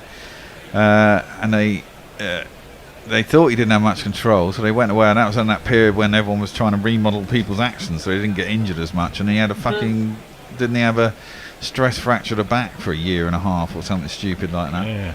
Yeah. And then they gave up on that. And I think he played in some ODIs and stuff in that period, and everyone was like, "Oh, he's lost it." As that's left alone outside the off stump through to the keeper, and he's not very good anymore. And then he just gave up on all that and went back to his old action, and we've seen the result 15 years later, or whatever it is. Exactly. Bloody hell. He stopped dyeing his hair as well. Jimmy's played 194 ODIs, and he hasn't played since 2015. Yeah, he was a stalwart in his side, wasn't he? But then England took a hat trick against Pakistan, didn't he? Something like that. Yeah. He took 269 ODI wickets. Wow. Broad around the wicket, too wide of the off stump. Latham doesn't need to play at it, and so he doesn't through the keeper, and there's no run. Nichols scoring pretty freely. These two are putting a little partnership together, looking quite happy at the crease now.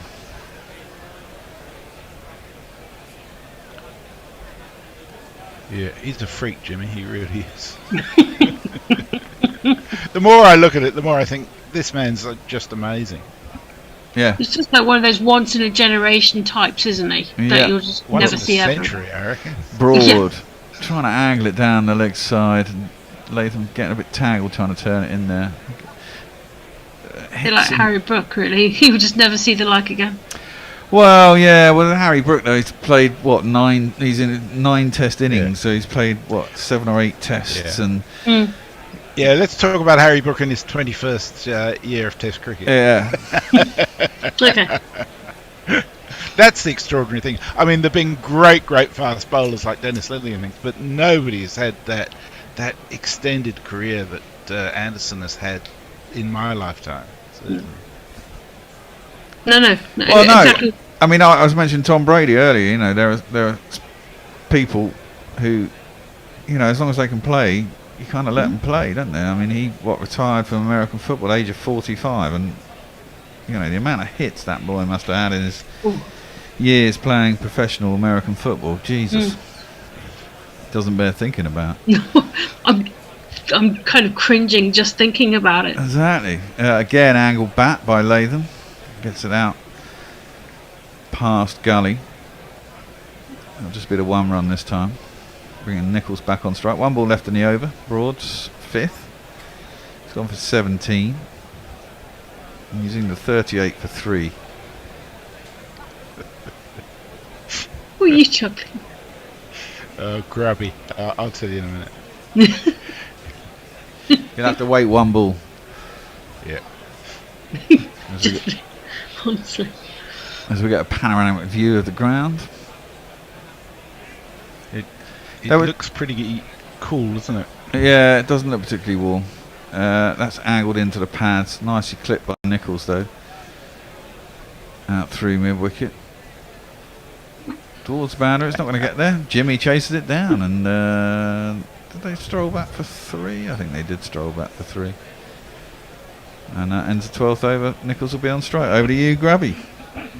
Yeah, our own Grubby, Paul House, sending love to Atif. He tells him to listen tomorrow night when Grubby will be on. In response to Mog, who started the day saying, yeah, how's it going, motherfuckers? Just as in English we say, hello. And to Ravi complaining about the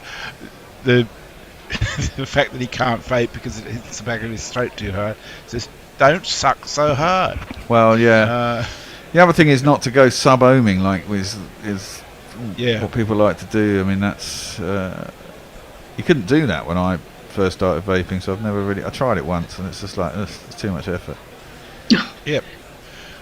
Jay says, calling it now. Harry Brook is rubbish and lacks control. He's trying this Jimmy Anderson curse on him. Well, as we've been saying all through this, the Ashes will be that test, won't it? That's just jabbed into the offside. They go through for a quick single. Jimmy into his, he had 3rd over after lunch? 4th over after lunch. And you're right, he doesn't dye his hair anymore, doesn't he? He's starting to get a little bit grey over the years. Aren't we all? Yes. Been for a while. I've got less than 3 weeks and I'll be 50 bloody 2. Jesus. Time marches on, man. That was my birthday a couple of weeks ago, 2.5 weeks ago. That's into the pads. Happy birthday. Thank you. Yes, happy birthday. Latham again and clipped into the leg side and there's no run. Your daughter's the same age as mine, isn't she? 17, 16, 17, yeah. Mm-hmm. Yeah. Yeah, she'll be 18 in September. Yeah, same as mine, yeah. When's her birthday? What date? 13th. No, mine's 25th. It's crackers, isn't it? It's just like, how have we got a kid that age? It's I know, they're a real marker in the sand, kids. Yeah, definitely. As Jimmy comes around the wicket and it's defended nicely by Latham and there's no run. Looking quite happy, these two now, aren't they? After all the mayhem that happened a little bit earlier. Yeah, it's amazing, isn't it? How it seems to have changed. I mean, Jim is still bowling beautifully. Yeah. He'll never change. There's not a lot of movement. Jimmy around a wicket to Latham, who drives that sweetly out through the covers. It's being chased down by Ben Duckett, and they're going to come back for 3. Well run. Jimmy grumpily goes back to his mark.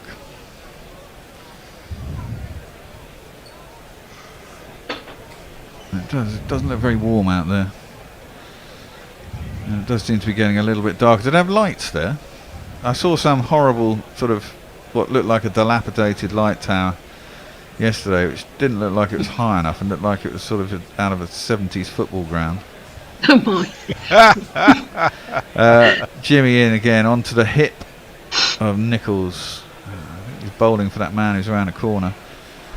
But he plays it down to long leg comfortably enough, and it'll be a single. 1 ball left in this over, and then we shall have a change. Andy's going to come in and do some ball by ball. Richard's going to do some tweets, and Al is going to return. You'll have to come and sit in this chair, Andy. Yeah. But I shall return in half an hour. Okie dokie. With Richard doing ball by ball for you then. As Jimmy bowls my last ball before I had to take a little break. Around the wicket. And beats the outside edge of Latham. And there is no run. Bit of a nod of appreciation from the batsman. And that's the end of the over, and we shall hand over. See you in a bit, guys. See you later. See you in a bit. Richard, are you on? I'll hang on till Richard turns up. Russ McD says, morning from Korea, Grillers. Woke up, saw the declaration and thought, what the hell was Stokes doing? Shows what I know. Oh, there you go. We're up to date on tweets. Yeah, I don't know for how much longer, because I am socially media completely inept, and well, I might go quiet for half an hour trying to figure it out, unless someone knows better how it works than I do. You should be able to just search for @GorillaCricket, and you should pick up everyone who's talking to us or about us. You make it sound so simple. I'm on the Twitter website, and things are all jumbled into strange orders, like 23 hours ago. Exactly. I always tell everybody to use an app, use TweetDeck or something like that. Which is actually a good thing to set up if you're going to come on and do tweets at any time. In the meantime, I guess it's you versus Elon Musk and the 2 software developers he's still employing, as Robinson comes into the attacks. Not quite the same pace as Anderson Boyd. It goes to short mid-wicket, who flicks it at the stumps, but misses. And where's Al? I can't quite see. Al is not with us yet. Should we just talk about the Here he comes. Yep. And his hair was perfect. So we've had a change in the com box, and not surprisingly a change of bowling on the field. I think Broad and Anderson have had their half hour. Broad officially has. I wouldn't be surprised if Anderson has as well. A bird flies across the pitch, which gives me a chance to play this jingle.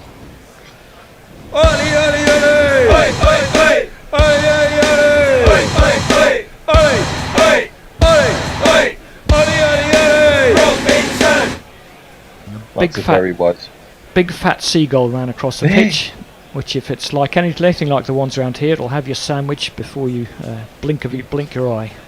Can you imagine? Seagull nicks the ball just off a bit. Robinson's hopefully going to go fast enough so that can't happen. In any case, it's on the top of kind of Midland leg, back down the wicket for no run. What do you think, Al? The old at this stage comparison has it dead even, but it doesn't quite tell all the story, does it? Yeah, there was a little bit of a kick on after that. I think Bear might have it spot on. Bear said that the Kiwis might not be right in the head. I think there's a sense here that they might know their second best. Well, that's what playing aggressively can do to anyone in any sport. Yeah. As Nichols lets that one go outside off stump. Yeah, I just think that they look like a team that needs a fresh injection of something. but might not have the resources to find it quickly. Not quite at the moment, as Mike Tyson famously said, everyone has a plan until they get hit in the face. Because this is the fourth or fifth test they've played against England in less than a year, isn't it? And they are the reigning Test champions, don't forget, and they've had a pretty steepish decline from there. Nicholls lets that one go again. Broad is still going through his bowling action as if he's going to change ends. I would be surprised. Though with Broad you never know what he's doing and why. The Hawk. The Hawk, sorry. Well, apparently, when he becomes the Hawk, mild-mannered fast bowler by Mild-mannered day, janitor, yeah. could be it's to cause maximum disruption. So what could be more disruptive than changing ends? Well, it's certainly a start. Robinson comes in, he's around the wicket this time. Studious defence from Nicholls, and Robinson 11 balls without conceding a run so far.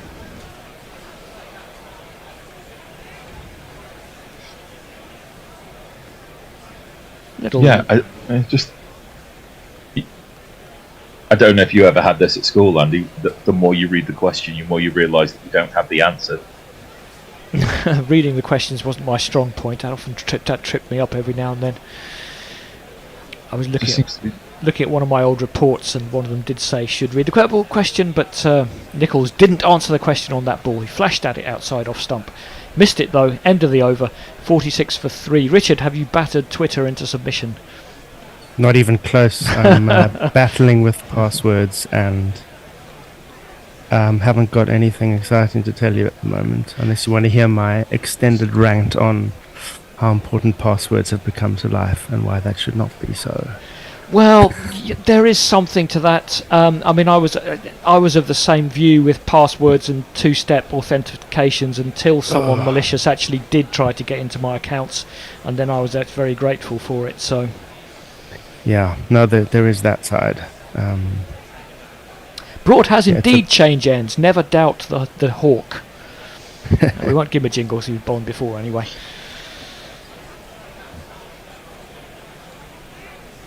And New Zealand are 46 for 3.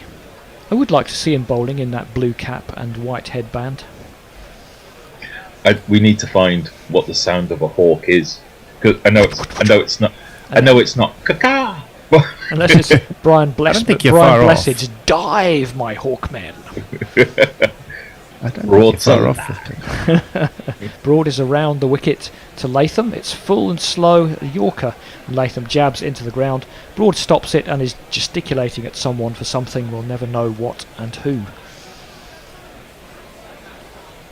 A noticeable Al that some of the New Zealand batsmen are taking this tactic of advancing down the pitch to try and cut down the swing. Well, it worked in the first innings. The interesting thing will not be about the first 15 overs. There was lots of assistance for the New Zealand bowlers, but then after.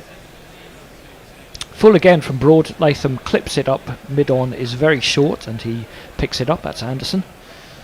It's now a question of sustaining this, because that pitch seems to have quite an effect on the Kookaburra ball. And it became easier and easier to be able to bat. And some of the bowlers were slightly complicit in their own downfall. But it will be interesting about how the next 3 wickets fall. Broad's full again. He certainly sees what he's trying to do. And Latham pushes that in between cover and mid-off. And they'll get through for a single. Yeah, well, we're going to get some old school Test cricket, Bazball or no. I think we're going to have a session where England are going to have to be patient, keep hitting their areas, and just try and wheedle out a wicket or two. I'd quite like to see, by the time we get to 20 overs, I'd quite like to see Leach have a bowl. Yeah, before too long. Yeah, because Bracewell looked like he was spinning it, so I'd quite like to see what Leach can do. I think we're probably more likely to see Leach come into the attack before Stokes does. Possibly, yep. Might wait to see if they get the ball reversing. That one tails in a little bit from Broad. There's half an appeal, but it all looks very high. It did nip inside the bat, but was clearly going through the thigh pad and over the stumps. Are you having any luck there, Richard? Because if not, I think we'll just rotate a little bit. I'm failing miserably. Okay, well, it's I'll very tell you good at showing me tweets from a day ago. Yeah, but, I know. I'm even on TweetDeck. That's Twitter for I need a lesson at some point that isn't 2 o'clock in the morning. Okay, so I'll tell you what we'll do. How about after this over, if we all rotate round? Al, you do ball by ball. I'll do Twitter. And Richard, I'll just switch with Richard. Just switch over, yeah. If you're happy to do that, yep. Yeah. That one is played back down the wicket by Nichols, and there's no run. Thank you, gents. It's good when the youngsters can come to the rescue with these technological things. Oh, God bless you for calling me a youngster. We'll figure it out. But yeah. Twitter It's- is falling apart, it seems. I was told after a day in which I hadn't tweeted at all, and I tried to tweet one tweet at 10 o'clock, it told me I'd exceeded my daily limit. That seems to take us back to the smoking discussion. Broad is in to complete the over. 3 slips in place, into the leg side by Nichols, and there will be no run. So Al, can you catch us up on Twitter in that case? What I'll do is I'm just going to pick a random point. So if you've heard some of this before, apologies. Ross McD, morning from Korea Gorillas, woke up, saw the declaration, thought, what the hell was Stokes doing? Shows what I know. Jules, hello to the Gorilla crew and my dad listening out in Christchurch, New Zealand. I am Inverness Way, staying a week on the sofa, tuned in. Welcome to the party, Jules. Hi, Jules. Jake Grover. Sorry, Richard, what's your surname? So it looks like you're going to get a follower there. That's me. Richard Asher, Asher. Grubby. Andy, so lovely to welcome you to Test cricket. Not so different from your limited overs. Not now. It's not when England are batting anyway. Yeah. Robinson is in, and Latham plays it back down the wicket. There's no run. Gosh. And so begins a third over in which, well, he hasn't conceded a run yet. No, well, that's what he's here for, Robinson, isn't he? Again, I think he's the perfect bowler, don't you think, to try and just be really patient, not give them anything to hit, and just niggle and niggle and niggle away. Yeah, I was thinking about this during the lunch break because a lot of New Zealand's rise to the top in Test cricket was based in getting through these kind of sessions at home. We'll carry on after this ball. Robinson's in again. Similar result, played into the offside for no run. Being watchful if conditions are a little tricky, although actually the ball isn't doing an awful lot now, but at least while the attack is on its game. And then, waiting for them to tire out and jumping on the bad balls. It's going to be a battle of patience here because England, unlike teams that have toured New Zealand in recent years, whether it's Pakistan, Sri Lanka, West Indies, whoever, they don't give you many bad balls. You've got to go out and make them bad, much as England's batsmen do. Much as England do, yes, yeah. Latham on 24. He's got 4 slips and a short leg. It goes down to that short leg, scurries across to his right, and there's no run. And there's another example of a good ball. And a fielder waiting to test the batsman's patience. But Latham has looked a bit busier since lunch, hasn't he? He played a very nice cover drive straight after lunch. That might have settled him down a bit. Yeah, because before lunch he looked jittery. I thought he was just starting to look like he was in, and then of course they left the field. So you kind of have to start again. But he came out with a slightly different vibe about him, I thought. Robinson, in he comes again. He's back over the wicket now to Latham, and Latham lets it go outside of stump. May have tailed away from him a little bit.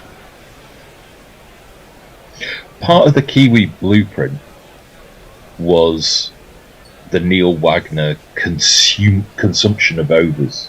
And it's just really interesting that we've seen,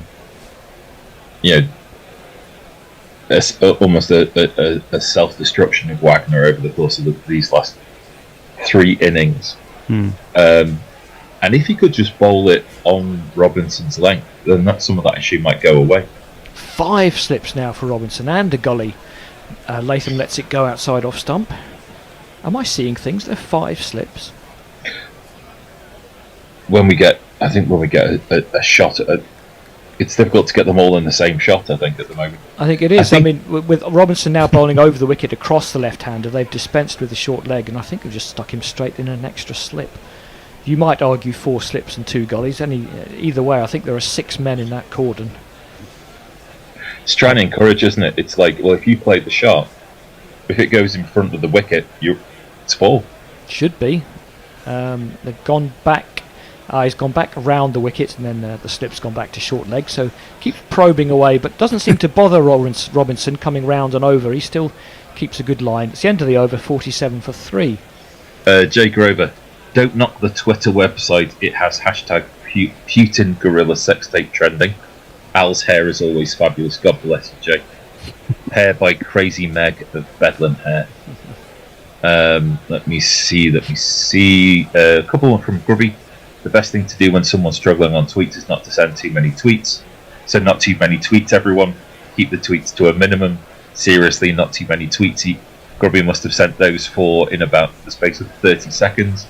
Seriously, ease off the tweets, says Grubby. That's the joke. Keep them coming, Grubs. Keep them coming. Mayank, so you're saying that we shouldn't tweet too much? And that kind of brings us back up to date. There's some ongoing conversations that I'm not going to dip into. Right, Broad is in, and Nichols tips that past the diving forward short leg. I think is that Pope, number 80? Not sure, but interesting to see Nichols on the move there, like making Yes. that into a leg side ball by moving outside off stump. Because I was going to mention, from what I've seen of him in this innings, he seems like he might get a bit stuck around his front pad. Nichols seems like it's just this one movement forward, which isn't necessarily. It's just like, I must move forward, and he just kind of might get stuck around his front pad a little bit. But Latham is solid enough there, up to mid-on, who, as is the fashion, is almost level with the umpire. Well, if Nichols, that is, gets out far enough and across enough, as he did the last ball, won't be an issue if he plays around Takes his pad. LBW out of play, yes. Most definitely. I've just had something through on breaking news. Apparently there's been an earthquake felt in South Wales. In South Wales? Yeah, 3.8 magnitude. Okay, that might shake a few cups, I suppose. I think 3.8 is that serious. Oh no, I mean compared to the sevens, it's and of course that scale being logarithmic. An exponential scale, yes. Yeah. Does look like Jack Leach is warming up. At least I hope he is. He's doing a lot of yoga if he's not. Maybe just got a bit bored in the field, want to do some stretches, catch the captain's eye, in that classic village way. Probably he's actually going to bowl. Broad is in, and Latham lets it go outside off stump. There's no run. I was expecting the earthquake to be in New Zealand, really. It's much more known for earthquakes.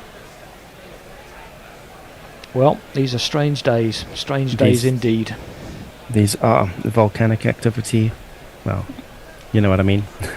Broadly speaking. Turn up anywhere. Broad volcanic activity from the Hawk, of course. Though he hasn't got any wickets yet this innings. I'm glad you're embracing the Hawk. The Hawk. Well, I kind of had to. I'd have said Broad too many times. The tail's in a little bit, but Latham is safe enough to leave it again. There's no run. And if he continues to be volcanic, he'll become a firehawk, I suppose, with time. Could do. A pyroclastic That might just be hawk. too much, though. Eh? It's one of the great attributes of the Hawk, Richard. Its multi-dimensional nature. Could be an ice hawk. Be a phoenix if it's then. Durham in April. He'd definitely be an ice hawk. Yeah. Yeah. Whatever kind of hawk he is, he's into bowl. Latham does play that one. He's put it in the gap past mid-off. He's got a long chase. He may get there. I think he is going to, puffing his cheeks out a bit there. I think that's Robinson. And he wangs it back in. They should get 3. They do. It's the end of the over, 51 for 3. Good use of Wang as well. I wanted to say the same, but great shot from Latham. He is looking like his best self a little bit with some of these shots of late since lunch. All these slips and gullies and short legs, you get a solid middle of the bat on it, you should get some runs. Well, he has been known to nick off, and that's why they're there. And Jimmy is now saying cat the and mouse ball, goes he's on. not too happy with the ball because he's not taking a wicket every over. Call that a ball? Does that look round to you? Does that look round? He's going to take out the old Coke handcuffs can. of destiny. Coke, they used to have Coke can rings. Oh, they just got the different sized handcuffs. The M&S handcuffs. Robinson has bowled 3 overs without going for a run. He's going to try and keep that streak going to Latham. A little bit of a breeze. 4 slips in a gully and forward short leg. Oh, that's quite a tight leave, and I think Ben Folkes thinks so as well. I think Latham left that on length, and it maybe didn't get up as much as he thought because it just went over the corner of off stump from where I could see. And how did he get out in Mount Maunganui? Oh, I tell you what. It's gone over certainly on the line of the stumps. Maybe came in a bit more than he thought. Let's see how far over. Oh, not far. Not much. I think bowlers know that they've always got a chance with that kind of ball. He might just leave one that's hitting. Now that as well might make Latham a bit less certain about his leaves. Robinson is round the wicket again, and yes, he may have played at that one too. He's done the old pull the bat away. It's a bit like with Williamson when there's dodgy one, then the next one, which is an easier leave, becomes unnecessarily dramatic. And certainly did for Williamson because he was out. And that one seemed to take a little bit out of the pitch there, Robinson, did it? It's just kind of a limp noodle of a bat, wasn't it? He just kind of left it there rather than do anything with it, really. Yeah. He's a bit betwixt and between. Played that one well enough into the offside. Holds his bat up as if to say no. The message gets through and there's no run. Good battle between these two developing this over, isn't there? Robinson still now 4th over, not a run conceded. Yeah, there's a real explosion for the ball before Andy, well spotted. It did take a little bit out of the pitch there. Might come into play soon enough. New Zealand trail by 384 to losing 3 early wickets. Latham and Nicholls rebuilding the innings. Full from Robinson. It is played down to short leg. That is Pope in at short leg. Where do slips run out and gullies begin? I've always wondered that. Well, that is a bit of a spectrum. Yeah. Yeah, because if there's a gap between 4th slip and then the next fielder, we automatically make the next fielder a gully. But if it's an uninterrupted line, then you would call the same guy 9th slip, wouldn't you? Well, sometimes they leave a gap where you would say 2nd or 3rd slip would be, to the infuriation of both them like commentators when the ball goes through there. Is infuriation a word? It's getting late. Robinson is in top of off stump. Latham plays it into the offside for no run. I can infuriate, so you could be infuriated. I know you can be infuriated. Is it to the infuriation? It is, isn't it? Or is it just fury that's the word? To the and we fury, go no possibly. further with now. Possibly, yeah. You're listening to Call My Bluff. No, exactly. On Radio 4. Bluff. That's one for the kids. Did Frank Muir and that guy Arthur? That's all they did, wasn't it? Yeah, I think so. Well, Frank Muir did more than that. He did chocolate adverts. That one's into Latham. Played back down the wicket. There's no run. End of 18 overs. We're sitting here saying, what does Frank Muir do? Well, what do we do, really? I suppose we'll read some tweets. Well, yes, we will. Right. Okay. From Grubby. Yes, Mayank, don't overburden the studio with tweets. Just don't ration the tweets, if you will. Jay Grover just bought the road to Inameka. Looking forward to it. May I say thank you very, very much. Please enjoy. So that's my book about being a truck driver in the Australian outback. Inaminka is a tiny speck in South Australia. Oh wow! Just No, to I explain apologise. that one. I apologise for getting the name of the place slightly mispronounced. That's all right. Most do. That I am happy to, well, unhappy to go with the majority. I'll tell you what, over 19, we called this pretty well, didn't we? Yeah, it's going to be this man.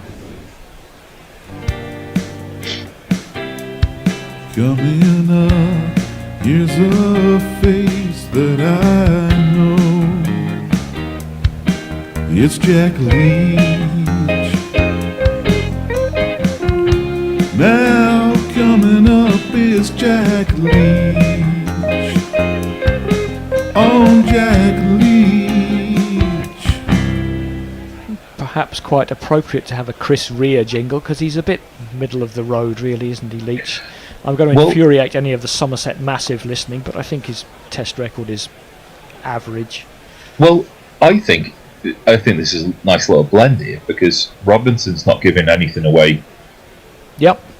Which means it kind of plays into the off-spinner's hands, doesn't it? Because they're going to go after Leach. Because, you're trailing by 384. You're going to get runs from somewhere. Yep, well, he's got one left-hander to bowl at. No, he wants to bowl at the right-hander. Well, he's got one right-hander to bowl at then. I think mid-on's in play. Could be. Nichols has been fairly aggressive. Obviously, you have to think twice about jumping down the track to the spinner. Leach has a slip and a short leg and a shortish 45. And Nichols is studiously forward back to the bowler for no run. Bit of movement there in that mid-on position. Duckett's going back to mid-on, and they think they've got a shortish mid-wicket as well.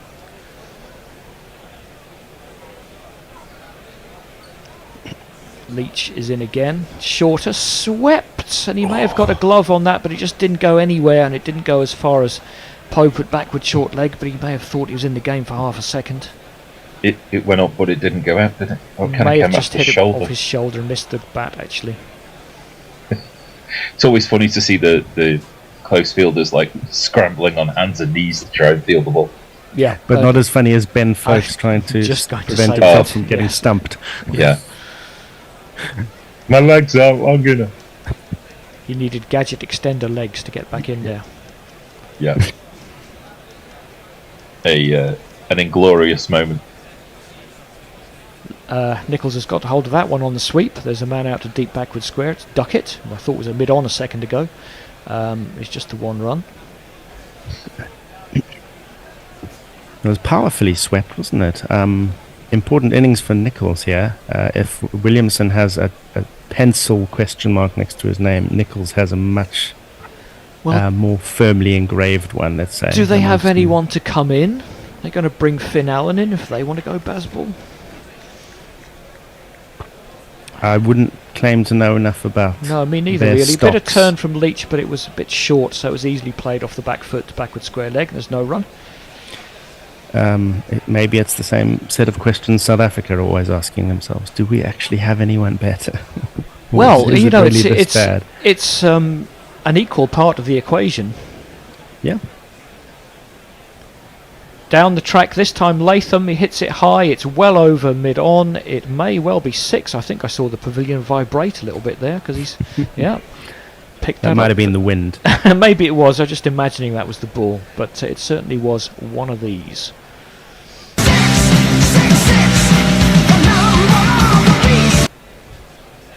Of course, Leach spinning it into the left-hander, not as effective. The danger now, with two left-handers at the wicket. No, completely my imagination. It didn't hit any structures. Still 6 though. it didn't hit the ground either. Leach in again, a little bit shorter, not surprisingly, after the 6, and Latham tucks it out to deep square. Pick up a single. 8 off the over, 59 for 3. There was a great shot of Ollie Robinson's face after that 6. He did not look impressed, and it seemed to be saying, "What are you doing? I've just bowled 4 maidens on the trot. It's not that hard." It's, maybe missed time, one of those. Exactly what you want. Diana Patterson, I heard Harry Brook's interview last night. He said his and Root's movements away from the crease were to put the bowlers off their length. Then he mentioned his father. Should I know HB's dad, who scored 210? Cricinfo has become very politically correct. No, we found out this morning that was just club cricket, so who cares? Yeah.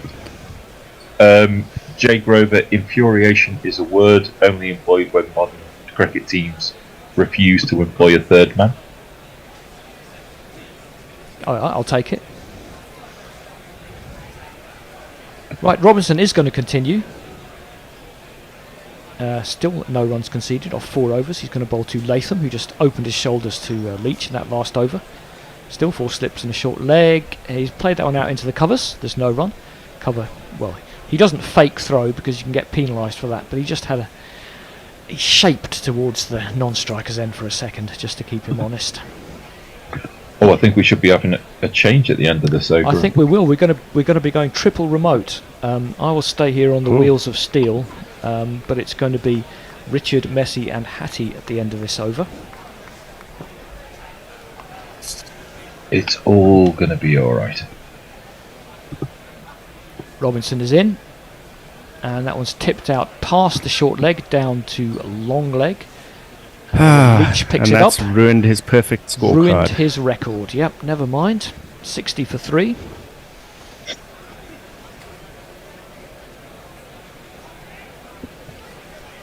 Just Latham is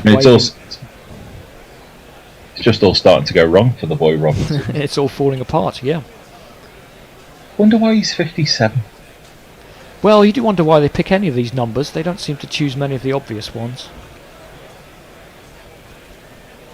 Route 66 obviously being the most bantankerous number. Robinson is in. It's one of those that beats the bat and comes off the pad, but hands are raised, but no one's really interested. Maybe umpire's call on outside off stump and too high. Impact and high. It's just one of those that didn't really look like it had much going for it. And it's an inside edge as well. But apart from those things, it was pretty good, yeah. Nichols has slowed up a little bit. He was a runner ball, now he's 19 off 26. New Zealand trail by 375. Robinson's in again, round the wicket. Lets it go.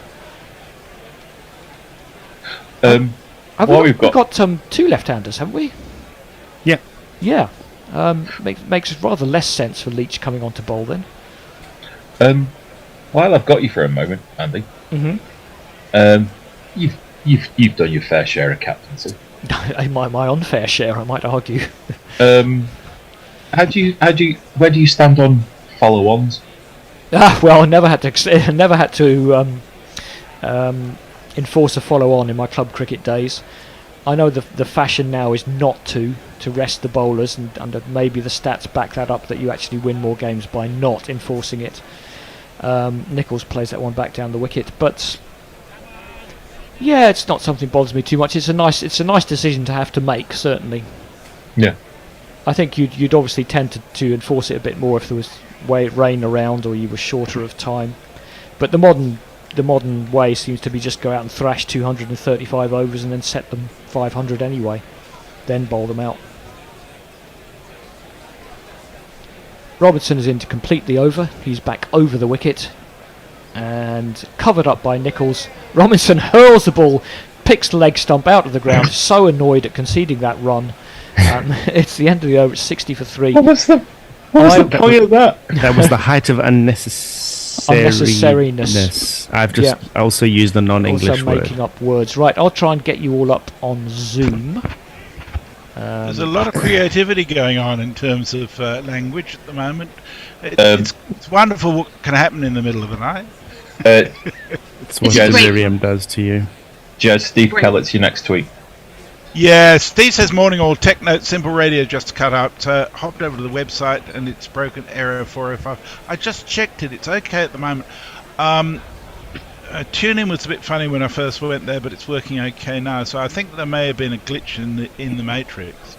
Let us know, Steve, if it's back on, because certainly on the website it's working okay for me and on TuneIn. I just looked up Frank Muir after Andy's mention of him. He actually had a varied career. He worked in the war in the RAF as a photographer. He took photographs of parachutes coming down with a view to making them more effective, and was very successful in that. And he wrote a whole lot of scripts for Jimmy Edwards in Bottoms Up and Wacko and all that sort of old stuff. And he was assistant head of the BBC Light Entertainment Unit, then head of the Entertainment Department of London Weekend Television. And he went to Chatham House Grammar School, which presumably operates under the Chatham House rule, which is, it's good to have a school where you've only got one rule. Sounds like he lived a full life. He did that, and he had a great way with words, there's no doubt about that. Steve Kellett says, you're helping me survive a school sports day here. Oh, God, I used to hate school sports days. As my two youngest just turned 17, this is the last time for this particular ordeal. That must be a huge relief, Steve. By the way, we're on a drinks break, which is why I can do that. Hattie's getting into the spirit of it. Paul Howard says, Bantankerous. That is lovely. I think new words are always welcome here on Guerrilla Cricket, particularly if they combine onomatopoeia and descriptive natures. It works really well. Oh, too many. And Steve says these streams burst back into life shortly thereafter. Yep. So obviously, there was something going on. We like a bit of bursting on Guerrilla Cricket as well. Yep. So that's up to date on Twitter. We've got lots of people over on YouTube. John Cooper, Blake Fier, Bartholomew K. Williams, Tristan Ogborn, Dom Diego de City Pants, Bartholomew K. Williams, and Pokey Bumfinger, amongst others. Welcome to you all. It's really nice being in a time zone that suits both New Zealanders and quite a lot of our US audience too. Even if those in Britain aren't so lucky. I've got an interesting picture on YouTube too of the three of us along the top of the screen, but unfortunately Richard has... yeah, it's like one of those drawings where it's the top half is one person and the bottom half is someone else. I think the bottom half is Andy Ward's body. I think that's unavoidable. We don't do many three-person Zooms. But, it can be done, but it doesn't matter. You're not missing much, folks. You're not missing much. So you can see the bottom half of me, but not the top half. Is that correct? No, the other way round. Oh, okay. You see the top half of you almost exactly with our shoulders and arms lined up. So we look like two kids in a trench coat. That'll do. So we've just had the one wicket go down, and that's a session since lunch. From 21 for 3, New Zealand are 60 for 3. Leachy will continue despite the two left-handers being at the wicket. He's about ready to go now, just having a little cough at the top of his run. A twirl, and here he comes. To Latham, who's on 35. Who just works it away into the leg side, thinks about a run, but the fielding is done, and there won't be one. The replay of the very, very angry throw just before drinks from Ollie Robinson, which demolished the stumps down at the striker's end unnecessarily. Reverse sweep from Latham. It's popped up into the air. Joe Root catches it. His arms go aloft, and it's been given. Okay, but it's been reviewed by Tom Latham, who's looking pretty confident. So it's a case of wait and watch. I can't give you my judgment. My feet just jumped. To be honest, Root didn't look entirely convinced when he caught that. So he's gone on the reverse sweep, and it looks like it's come off the forearm visually. Ooh. Maybe just clip the top of the glove. Yeah, I think it's got the top of the glove. That is going to be the question for the third umpire. I have to really get close onto that. I suspect it's interesting, isn't it? Because he's got an arm guard that goes down over where the glove is. So it's almost technically part of the glove there, because it's hit the arm guard above the glove. When I say above the glove, I don't mean higher on his arm. It's actually covering part of the glove. But from the side angle, it doesn't look like it hit what we would normally understand to be the glove. Well, the There you go. elastic bit of the glove, maybe, but it's Yeah, there you go. That's the glove there, isn't it? Well, that's a really interesting question. You see, I think it's actually hitting the arm guard rather than the glove, but Yeah. But then that it's looks like really tough. Yeah. I'm thinking it's hit the strap of the arm guard and a bit of the bottom of the arm guard, but it has been given out, and if it's this Yeah. close, it might just stay out. Ooh, wow. But if the arm guard's on the glove, does that count? Well, that's a really good question because it shouldn't be there, should it? No, because it's a bit, it's not cheating, but per se. No, obviously not intentional, but The third umpire is hurriedly thumbing through his law book now. I bet he is. Yeah, I mean, it really makes it hard, and I bet the law book doesn't cover this. I think there's some discretion required. Yeah, because right there is literally it brushes the arm guard, the glove, and pushes the arm guard. It looks like. Do you see what I mean? Well, I see what you mean. I'm pretty sure it hasn't actually hit the glove. In fact, I think the evidence to me suggests it wouldn't have hit the glove, even if the arm guard wasn't there. But, jeez, I think it should be not out. Well, I've got a clear feed, and I think it would have hit the glove if the arm guard wasn't there. Yeah, it's just like that bit there, and it looks like it pushes the arm. Yeah, it's given it. Yeah, well, It pushes I the mean- the glove onto the arm guard and pushes the arm guard up.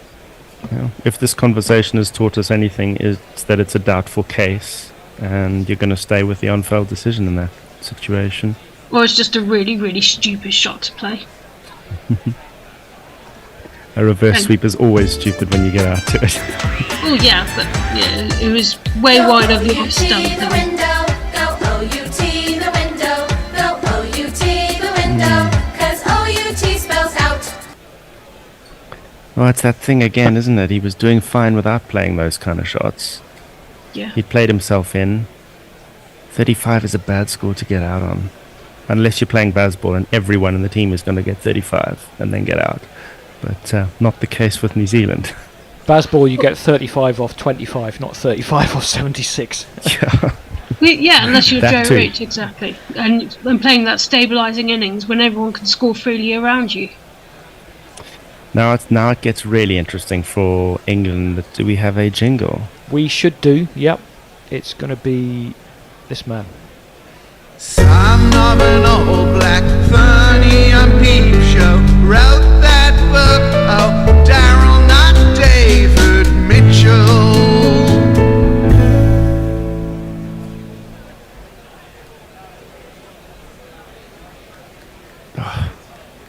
Well, regardless of whether it hit the glove or not, he got that horribly, horribly wrong. I mean, he was not in the same postcode as hitting that ball. No, absolutely not. I'll do a couple of tweets. Jay Grover says, Frank Muir's memoirs, A Kentish Lad, are jolly good. Diana says, Andy's headless body is still visible. I think there is a fix for that. Whereas Jay says, the Dr. Moreau-esque hybrid of Andy and Richard is strangely hypnotic. Steve Kellett, who I think is in Malaysia, says my personal time zone is somewhat undecided as I flew back from the UK last Sunday after being there just long enough to get fully in sync. I suspect my circadian rhythm is somewhat over India right now. Well, I've waited a long time to have skills of hypnosis. And I've thought a long time about what I would do with them, so this is a very exciting moment. Anyway, here comes Jack Leach. He's got one wicket. Can he add another? Daryl Mitchell is not hanging around. He comes straight down the wicket and plays it along the turf for 4 runs.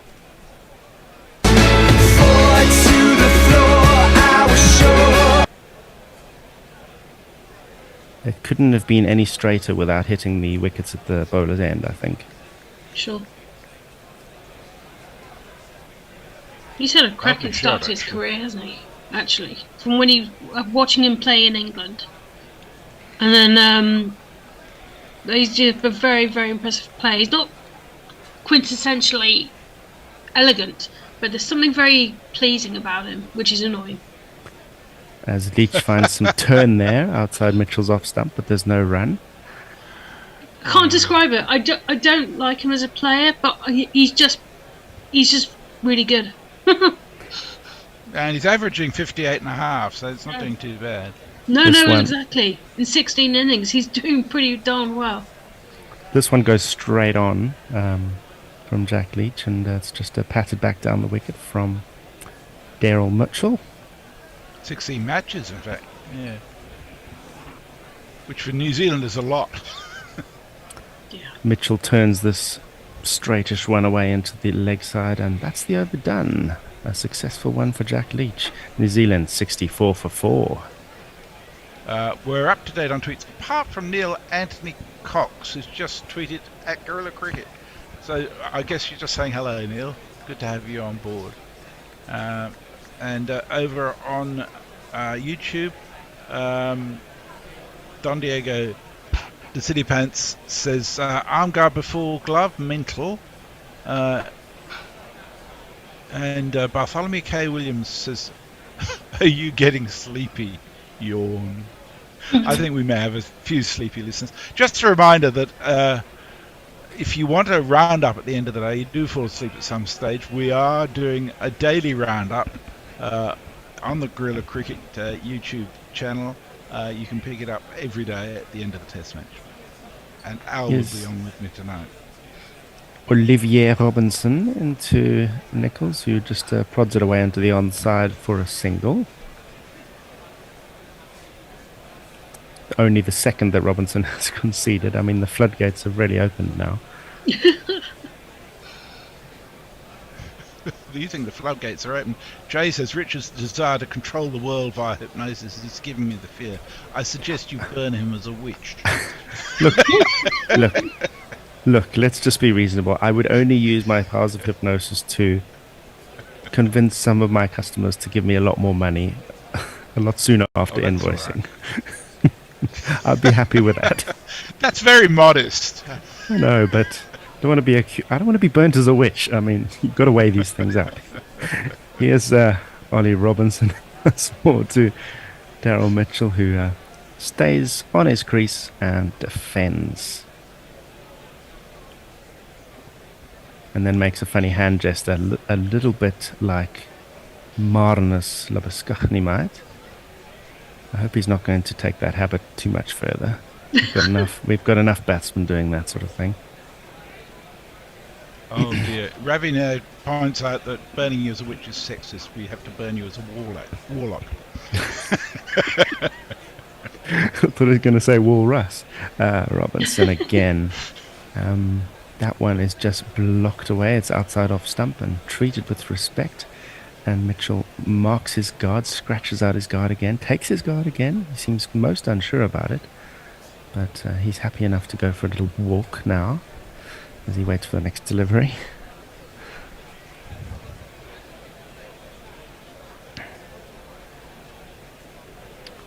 So they're going along at 3 and over.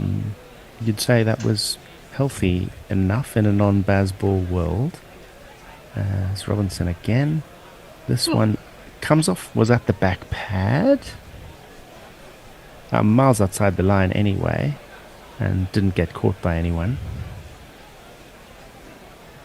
Just getting a replay of it now. Oh, inside edge onto pad, and squirts out into no man's land.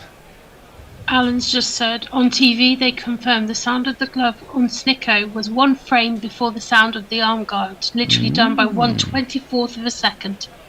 Wow. Shows how important having fast frame rate is. Yeah. Can't argue with that. Mitchell starts his wandering down the wicket.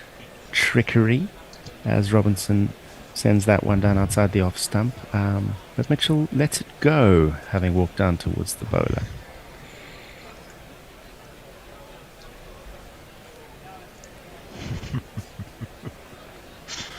Oh dear. Sorry, I'll save that to the end of the over. I gather you've seen an interesting bit of social, an amusing bit of social. No. No, I'm not following it, Rich. Yeah, we go with Robinson to complete the over, and that's going to be left outside off stump. No run, 65 for 4 the score. Oh, sorry, I'm just distracted. I've got 2 swamp hens in the garden having the most amazing fight. It must be mating season for them. Swamp hens. Yeah, they're like moor hens except bigger. They live in Australia, I take it. Well, they're in my garden, so I presume so. Oh, it's your garden. I thought you meant. I thought you were reading a tweet. You see. No. Jay Grover says, but I just bought one of our books. Are you fucking controlling me? And over on YouTube, Daniel Keppel Music's just checking in saying, hi, I'm at a gig so I can't listen, but I'm following the score. I haven't had my opportunity in my life to relax and enjoy so many dominant performances by England. Yeah, well, a lot of England supporters are in an unusual situation, aren't they? Yeah. They can be in a state of delirium without even staying up during the night. Just reading the scorecards are enough. Pokey Bumfinger says, man, which? Are we still burning for first offence? It seems a bit harsh. That is Leach to continue to the left-handed Nichols, who goes on the conventional sweep, and he nearly gets it past backward square leg, but doesn't. Robinson cuts it off with a dive. And there's just, I think they get 2 there. He's fielding really well, isn't he, actually? This is like a newborn Ollie.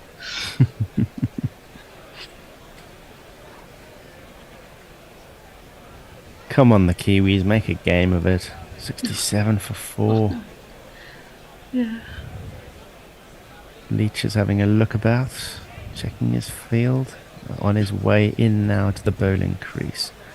Nichols plays exactly the same shot again. There's a little bit more juice in that one. A lot more juice in that one, actually. He's found the boundary with considerable ease. 2 + 2 is our man. 2 + 2 is our man.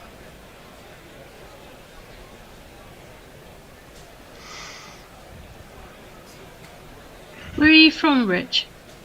I'm from Cape Town in South Africa, and I'm living in Austria. Oh, wow. Yeah.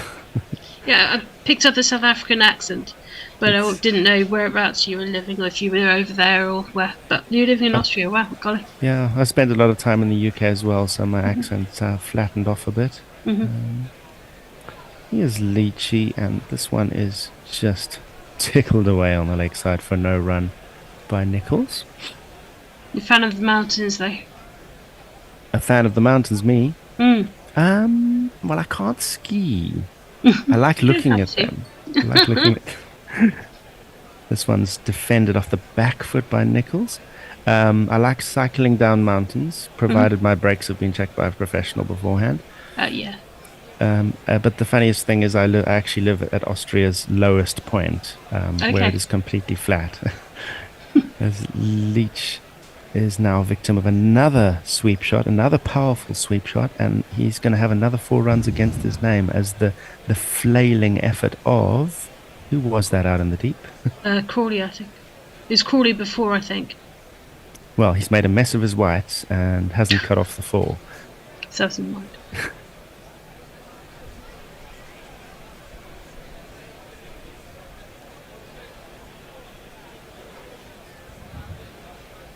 Yeah, nicely played behind square. So, yep, is that Crawley? It's got different hair.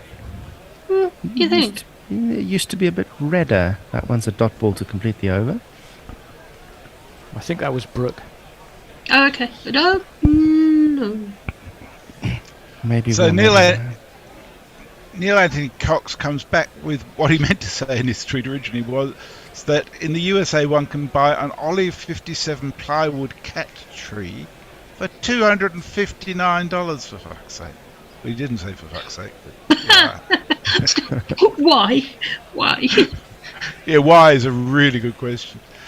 Jay says, pretty sure which is gender neutral. Well, according to our good friends at Wikipedia, who are not always right, says in colloquial modern English, the word witch is generally used for women. A male practitioner of magic or witchcraft is more commonly called a wizard or sometimes a warlock. There you go. Okay. Random piece of useless information. Cricket. And a cricketing wizard is a spin wizard is called Shane Warne. the only one. Yeah, the one and only. So, Ollie Robinson will continue this bowling partnership as we've seen for the last few overs. He's over the wicket. Mitchell didn't know a lot about that one. Plays it off outside off stump, and it pops out on the leg side. They'll get one. No, they'll get two. Yeah. Off the inside edge, really. Really loose shot. Loose strike. It was quite wide outside off stump, actually. Ended up at mid wicket.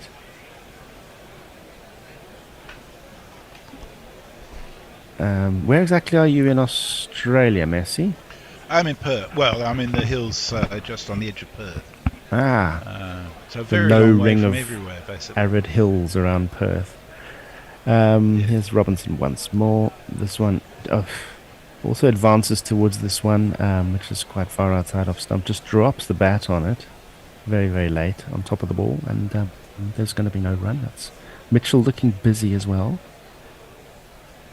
I have a creek which is generously referred to as the Canning River, flowing through my garden. So I've got lots of waterfowl that come to visit. Well, I do feed them. I see. That'll be the swamp hens. Swamp hens, ducks, geese, occasional pheasant that escapes from someone's place across the road. Robinson once more. This one is driven firm-ishly, but straight back to the bowler, and there's no run. So you're south of the Swan then, Messi? I'm more to the east south of the Swan, but southeast of the Swan. Somewhere, anywhere near the Great Eastern Highway and where that gets going? No, quite a long way from there. That's further north. Okay.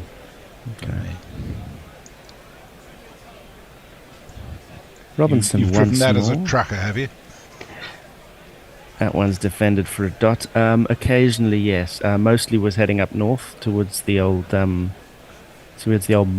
of the Pilbara, but occasionally went out towards the Nullarbor as well, along the Great Eastern, which is a great sense of occasion. And I lived in Carlisle, which is probably a bit up the railway line from you. Yeah, indeed. But if you're in the hills, you probably don't have the railway, right? Well, I'm 10 minutes drive to the railway. Got a rough idea of where you are.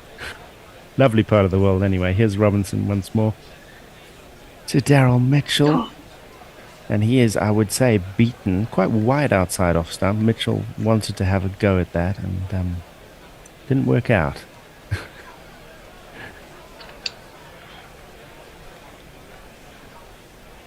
Yep, he's beaten. Tried to withdraw the bat, but again, some time after the ball had passed. That was a proper old, similar to Williamson actually, just hang the bat with a little more foot movement, but no less ineffective. Robinson's last ball of the over coming right up now. Oh, so he lets that one go very decisively, but jabs in and I think catches him on the back pad, but no harm done. The fielding is done by the wicketkeeper.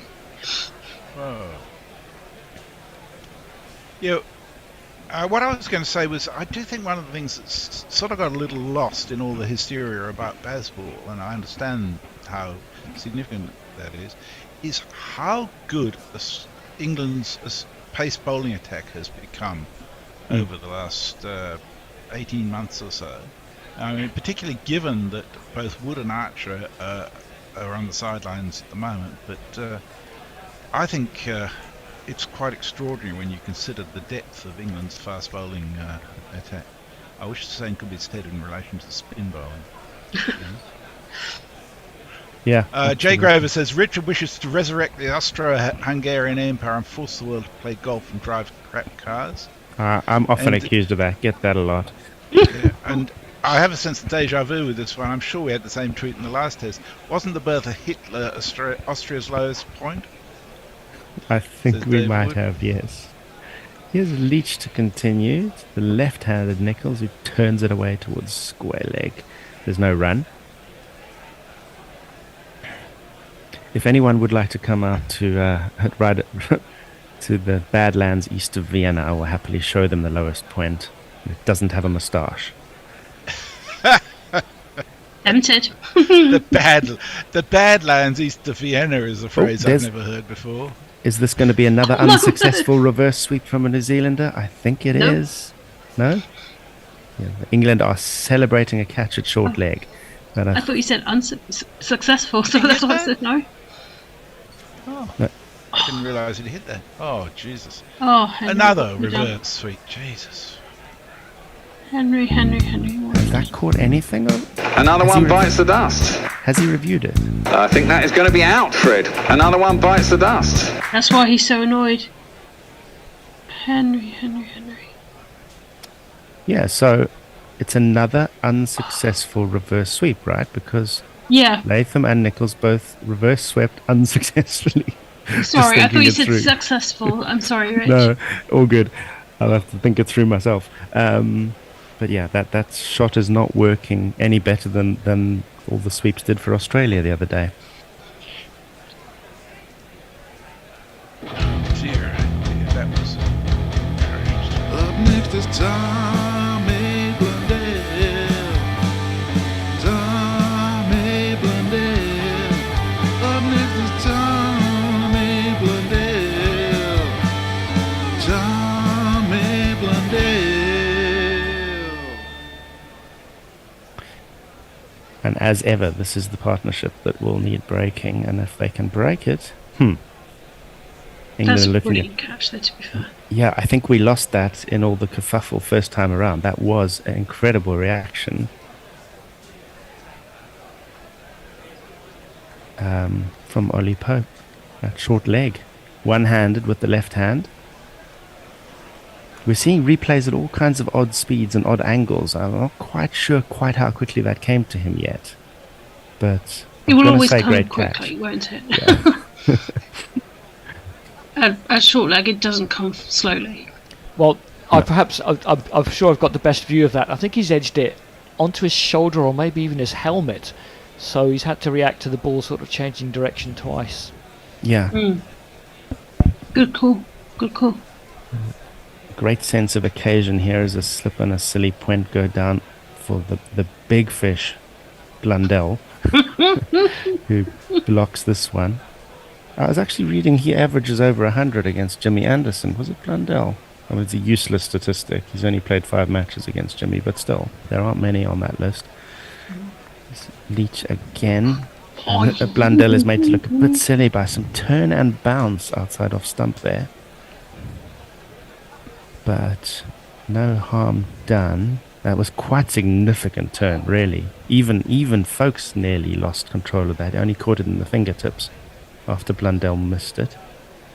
Turned way too much. Let's see if Leach... So this one doesn't turn at all. And Blundell defends. We're going to have a change at the end of this over. Yes, I think so. We're going to have Al's going to come back. Bear's going to come in if he's still with us. And I'll be on your socials, lucky people. So you've only got to put up with me for one more ball. This one is slanted down the leg side by Leach, and it's an easy way for Blundell to get off the mark. Just turns it away for a single. And that concludes the over. 78 for 5, and I'll take off the old headset and see you later. I'll be back at 3. See you guys. Andy, Jay Grover is the next tweet. I'm pulling rank. Okay. Thanks, Matt. Cheers. It does seem a bit awkward, doesn't it, for New Zealand that their 2 best batsmen are at number 6 and number 7. 78 for 5. Trailing by 357. Yeah, and Anderson's gone through 3. Couple of reverse sweeps didn't come off. It's like watching Australia. And New Zealand are all the way down the river without a paddle.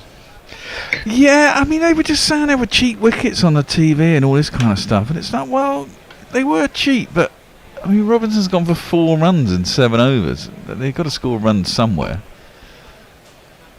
It is what we, Andy and I were talking about an hour ago, was Blundell just leaves that ball alone for Robinson. You know, it's, you know, you need combinations of bowlers to exert pressure, and pressure does weird things. Yeah, and I'm sure as no one likes getting hit for a lot of runs, but as a spinner, you'd rather they were trying to be a bit aggressive than just propping their foot forward and defending everything. Well, that's how it's panned out. I mean, Leach was going for a few, but then he's taken 2 wickets. But I just love the idea of calling it a cheap wicket, like, oh no, we won't take that. As that is left by Blundell, and it is a gnat's crotchet, the width of a Rizzler away from Blundell's off stump. It's gone over it, hasn't it? A mile. He's left that on length. It's gone over the top of virtually middle stump. Oh, he's been unlucky in this spell, Robinson. Actually, that's gone significantly over the stumps. Yeah, it has. It is a good leave. It is a good leave. It's a good leave on length. Yeah, but he has to consider himself partially responsible for Leach's wickets too, even though it's not reflected in his scoreline. That one is slightly further pitched up. Blundell can't get it past mid-on, and there'll be no run. It's just been really difficult to get away.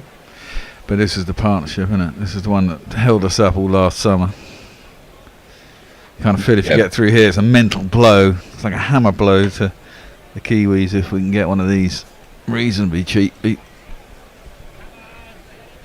This is still the same pitch that Root and Brook had a 300 partnership on. No demons here, as that nearly squares Blundell up and be resolute in defence. No, there's no demons in the pitch. Every once in a while it offers something, doesn't it? The old ball does something significant. There was a couple from when Ollie Robinson was bowling to the lefties, took chunks out of the pitch and went quite away. Yeah, Andy did a marvellous job of spotting that. Well, like I said, I know what it's like sitting at home. You don't have the best pictures. It's always better to be in here. Yeah, it is. Yeah. Wide of the crease Robinson this time, and this time Blundell does get bat on ball. He pushes that to backward point. Fourth slip, Stokes fires the ball in, but Blundell takes 2 and damages Robinson's figures to just about 2/3 of a run and over. 0 for 6 off close to 8 overs. Yeah, he's got a 4 maidens in that, hasn't he? Yeah. Just look at a wistful Kane Williamson in a box. Thinking, where's it going? How old's Kane Williamson? 35 or 36? Or is he that old? I think he might be younger than that. But don't quote me, as that is again left on length by Blundell. Well, he's not getting 16 crore in the IPL anymore. That would make anyone unhappy. Yeah. New Zealand are 80 for 5, trailing by 355. Jay Grover is pulling rank. He says which is gender neutral unless they're swamp hens. God knows what they are. And Jez sends a picture of a swamp hen which can no doubt kill you with a single peck. Is that sort of fighting in his back garden? Yes. Apparently so. I'm sure it's super poisonous. I mean, it's bound to be. It's Australian. I take the point that it's, witches and wizards, but it's a bit unfair because, a wizard is generally a compliment. You'd say that in poker. You'd say, I can't win anything nowadays. Too many wizards in the game. Yeah. You wouldn't say too many witches in the game. Misogyny at play once again. Yeah. With my group of friends, wizard is not used as a term of endearment. It's a derogatory term. Really? How wizard? Yeah, you wizard. I've never heard it said like that. Yeah. Well, see, I thought wizards were good and warlocks were bad. Well, you can have bad. You can have bad and good of either. I'm sure. You can. I'm sure you can. Leach figures for 2 for 23 begins, and Mitchell is up to the task of defending this first ball. There's only 32, Kane Williamson. Well, 32. Okay, should still have a few years of Test cricket left. He looks like he's searching for something and can't quite find it at the moment. As Mitchell comes down the track, and in the end turns the aggressive footwork into nothing more than a push, which is fielded by, I think that was Harry Brook. Perhaps it's in his beard, whatever it is he can't find. It's a lovely beard. Reaching again, good length delivery. Mitchell can do nothing more than block it back to the bowler, and there'll be no run. Well, maybe if he shaved it off. Not only would it take me about 2 years to grow one, but as a fulsome beard wearer, don't you get like crumbs and stuff stuck in it? Yeah, the kids complain about that. My daughter's a bit sort of OCD about that. Fourth ball defended back to the bowler again by Mitchell.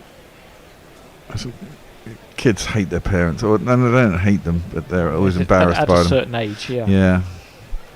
It's the circle of life. Slightly short by Leach with the 5th ball, and Mitchell tries to punch it through the covers, but Duckett does the fielding, and there's no run. 1 ball left of this 27th over. A small break in proceedings as Leach will reset himself.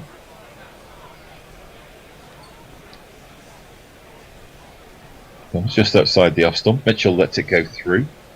Nice searching, probing over, but Mitchell more than up to it. Yeah. And New Zealand are still 80 for 5. Well, go on. No, there's nothing on Twitter, but it is 2:30, so. Yeah. Where are our American friends? Have you seen the weather from Los Angeles? No? What's going on over there? Blizzards. Blizzards in Los Angeles? Jesus That would have Christ. them hopping. The world's going. It's tipping. Do you see that the amount of ice that's melted in Antarctica is? Oh, you don't want to know. Oh, it's frightening. It's all in California apparently. Well, this is the thing, isn't it? Was it 5? There's some shelf that might go and it will raise sea level by like 5 meters or something. Right, I want to find this. Anderson's going to come back, so I want to find that loud jingle to wake us up. It's over there. This one. 17, I think it is. Question of sport number 17. There we are. St. Jimmy's coming down across the alleyway. Up on the boulevard like a zip gun on parade. Lights up a silhouette. He's in some butter net. Coming at you on the count of 1, 2.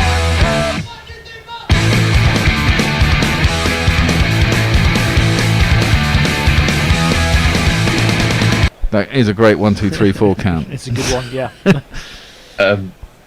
I love the idea that songs like that are going to end up on Radio 3 as classics. No doubt, and it's probably on Radio 2 already. Anderson's first ball jags back in and hits Blundell on the above the pads, which is why no one's gone up for LBW. It might have got him in that place that we all don't want to be hitting. As he looks like he's taking a few deep breaths. Ooh, yes. Nasty. Blundell is having a moment of Has he got quiet, kids? Quiet contemplation and reflection. He's just become a dad for the 2nd time. Nearly missed. Nearly missed the refresh. first test. Nearly missed the first test. Twitter is broken, by the way. Twitter is broken. That is a handsome drive by Blundell straight down the ground. That is chef's kiss for 4.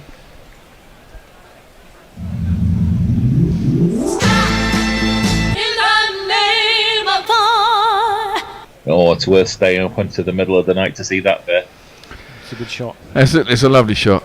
But I don't mind that. They're trying to both fool. They're trying to find something, aren't they? Yeah. The England bowlers. And there's still, I mean, what I love is, 27th over mine, we have got 5 wickets down. There's still a hell of a load of slips in there.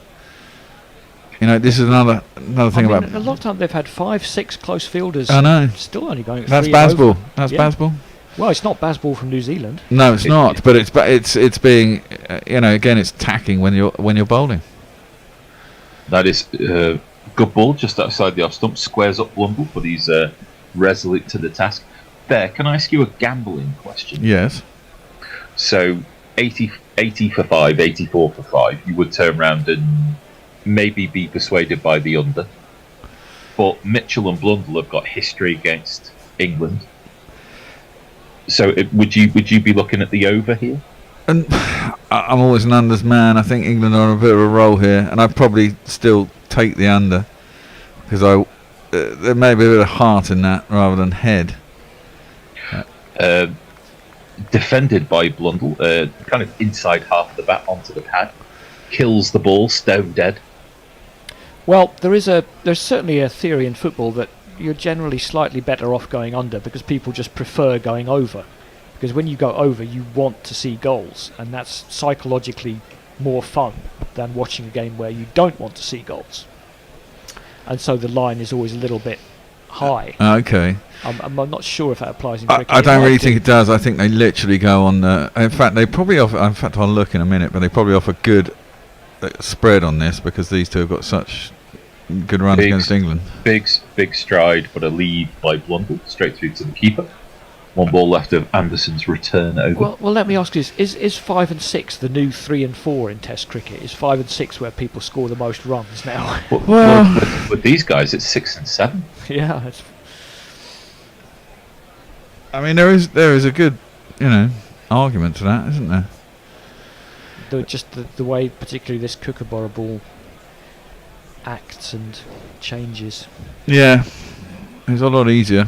It's always a lot easier coming in after sort of 25, 26 overs, though, let's be honest. If you've got decent openers and you can get there, you probably can score good runs at 3 and 4. But there's not that many great openers in the world at the moment. Not at the moment, no. Mayank says LA did get a blizzard warning, but really just in the mountains north of the city, and he likes the old Mr. Anderson montage. And also says, this isn't TMS or TalkSport. You can say he's been hit in the nuts. Come on. Yes, he got hit in the knackers. I was just trying to be kind to Blundell. I'm sure TalkSport would say he'd been hit in the nuts. TMS would go, he's been caught amidships. Yes. 84. So the spread is still not 107, which is only 23 runs. It would be tempted to go over that, but I'm still going to go under. Because I want England to win and I want a wicket. Well, Leach might be the man to provide it. Exact psychological thing I'm talking about. Exactly. Yeah, Andy, I think we might have talked him into having a bet there, as that is defended. No, the bettor always takes full responsibility. No one talks. Well, I've got the first 3 on a roll. Call him butter, as that is defended back to the bowler with the second ball of the over. Do you never think of doubling it up and letting it ride? Sometimes when I've lost a whole load in a row and got really annoyed, I've done that. don't chase your bets, kids. I think I did that. I got away with it as well. That one. You have to be in drawn forward for a couple of balls. Mitchell stays back and just gets his bat down on that one. So wait a minute, you're saying that when you start losing, you double after the lost bet to try and get it back. I'm talking about doubling after you've won to sort of spin it up. Nah, I don't bother with that. Occasionally. Fixed stakes. Reach in. This one's slightly more on the leg stump, and this allows Mitchell to turn the ball through mid-wicket. 2 fielders converge, but Mitchell should be able to take 2 there and does. And moves on to 8. Well, have you ever got 5 in a row right on a roll when there was a collapse? Oh God, yeah. Well, there you'd have got 30 times your stake. Yeah, that's true. I would have done. I mean, you especially like example when we did cover the first Test India versus Australia, the second Australian innings. Oh yeah. I got 7 out of 8, and the only reason I didn't get 8 out of 8 is because I missed one because I couldn't get it in quick enough. Yeah, I have seen that from you, Bear, as this ball is defended back to the bowler. Where Bear's missed jingles because he's been trying to get it. It's like, this isn't going to last long. I've just got to get the last ball of this over. That is drawn Mitchell forward beautifully and left him. And that's a cracking delivery. That's a beautiful ball that's gone through to the keeper. But at the end of that over, Leach's figures for 2 for 25, and it's 86 for 5. Well, there aren't any tweets, so I can talk about this instead. If I've worked this out correctly in my head, if you started with 5 and you doubled them up and you got 7 in a row right, you'd have 600 quid at the end. Okay, I'm going to take that on next time. Especially, I mean, there are certain teams and there are certain instances where you kind of see it coming. Yeah, exactly. And it's quite easy to do. I mean, I do remember the time that I doubled up when I was losing. I think it was a previous neutral series we did, and Australia were playing in India. Anderson in. Bundle does well to kind of ride the bounce there, slightly back in the length from Anderson. He will take a single through cover. And I think it was some tail ender who was smashing it around, and everyone else had gone out, and I was just getting really annoyed because they were going to get out sooner or later, but they were just getting through it too quickly, and eventually they got out on about the 4th bet, and I got my money back pretty much. So,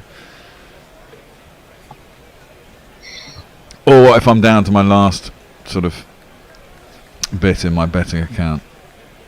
I'll dump the rest of it that's in there on quite something. Healthy when you left it logged on there, but I didn't make any bets for you. well, that's the other thing I do is if I, something like that, especially like I made those bets on runouts in the World Cup and I got 3 at stupid odds. That's because I won a couple of bets and thought I'll just spunk something on some random high odds bet, and it just had to come in 3 times. But then again, why do the crease left alone by Mitchell? But then again, in T20, it's and there are certain teams where it's more likely to happen. Certain partnerships, exactly. I mean, I've got, I think the ones I bet on, I think were Bangladesh, Sri Lanka, and Pakistan. So, Racist. Wow. Bad running. Bad running. This one more on the hip of Mitchell. He's able to turn that to square leg, and there is a walked through single. And game situation. Sure, and I think we're going to have some tea in about 10 minutes. We are, and that's the end of the day for me. It's the end for you. And then you're left on your own, Andy. It'll be like that Father Ted episode where they let Dougal do the funeral. Does he know how on to... fire by the end of it. I think I know what to do, we'll see. Just switch it all off at the wall. Yeah, unplug the building. Unplug the building. Shut it off at the fuse box. He's taken a hammer to the fuse box. As Blundell defends that towards point, and there'll be no run. 88 for 5, New Zealand. 147 more to avoid a follow-on if England were to request it. I don't know what Bazball rules say about. No, I was thinking maybe follows on. Maybe they will. Maybe it's a Bazball thing that you would enforce it. Who knows? Left alone. Outside the off stump by Blundell? I don't think they will. And they've got to get partnerships sooner. I mean, they bat fucking deep. I mean, you've got... Who's in next? Bracewell's in there. You bat deep. They're 5 down, they're 340 behind. You need to bat like the Marianas Trench. True. Very true. And I presume that the follow-on's been reduced to 150 with time lost on the first day. Doesn't that only happen if you lose an entire day? Oh, is it? Okay. I think that at least used to be the case. I never know. I'm never quite sure the rules on that one. Up there for driving. Oh, and that's gone through mid-on. 2 laps of the track. Stuart Broad. Yeah. If it was anyone else, he'd have got a volley from Anderson, probably. Stuart Broad does tend to feel dodgily when Jimmy Anderson is bowling. There's been a few absolute dolly catches that he's dropped. But at the end of that, Blundell takes a single. It's 89 for 5. Mog is with us and we've made him angry. It's reassuring to know that the bear is happy to cast aside playing the jingles that we work very fucking hard to make, so he can put on some shitty fucking underbet. Yeah, Mog. You know it. Do you want to have that discussion about intellectual property, Ben? It's our jingle now. Yeah, you gave it to us. That's going to set him off.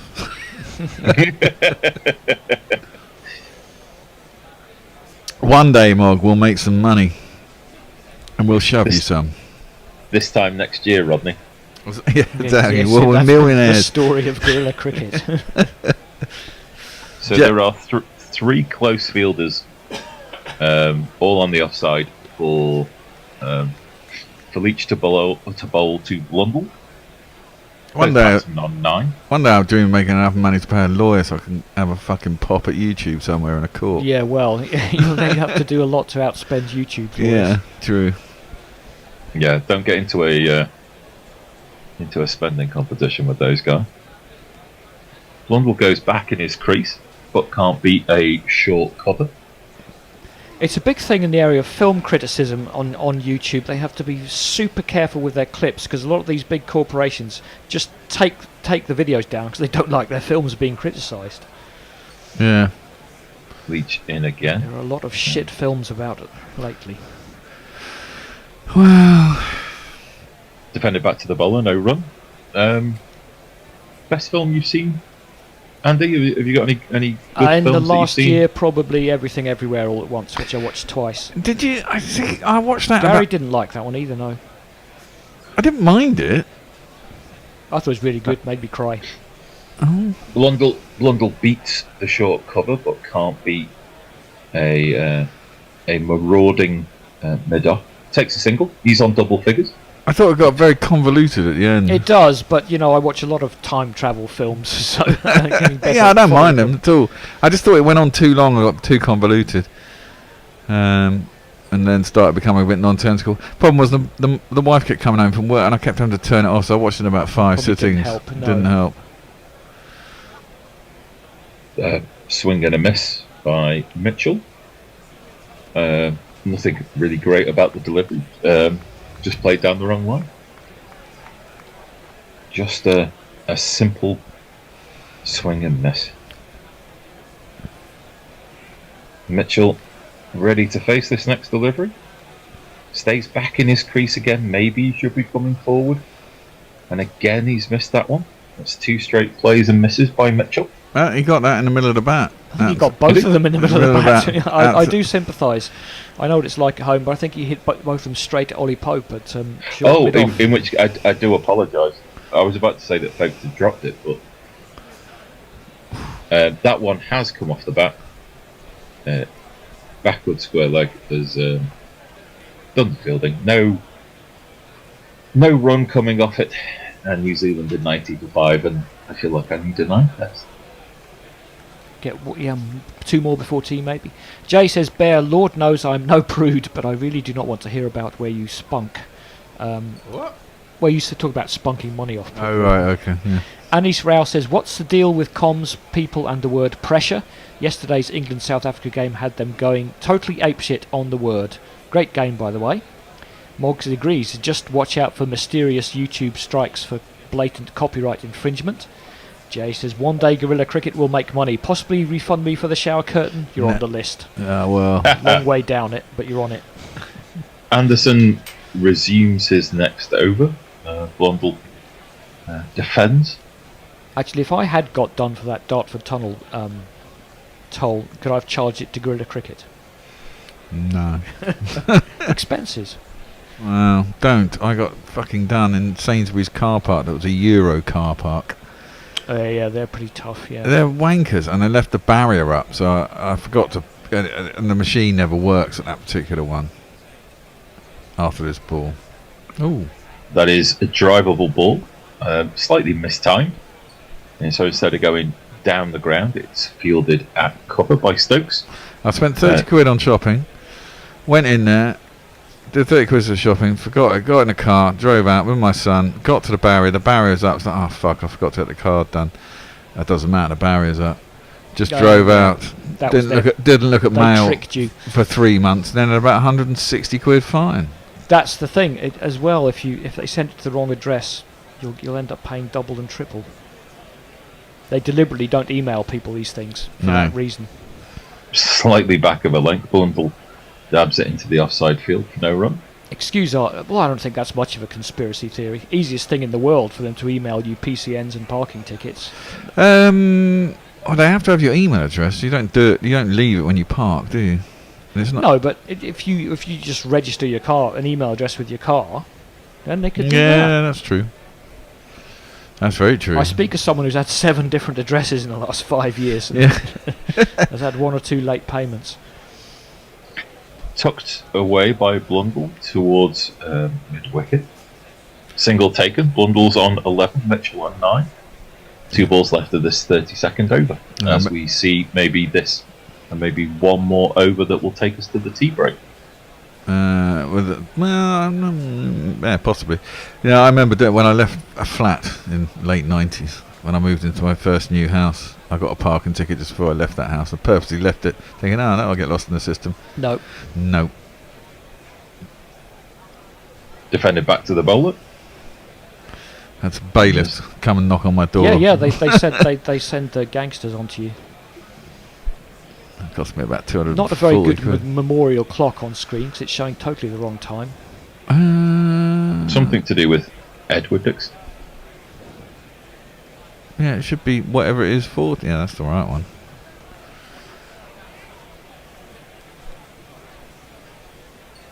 Last ball of the 32nd over. Anderson in. More on the pads. Mitchell's able to turn that towards mid-wicket. Will Broad get there in time? Yes. The Hawk swoops on the ball. Probably would and have fires stopped it back. before it got to the boundary anyway. Mitchell, I think, takes 3. He moves on to 12. And the score's now 90-45. Is anybody still with us? Not really. I'm sure there are people out there. We're either murmuring in your ear as you try to get to sleep, or doing whatever you do in Arizona at 4 in the afternoon. Yeah, I'm at the point where it's just like, is it the voice just inside my head? Even though it's February, I imagine it's quite hot in Arizona in February. That'd be nice. Jack Leach, probably last over before tea. Mitchell to face, he's on 12. Defended back to the bowler, no run. They were a couple of horrific outcomes for reverse sweeps that gave Leach's wickets. Mitchell comes down the ground. Just a little tap towards square leg. And a single easily taken between the two. And there was a lot of kerfuffle about the one that came off the arm guard and glove.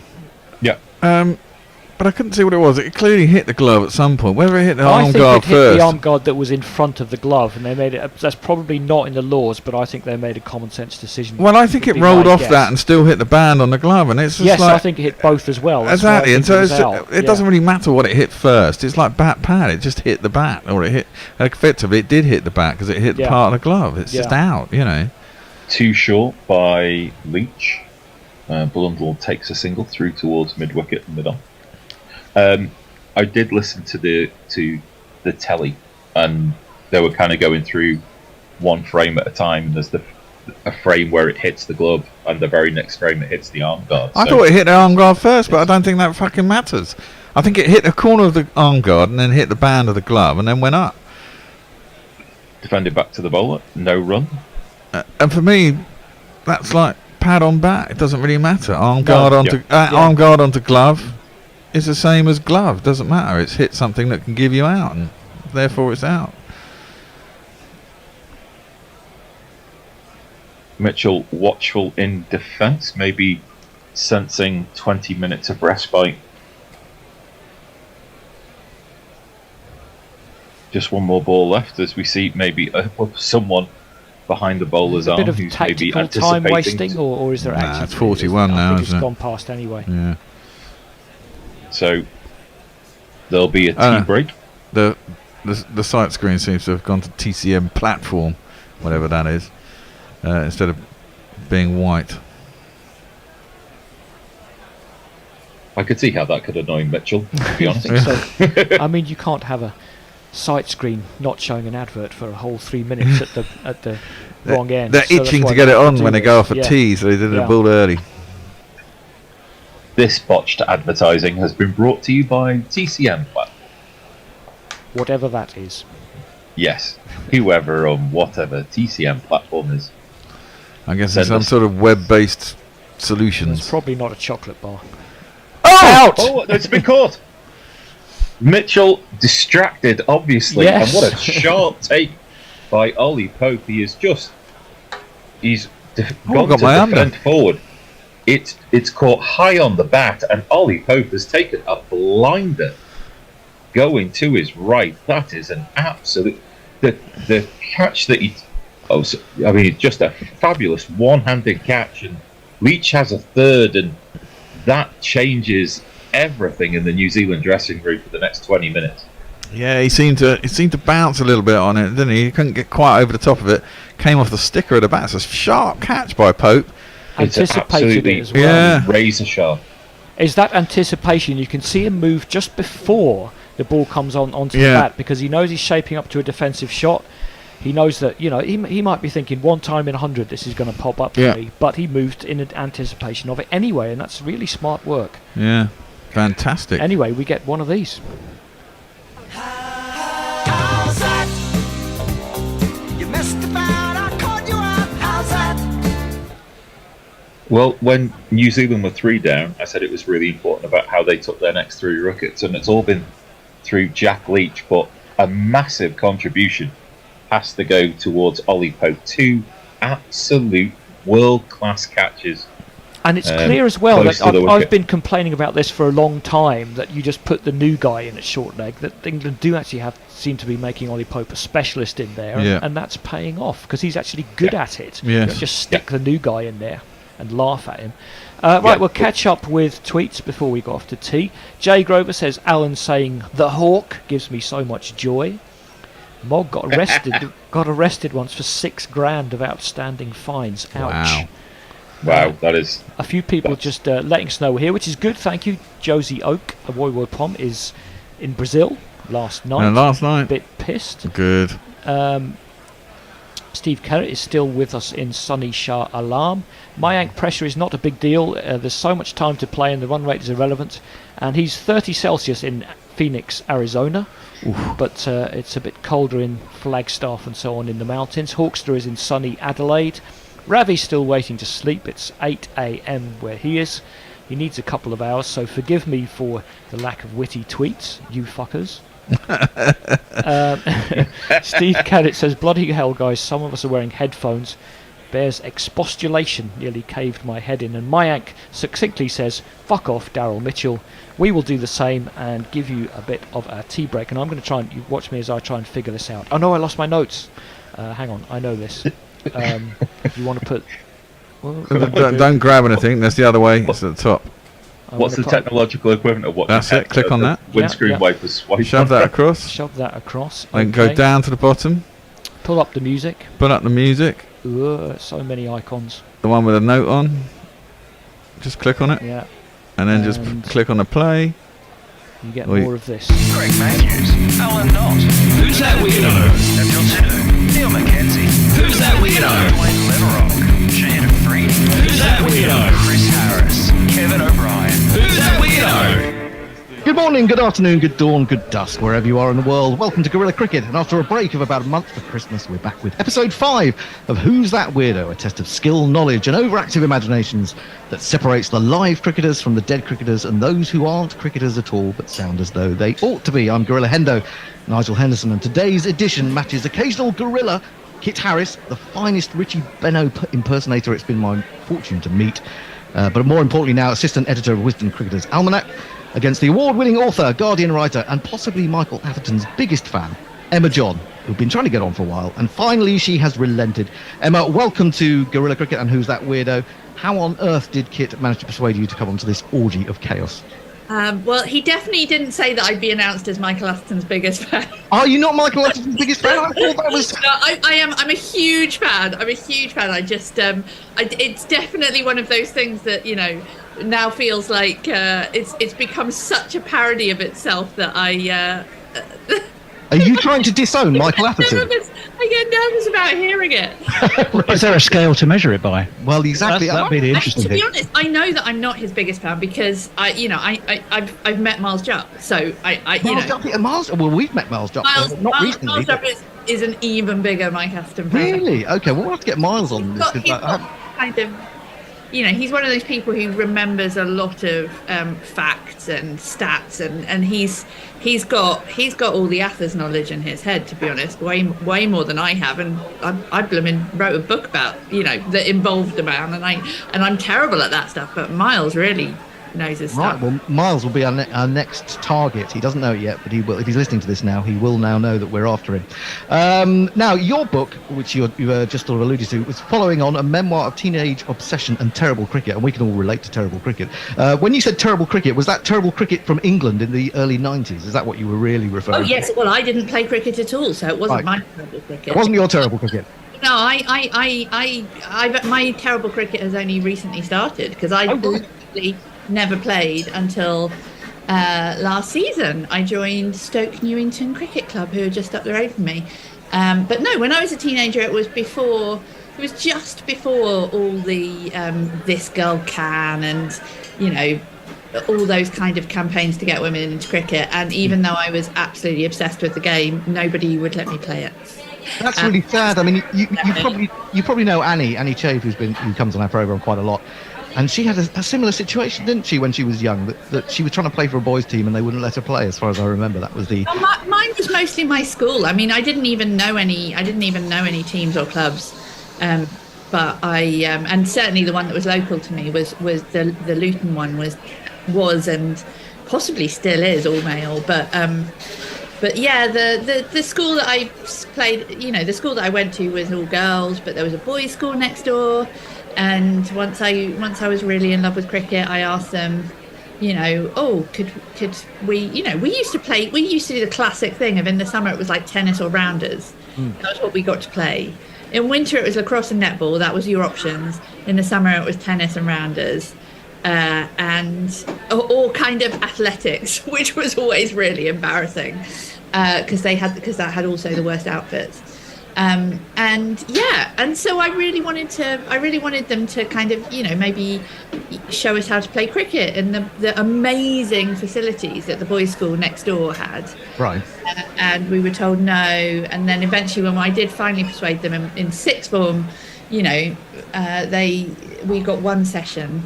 And the boys and the male teachers just laughed at us because obviously we didn't know what we were doing. So it was the most dispiriting cricket experience you can imagine, and certainly not one that any girl who went to who turned up to play in England today would find, I think. No, things seem to be improving greatly in that respect, don't they? I don't know really what's happening at clubs. I'm not that sort of involved with clubs anymore, so I don't know whether it's really growing as much as people are saying. Anyway, have you got anything else in the pipeline regarding writing, books or ideas that you're planning? Oh my goodness, that's always the worst question. I'm sure it's lovely for people who do have things that they can immediately answer, but for those of us who kind of maybe aren't as organised, I mean, I bobble along, having vague ideas and then trying to work out if they will work, and I'm definitely in the bobbling phase. It's always a good phase to be in, the bobbling. Do you not think, Tony? But let's move on. That's an introduction for Emma. Let's talk about Kit, who he's just become an author. Bobbling would be a very good name for a bluegrass artist, though. Oh, true, it would, yes. Kit, if you're still there, are you still there? I am still here. He's still here. He is still there. You have just published your first book, I believe, which is called The Queen at Cricket. Tell us the idea behind this. Is this every game that the Queen has ever witnessed? Yes, that's right. And along with, as it turned out, all the occasions when she held receptions for cricketers or really got involved with cricketers at all, according to the official records. And in fact, the idea came to me only after she had died. I found myself sort of casually wondering, how many cricket matches did she actually go to? And because I know she didn't go to very many football matches. Right. If you were the Queen, what would your cricketing experiences have been? Mm-hmm. We can all say, if we've been to test matches, we can all remember exactly which tests we've been to or which days or what happened on those days. So I decided it would be really fun to reconstruct the Queen's cricketing memories as a watcher. So that's what it is. It's a chronological journey through all the games that the Queen saw, live and in person, from 1947, when she first went with her father, to 2017, which was her last appearance at a test match at Lord's. How difficult was it to track down those games? I mean, did you not have to sort of delve deep into old newspapers to find a mention of the Queen having been there on a particular day? Or was it through your access to back issues of the Wisden Almanac?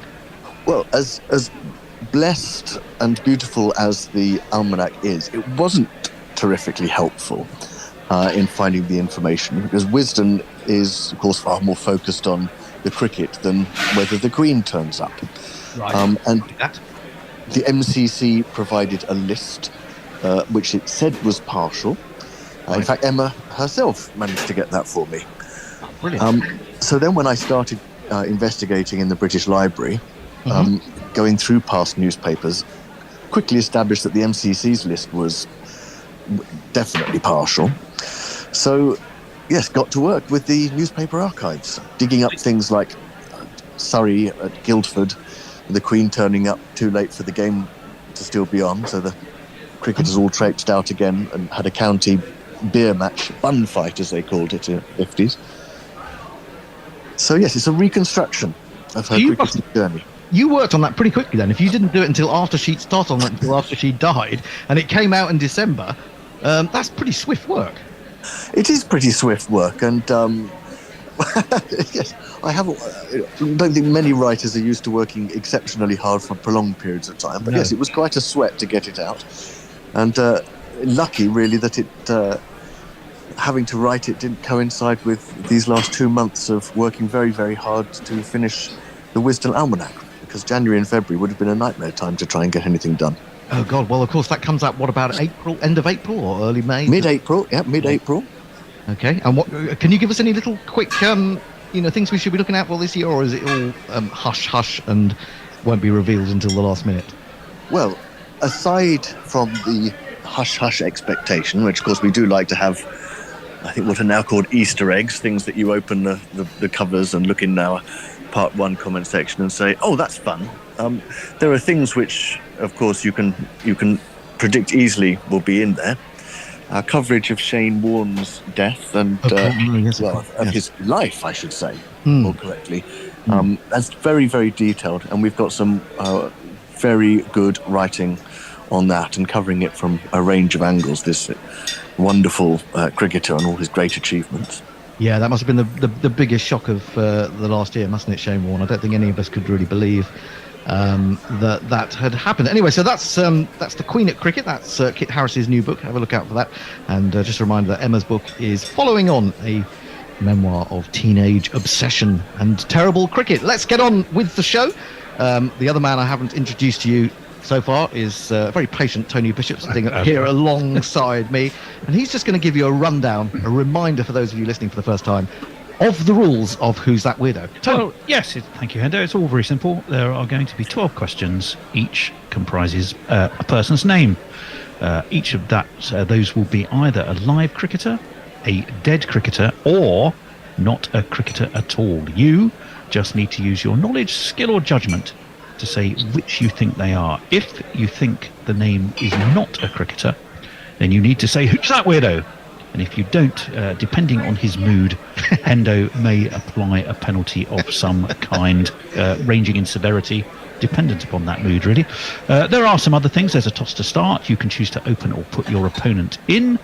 Correct answers will accrue 2 points. A wrong answer means it's passed to your opponent, who can win bonus points. If you were correct, you also get to guess the age of the individual, currently or at the sad time of their demise. Within 3 years earns you an extra point. If you're bang on the nose, it's a boundary, 4 points. If it's a weirdo, you have to try and guess the reason why they're famous. They might be a musician, a politician, business person, record breaker, writer, philosopher, or indeed absolutely anything else. And finally, whether you like it or not, I'm going to tell you a bit about each of the people before we move on to the next question. What really could be simpler? Yeah, it sounds immensely complicated to me, so we'll probably go wrong, even though I've done it 4 times before. Right, I think, Emma, we shall give you the chance to call on the coin toss. I have a newly minted Prince Charles, King Charles coin. No, I wish I did. I don't. I have an old Her Majesty the Queen pound coin here. I'm going to toss. Do you want to call tails or heads? Heads. Oh, I've lost it. It's been flying over my shoulder.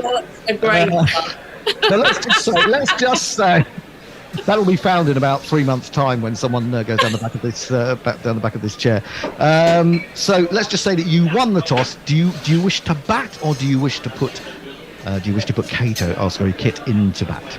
No, I'll open. You're open. Wow, I'll open because I genuinely don't know what the level of knowledge required is going to be, and so I feel like I know that I'm going to embarrass myself, so I might as well just get that over with. Well, that is the whole point. That is the whole point. To have people involved in cricket embarrassing themselves. That's basically what we decided that this show should be about.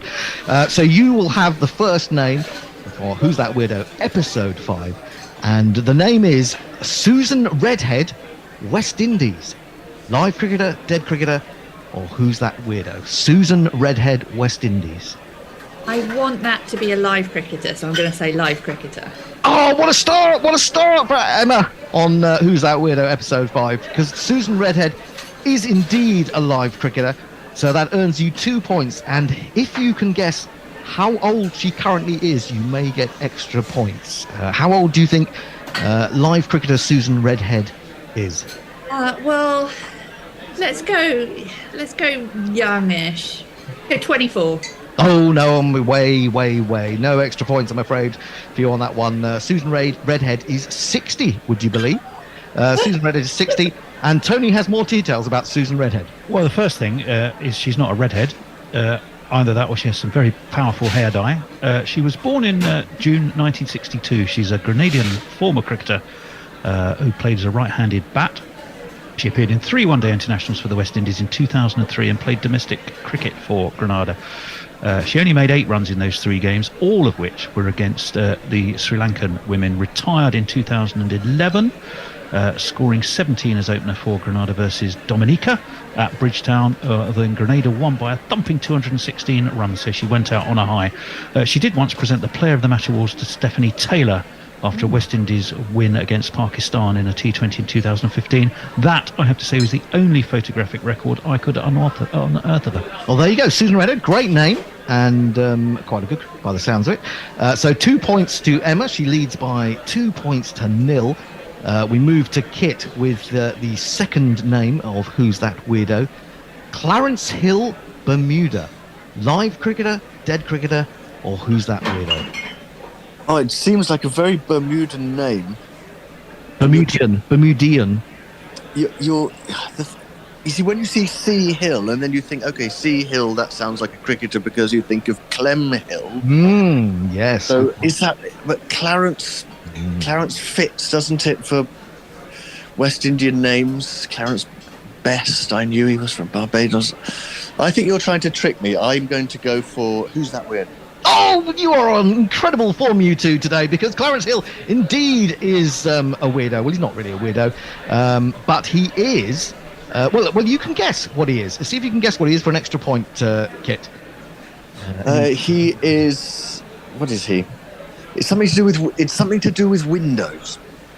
Well, he may have practiced on Windows in the same sort of way as Matthew Pryor did at Lord's, but he's not actually a window cleaner or anything like that. What is he, Tony? He's a boxer. And he was the Olympic heavyweight bronze winner in Montreal in 1976. He's not just any old medalist, though. He was Bermuda's first ever Olympic medalist. The other, as I'm sure you know, Hendo, being Florence Duffy, who won gold in the women's triathlon at Tokyo in 2020. Our friend Clarence beat in 1976, or he lost rather, in the semi-final to Romania's Mircea Simeon. He did then, although, have a rather anonymous professional career. Things rather went off the rails. He ended up in the nick, got divorced, life went downhill, and he got done for cocaine possession and armed robbery. But during his second stint in jail, he lost his drug habit, I beg his pardon, and was re-schooled as a carpenter. There is a statue of him in Bermuda and a painting, and he's become something of a national hero.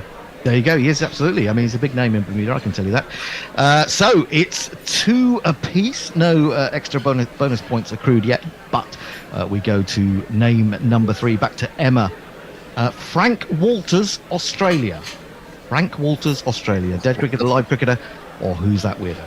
I'm going to say that's a dead cricketer. You're absolutely on fire, you people. You've been catching up, haven't you? I think, or either maybe someone leaked the names online. You're absolutely right. He is a dead cricketer. Now he died. Hello. And we're back. Andy, you might need to let Jacob into the... Yes, indeedy. Everything is not quite on fire, but it is starting to smoulder. I've let Jacob should come in. There's only one of me in here. You're doing a grand job, mate. Grand job. I hope there's only one of you in there. People there's another one. So if Jacob... Oh, no, I'm not going to be in here at all. That's good. So I'll try and concentrate. So, Jacob, can you start us off on ball by ball? I can indeed, as Blundell tucks one into the leg side from Stuart Broad. Hi, Jake. Hey, Hattie, how are you? I'm alright, darling. I've been up since midnight on this, so I'm alright. Oh, yeah, I've just come off my night shift. Wait, what do you do again? I can't remember. I'm a journalist. Yes, you are. I did know that. And how are you, Al? I am living the dream, Chief. Good, that's what we like to hear. It's always gladdens my heart to see you guys. Likewise. As Stuart Broad, who's just come back into the attack, in fact, is defended by Blundell, who's on 12 off 30. What a little run for Jack Leach in the last session, and particularly that final ball of the session. How good was that, eh? Yeah, because we had the issue with the side screen, didn't we? And then Stokes just brought all the fielders in, didn't he? Just absolutely crowded Mitchell, and it paid off. I don't know if I've seen a catch like that, just in it's a very old-fashioned position, silly point, as Blundell defends and tucks into the offside, just a check defence shot off the back foot for a single. But yeah, it's a very sort of old-fashioned position, but you don't see it in the modern game, that man pressing forward into a defensive shot and it just popping to a silly point who's almost on the cut strip. It was almost like it bounced off instead of bouncing off his bat, it sounded like it bounced off the wall. Yeah. It just got that slow looping bounce off the face of the bat. And, Pope's not too far away, but cat-like reflexes in order to be able to snag a second world-class catch of the innings. Reminds you when James Taylor was in up close, at Silly Point or Silly Mid-on or whatever. He caught blinders all the time when he played. Broad's round the wicket to the left-handed Bracewell, who's stepping quite a long way across. Broad had some interest there. He half appealed, but was put off from the LBW shout by the fact that it struck the middle of the bat. Which it has not always put off Stuart Broad in his career, but he saw sense on this occasion. Maybe the headband's a bit too tight, it's difficult to tell. Just going through his head a bit. As Bracewell facing up. As that's tucked off his hip into the leg side. There is cover out there, and they'll just get through for a single. Bracewell is stepping a long way across. He's moving that front foot to cover all on the line of off stump, and you can almost see the leg stump behind him. Jacob, where do you stand on fully leaning into Stuart Broad, now just being referred to as the Hawk from now on? Well, I heard quite an interesting point on the television commentary earlier, which was that when he comes in early in the day, he might be the early eagle. So and that's defended by Blundell. So I think in the morning session and the first half of the afternoon session up until the drinks break, he shall be the eagle, and thereafter he shall be the hawk. Golden eagle, no less. Jake 98.6. Jay Grover, hooray, Jacob. Messy Jez, Gorilla Cricket, where one Andy is quite sufficient. Dave Wood retweets himself, just called me Nostradamus. I can see Jack Leach getting at least 7 wickets on the surface. He tweeted, I think earlier on, maybe yesterday. Jay Grover, Jacob, you're a journalist. Who do you work for again? I work for the Sun newspaper, Jay, and I'm glad that you were so happy to see me because, you never know. I don't know if I can even talk to you. I'm sorry. Woy Bob, have I walked into a Mockadon advert? Yes, you have. Whatever that advert might be. Yes, you've walked into it. As Jack Leach will continue his spell, be a bit harsh to take him off. Wicket, final ball before 2. Yes, thanks, Jack. Have a spell, mate. Yeah, just ride the bench for us, will you, Chief? Back down to fine leg for you. Yeah. That's what you get for being bald and a spinner. I said, fetch me tea, Leach. God damn it. Back on the decaf now. As he's round the wicket to the left-handed Bracewell. This is an interesting tactic as Bracewell defends at the leg side. We saw this to no great effect in Australia to the left-handers. It's a bit predictable, but Leach clearly has some idea, as that's pitched on middle, turning to leg and just tucked round the corner. There is a man round the corner there, but there's not many modes of dismissal available to Leach at this point. He's got a couple of people, a few people deep, because Bracewell likes to play out onto the leg side, doesn't he? So and deep into the leg side. So in case he wants to kind of go big or go home, really. As he goes for the big slog sweep and finds a gap, and there's no one out there, and it goes away for one of these. Now my innings going, great guns. I hit the ball, 4 runs. I hit the ball and it went for 4 runs. Although I think that's one of the first sweeps that's been successfully played against Jack Leach and not led to a wicket in this innings, so not a bad tactic. I always feel when he's round the wicket like this he should not do that, as that's pulled. It's short and pulled to Bracewell, but there is a man covering out there and just get the single. But he always seems to pitch it sort of on middle and leg when you'd really prefer him to pitch it on off and middle, as it's turning back into the batsman. Joe Root does this very well from round the wicket to right-handers, as he cements his all-time, all-rounder status. You should bowl more. Perhaps not in New Zealand, but we're touring India soon, so...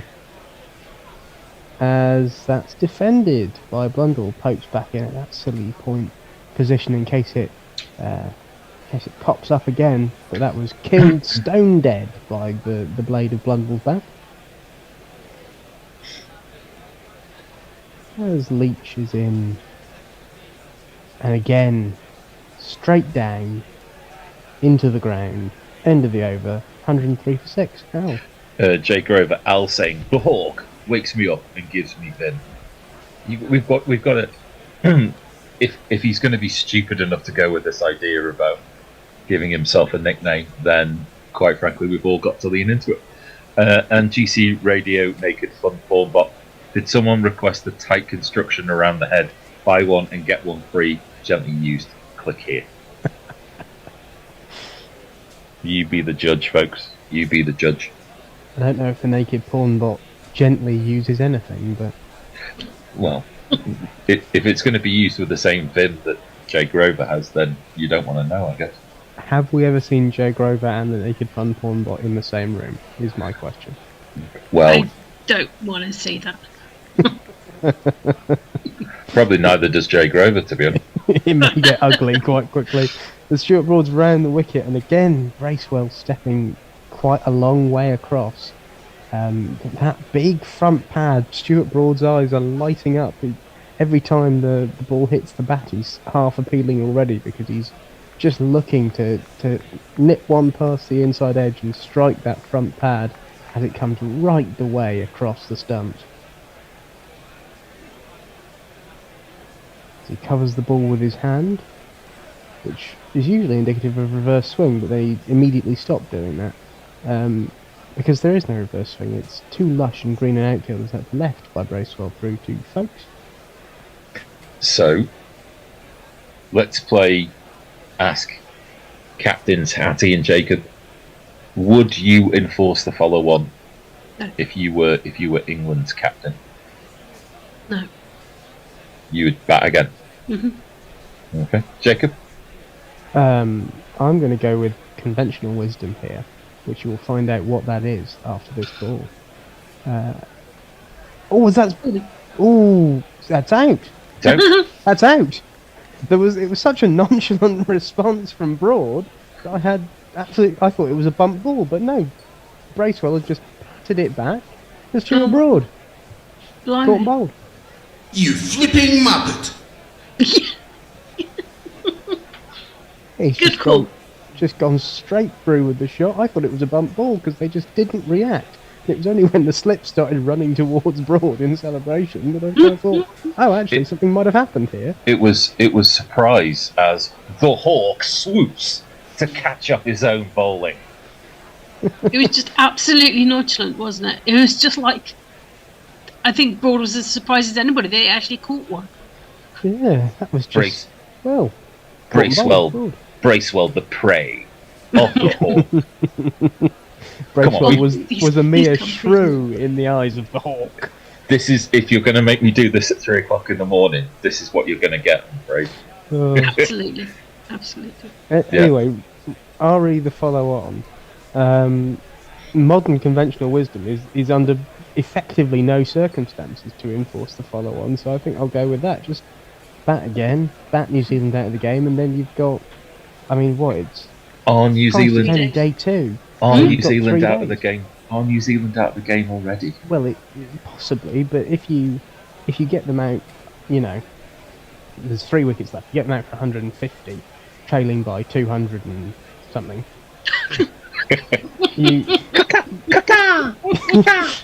As you see the replay of the Hawk. It's only a whimsical notion to fly with Tim Salvi here tonight. I probably won't fly with Tim Salvi. Then again, I just might. Mog, if you have my personal email address, I'd like a copy of that jingle. I might make it my ringtone. It's so beautiful. It makes me feel such joy. Stokes and the Hawk are conferring with each other, and Must Ben be Stokes hard is to speak Hawk. Well, Stokes is a master of any language. I did mention this earlier on. Are you familiar with the original, Jacob, that's based on? Not particularly. No, it's Rio by Michael Nesmith, who was in the Monkees. So you can look that up for the full song. It's a nice song. Thank you. Stokes seemed to be saying to him, "Do you know how stupid you looked when you caught that ball? You looked like a proper Charlie." Well, You got the ball. Here is the Hawk with the whimsical notion to fly with Tim Southey tonight. And Tim Southey flies off the mark as he tips and runs Joe Root fashion and gets through for a single and seems overjoyed, ecstatic even to be off strike. Yep. But just briefly, situation.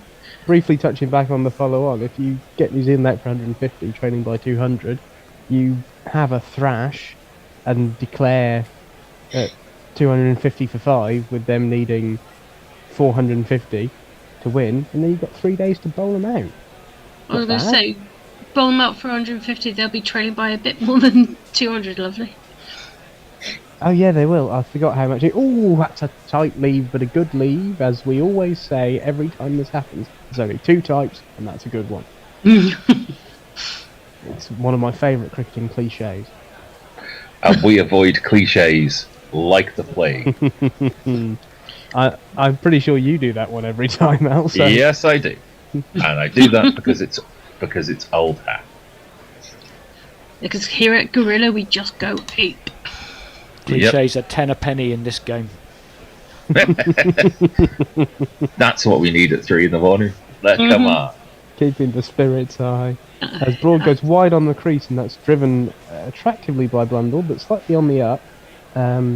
Thankfully for him, there was not as much prodigious movement as there was perhaps earlier in the day. And he gets a single, nicks the strike. Tim Southey has almost wet himself in relief. And that's the end of the over, 105 for 7. Who was that fielding? That looked like Matthew Potts for a minute. It is, he's on as a sub. Broad's going off. Broad's going off now. Mog says, so, if New Zealand keep playing like chumps and then get beaten by Sri Lanka in both upcoming tests, then that means Australia is out of the World Test Championships finals, right? If they keep losing in India.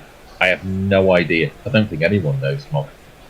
I did look this up the other day about who can still qualify, but all I remember is that we can't. Yeah. Jake Grover says, "I am not the naked porn bot. I think he sleeps." And to which the naked porn bot replies, "I have a mechanical tentacle with Jay's name on it." Oh God! Sleep well, kids. Better. Sleep well. It's all right. We're after the watershed. It's fine. That's the least of so my worries. late. It's so late. I think we're before the watershed. Well, that's really a matter of perspective, isn't it? Yes. That's punched off the back foot by Blundell for no run. It's are you a glass half full or half empty person? Are we after the watershed or before the watershed at 3:19 in the morning UK time? Yes, quite. As that's a little flatter from Leach, but still a little too short and punched off the back foot. But Stokes is there at short extra cap for no run, as Marnus Lavashane likes to say. How did you like to say it? No run. As that's defended slightly inside edgely by Blundell for no run. I think you should make that your ringtone. No run. No call. You would want no one to call you ever. As that's a little over pitched and driven up towards the wide long off, who collects it. It's Zach Crawley up there, and they get through for the single. So Southey will have to face just 2 balls from Jack Leach. Let's see how he does. I imagine the bat will be crowded, but a man is being pushed back out in the leg side, and there's a slip and a silly point. That's all there is. And that's too far on the leg side. And Tim Southey has taken a single. He's bunted it into the leg side and immediately set off. Blundell didn't look keen actually, but was that the plan? I don't think it was. Southey was about halfway down the wicket before Blundell decided to run. Because I don't think Blundell was keen on that one. And if here comes Jack Leach, and that's a big hoik from Blundell. It was short. He rocked back and flat batted it through long on for one of these.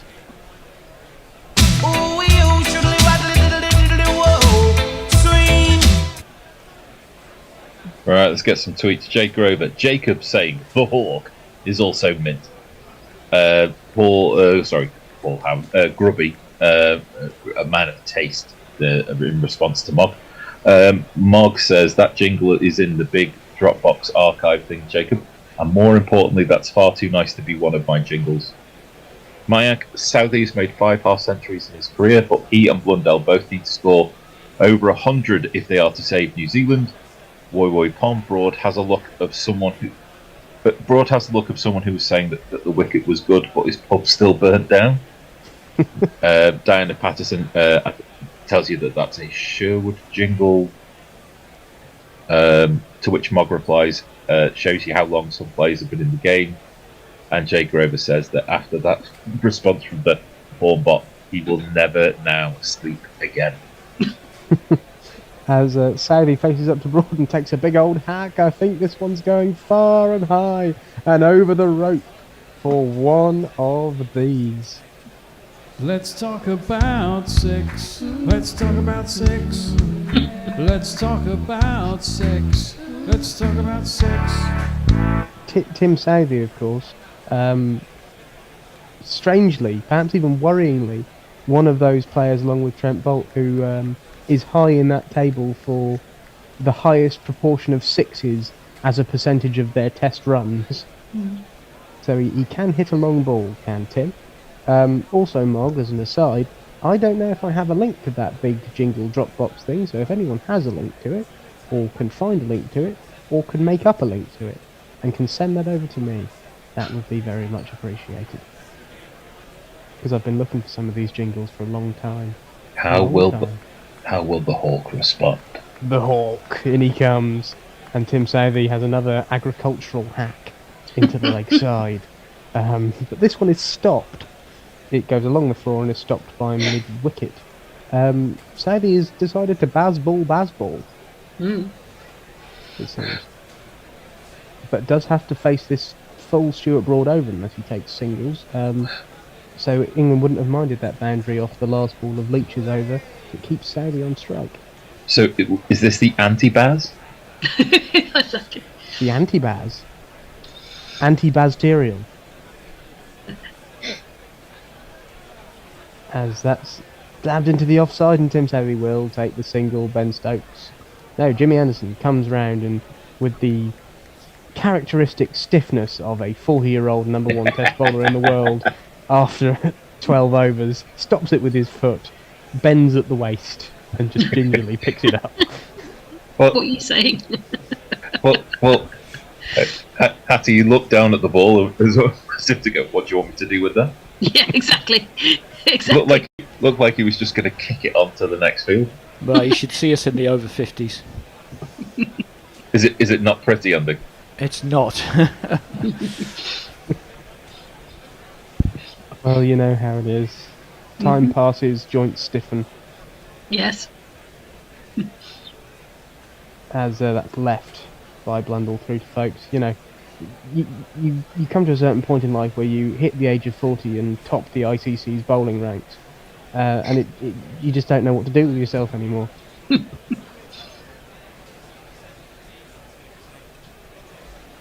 As there'll be two more balls of this hawk over to Blundell. That's right, Jacob. Just keep leaning into it, mate. Steer into the skid as the hawk swoops. Let your professionalism go. That's right. Feel it slipping away. As that's punched off the black. I can't even speak anymore. The back foot by Blundell, the black cap, who then decided to stand about 3 yards outside his crease as he called no while the ball was being picked up. But he had plenty of time to get back. Well, the thing I was laughing at was that Ollie Pope, who has caught two world-class catches, couldn't hold the ball with two hands. Exactly. Threw the ball over his shoulder somehow. Yes. As if to say, oh, what's this? As that's a slightly awkward-looking defensive shot by Blundell and is recovered in the talons of the hawk. As we end the over with New Zealand trailing by 317 at 118 for 7, and we go to your socials with Alan. Right, Ravinair. Speaking of watersheds, for a number of years your local offie could only sell booze until 11, but could start selling it again any time in the morning. How many actually switch their opening time from 5 past midnight to 11 o'clock? I wonder. Jay Grover, why the fuck is people saying the hawk making me laugh so much? I'm a total fucking child. If a man is going to call himself the hawk, Jay, you are not the child. Diane Patterson, Jacob, the jingles are in the archive you linked from the Gorilla Cricket website. Right, I'm just inept, sorry. And Pornbot says, Jacob, do you want access to the Dropbox? DM me. Dare you slide into the DMs of the naked Pornbot? I think that's a very different Dropbox folder which I'll be accessing. I'm not sure that either I or Her Majesty's Constabulary will be pleased with what's in there. As that's punched out into the offside by Saudi off Leach for no run. Jay Grover, I'm also enjoying what we can refer to as hawk talk. I'm enjoying it greatly. Yeah, and later on the Moral Maze. As that's defended by Saudi for no run, but cunningly avoiding the silly point before presumably launching this next one for a massive 6. Let's see, shall we? No, he defends it into the offside and gets no run. How disappointing. That wasn't very hawkish. You know, of all the things Stuart Broad is, and of all the hawks he is not a defence hawk. Well, neither he is batting or bowling at the moment, so there is that. As that's cut by Saudi, but only as far as the man at backward point. Yeah, he is not, but I did want to get that American politics joke in. Well, went straight over my head, I'm sorry. No, well, by that metric, dove is surely the opposite of hawk. I suppose so, yeah. as that's tickled round the corner by Tim Southey. I have dared to use the word tickle in the presence of the naked porn bot, but it's thrown back in by the hawk. He's everywhere to the keeper, Ben Stokes. You're right, Jack. As it's the final ball of Leach's over. Tim Southey, 11 off 10 in proper baseball style, but that one is defended, paddled by Ollie Pope at silly point back to the keeper, who considers a run out, but Southey is safe in his ground. 120 for 7. Al, what dare we open the social? Grubby says, bends at the waist. Where would you want him to bend, Jacob? The knees. The knees. At the knees. Yeah.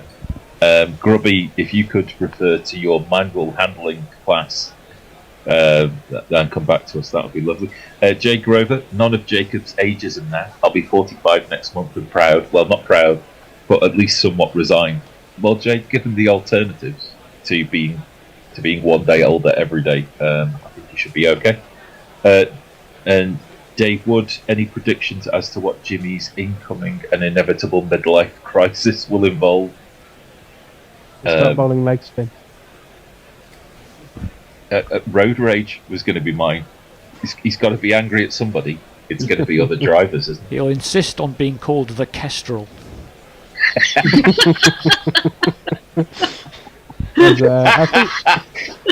I think we'll get one more over in before the change, as that's defended by Blundell.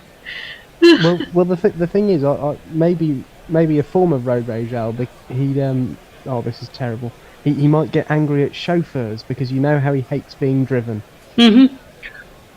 I'm so sorry.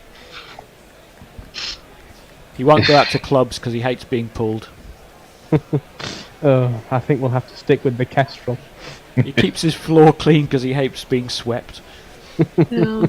Oh dear me. What have we started? As in comes Broad, and that's a bit of a big shot by Blundell. It was he looked like he was prepping to have a bit of a heave at it. He stopped the shot last minute and just inside edged it out towards mid on for no run. He doesn't use scissors because he hates being cut.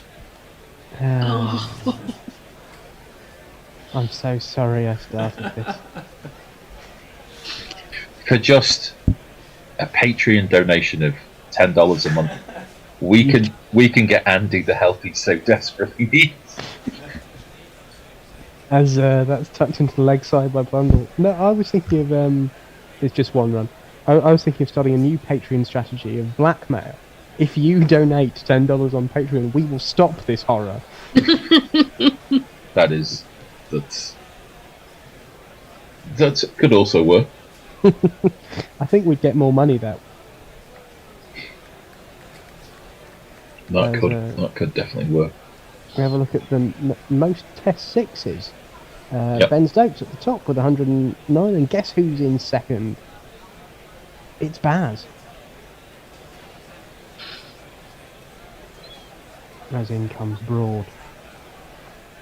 And Tim Southey aims to try and move himself up that list of Test sixes with a big old pull shot. He top edges it over the top of Ben Stokes, who almost got a glove to it, and it goes to the backstop boundary for one of these.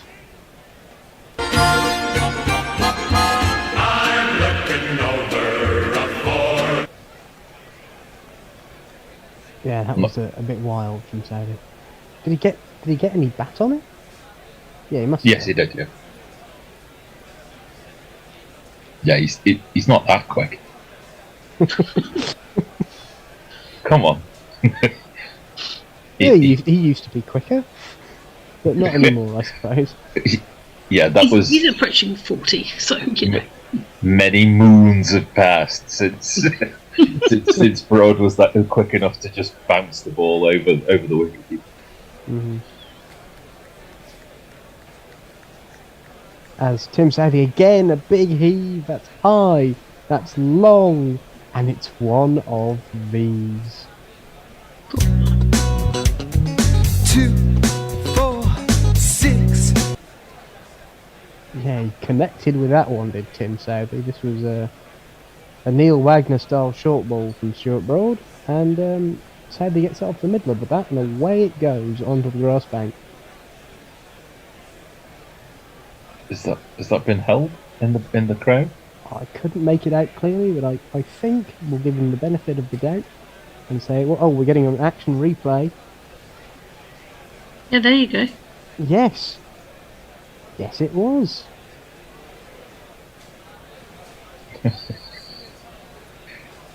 Angry man shouts at clouds in the crowd. As in comes Broad, final ball of the over. Southey just walks across, defends that one to mid-on. It's 131 for 7, and we will do a quick change of room while we do your tweets. We do. Thank you very much to Hattie for joining us this evening. We'll see you again you're still there, soon. Jacob, I should point out that the archive, which you crave so much, is one of the benefits available to our listeners if they become a Patreon supporter at a minimum of $5 a month. So if anybody sends you that gratuitously, they are breaching entirely their confidence. But I'll get you that jingle. Thank you. It's not enough that I don't get paid for this. Now I have to pay. See you in half an hour, guys. Cheers. Sorry, Andy. Well, 131 for 7. The counter attack from Tim Southey, you only needs to score another 150 more runs to make this a slightly more even contest. Lots of clapping in the field for some particular reason, not sure what. 131 for 7 is the total. Blundell on 20, Southey on 21. Leach will bowl the next over. Good ball. Arrowing in on Blundell's off stump. He is defending that back to the bowl and there's no run. Well, Southey giving it the long handle has worked just about as well as what anyone else has done. Yeah. Well, more so. Does make you wonder. A slightly quicker loopish delivery from Leach. Defended again, back to the bowler, no run. And it's really only Southey and Nichols who've really tried to be aggressive at all, and they seem to have just gone nowhere with this innings. Too short by Leach, and he gets away with one as Blundell really doesn't make much contact at all with the ball. Struggling a little bit here, Blundell. 20 off 50 deliveries. Yeah, I wonder what his game plan is at the moment, because he really ought to be trying to score. As he just defends there. Because you can't really protect... You can't protect Southey, because Southey might not need protecting, and also they've got runs to score. They need 100. Yeah, they just need as many as they can, really. It may even be a moot point already. Indeed, as that is slightly wide. They've been bumped down into the ground, but fielded at slip by Joe Reed. And there's just one ball left of this Leach over. I would take Broad out of the attack. He's not quite on it. I know he's taken the wicket to fall in this session, but I would want Robinson in rather than Broad to be bowling, to be fair. That is too short, and there are a series of cover fielders, and Blundell has managed to pierce through all of them, and that's gone for one of these.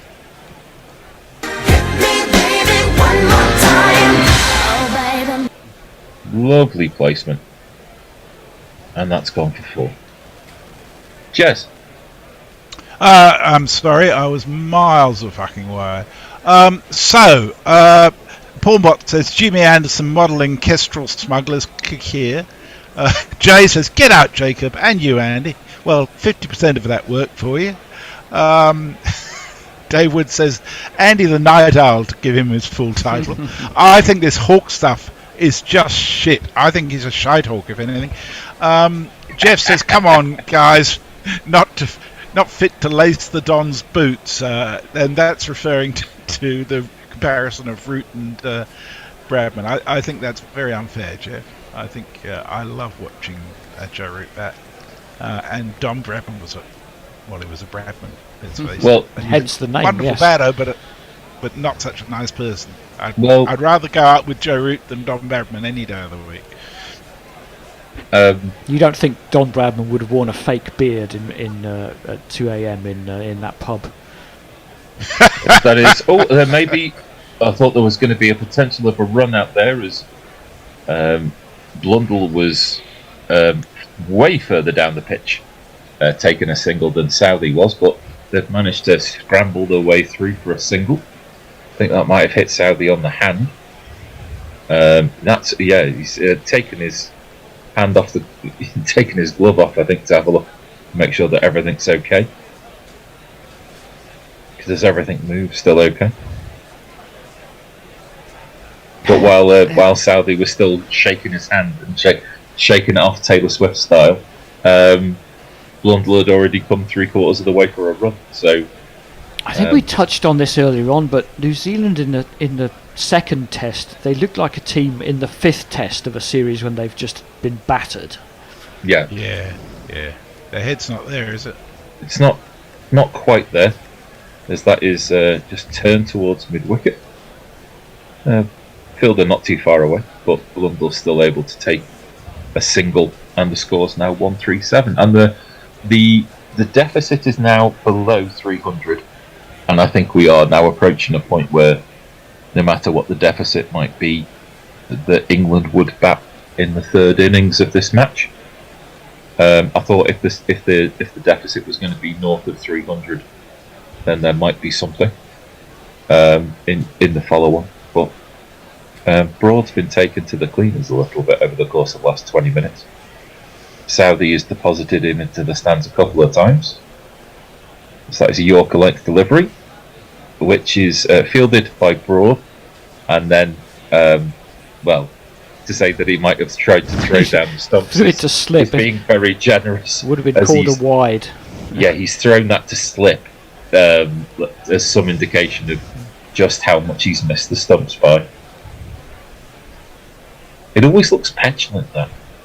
We have a guy who does this, cannot stop doing it as when he's bowling. Any time it comes back to him, he'll hurl it in the sort of vague direction of batsmen and stumps, and it's totally petulant.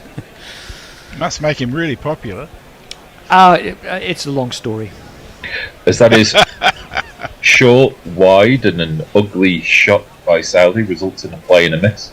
Just to suffice that, everyone knows he doesn't mean any harm, actually. I've got to say that your descriptions over the last couple of years of your over 50s team is really a study in human activity. It's lack of strangers. activity. Yeah. We've got psychologists all over the world who are very interested. Andy, Southey walks across his stumps and dabs this towards cover, and takes an easy single. This is it. You put bat to a few, hit a couple of sixes, and then now you get singles everywhere, and you can score. Yeah. Better than just prodding at the ball all day. Absolutely. So Southey's on 23 off 18. Blundell is 25 off 54. Looking at the ball again. Yeah. Oh, it doesn't go through. That's what it's supposed to do. It doesn't go through one and goes through the other. That means it's okay. That's what it's generally. meant to do, isn't yes. it? I love the way that the umpire did that, as if he was like some sort of magic circle magician. Well, it does, Like, looks like those rings that they suddenly pull apart. It doesn't go through this spoon jar, as that is defended by Blundell with the last ball of the over. He's on 25, Southey 23. New Zealand trail by 297. So Jay Grover has a novel way. Well, I mean, I suppose it's a time-honoured way of seeking to raise money if the soft sell doesn't work. He says, "Give us some Patreon money, or I'll turn up on the doorstep, wearing only a shower curtain and screaming the hawk." That's a pretty terrifying prospect, to be honest, Jay. But Yeah. Fortunately, he's in Sheffield and far too lazy to go anywhere else. We have got a retweet of a tweet that was retweeted earlier on, just pointing out that the last 10 Test scores of 150 or more by England have all been by Yorkshire batters. Yeah, go and celebrate. Drink some Yorkshire tea and eat some Yorkshire cheddar. What is wrong with you people? Have you seen the ads for Yorkshire cheddar? Big ads for Yorkshire cheese all over everywhere when I am. I mean, fucking grow up. There isn't in Somerset, isn't it? But we don't talk about Hertfordshire cheese and Hertfordshire beer because we're not so insecure. We've got some. I think umpires are going to speak to umpires. And I'm What not about the entirely sure. light? Are they So- holding a light meter? So we've got a conflab. It must be a bit of drizzle. They're bringing the covers on. A bit of drizzle. Well, that's rather annoying. Where are we in terms of the GPL, I wonder? Probably far short. England added about 150. Well, we might be in that kind of zone. I don't think I really have the technology to. Oh, hang on. If you can tell me how many runs, Jez, we'll let you know. Because 288 is the lowest. Okay, so England started the day at 3:15. 3:15, and they ended on 4:35. So that's 120 runs precisely. Plus 138 is 258. 258, and the lowest is 288. So I think this rain break might put the kibosh on a few entries. Can't see any rain, but it often doesn't come up on the screen. Yeah. Oh goodness me! It's like you put Dougal in charge of the funeral. It's 4:45. I suppose we're duty bound to wait around a bit. Yeah. Well, I mean, looking at the rain radar, it's not showing a lot, to be honest, in terms of the area around Wellington. So sort of very light cloud by the look of it. Hold on, let me just generate that. Yeah, there is some more stuff coming towards Wellington, but quite slowly and sort of fading in and out. So I suspect this drizzle will stop within 5 minutes or so. All right, let's give it 10 minutes then. then. Back on. Yeah, let's give it 10 minutes. Guys, that's us. Who else is on the rest of this? Ourselves, Richard, Jacob. It's basically ourselves, Richard and Jacob doing the rest of it. If it is 4 in the morning and you want to call it a night wherever you are, I don't blame you. Maybe just Mike is abusing me. He said, "What the fuck, Messi? You never warned us about rain today." Well, you're supposed to. I got it wrong yesterday. I predicted it earlier than it came, so I was actually in bed at the time. I would have predicted it this morning. So, so Richard and Jacob, basically your call. If you do want to call it, and I'd probably just send us a message on the Zoom. Would be the easiest way. And I think we'll give this 10 minutes, see what it does. Try to figure out off Cricinfo or whatever how solid this rain is, and go from there. But basically, guys, it's been pretty poor from New Zealand today, hasn't it? It's been pathetic, frankly. There was a suggestion on the comments on our roundup yesterday from a New Zealander himself who said that he wondered if they were in some way mentally impacted by the cyclone before the first test, and really were distracted. It's a bit of an by excuse, it. I thought that isn't was it? A stretch. Yeah, I mean, I do feel like their heads aren't there, but yeah, I don't know. I think the whole England approach has just shocked them, to be honest. And, yeah, I mean, people are saying people are running out. Really, people are saying, "Oh, wait till you can you do it in Pakistan?" Yes. Can you do it in New Zealand when it's seeming around? Yes. They're hanging all their hopes on India away, where we don't generally do very well anyway. So what difference? I suppose the Ashes is going to be a test in the summer. But I do think, as I said earlier, that England's bowling attack is so strong now. Seam attack, yes, yeah. I mean, it has been, yes, seam attack has been strong for a while, but they just haven't had the runs to bowl at. And now that they've got runs coming, it makes such a fucking difference to them. I think I don't see Australia holding on to the Ashes, to be honest. I really don't. I think what you've got to do is, I think you enjoy the approach for what it is. We get, it's obviously a results-based business to a certain degree. I think if it is that there are, there's going to be times where there's be blips along the way, as there are for any decent side. So long as we don't, that there's no overreaction. That the moment that something might not work exactly as it has been working, and I don't think they will. I think there are certain people who are traditionalists to the point of just hating anything that's new and different, and they'll never be satisfied. But and of course there's a sensationalist media who, as soon as it does go wrong, will be on the back. But I think McCullum and Stokes are two of the strongest characters around, and I think they'll stick to their guns. Yeah.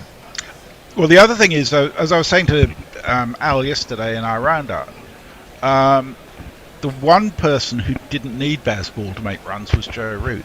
And yesterday, to me, he got back into being what he needs to be, which isn't a Bazball player. He was just Joe Root at his best. And that, combined with other people playing the attacking, confident cricket, makes a huge difference to my... ESPN is covering, Cricinfo is covering all the options. It says, doesn't seem much more than a shower, but a similar interruption yesterday eventually proved terminal. So, yeah, that's hedging your bets, isn't it? Yeah.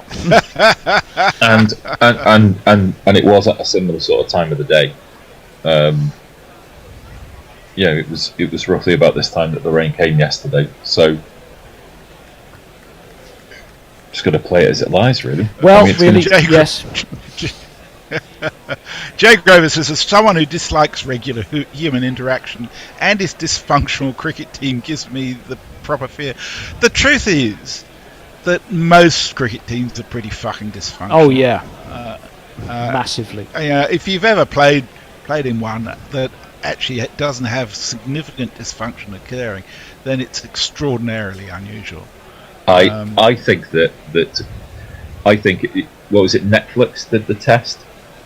The cameras following Australia around. Yeah. I think if Netflix's next series of the test was to follow a club team for a season, I would find that 10 times more enjoyable. That would be fantastic. I'm not sure. I think it might be just a bit tiresome club banter. It might be interesting. It would. I don't think it's a guarantee of entertainment. No. Oh, okay. It would be a matter of how it was produced too. Jay Grover says they're cruising for a visit from the Shower Curtain Hawk, Andy. And Dre, you look like Alan Partridge as a zombie. And Jay says, fuck off, missus. I go to lots of places. I went to Rotherham once. Ooh, did you miss your stop on the train? Now, Mayank says, according to Cricinfo, tomorrow will be a heavy rain delay type day. Does this change one's thinking in relation to the follow-on if there is potential restriction on the amount of time left in the game?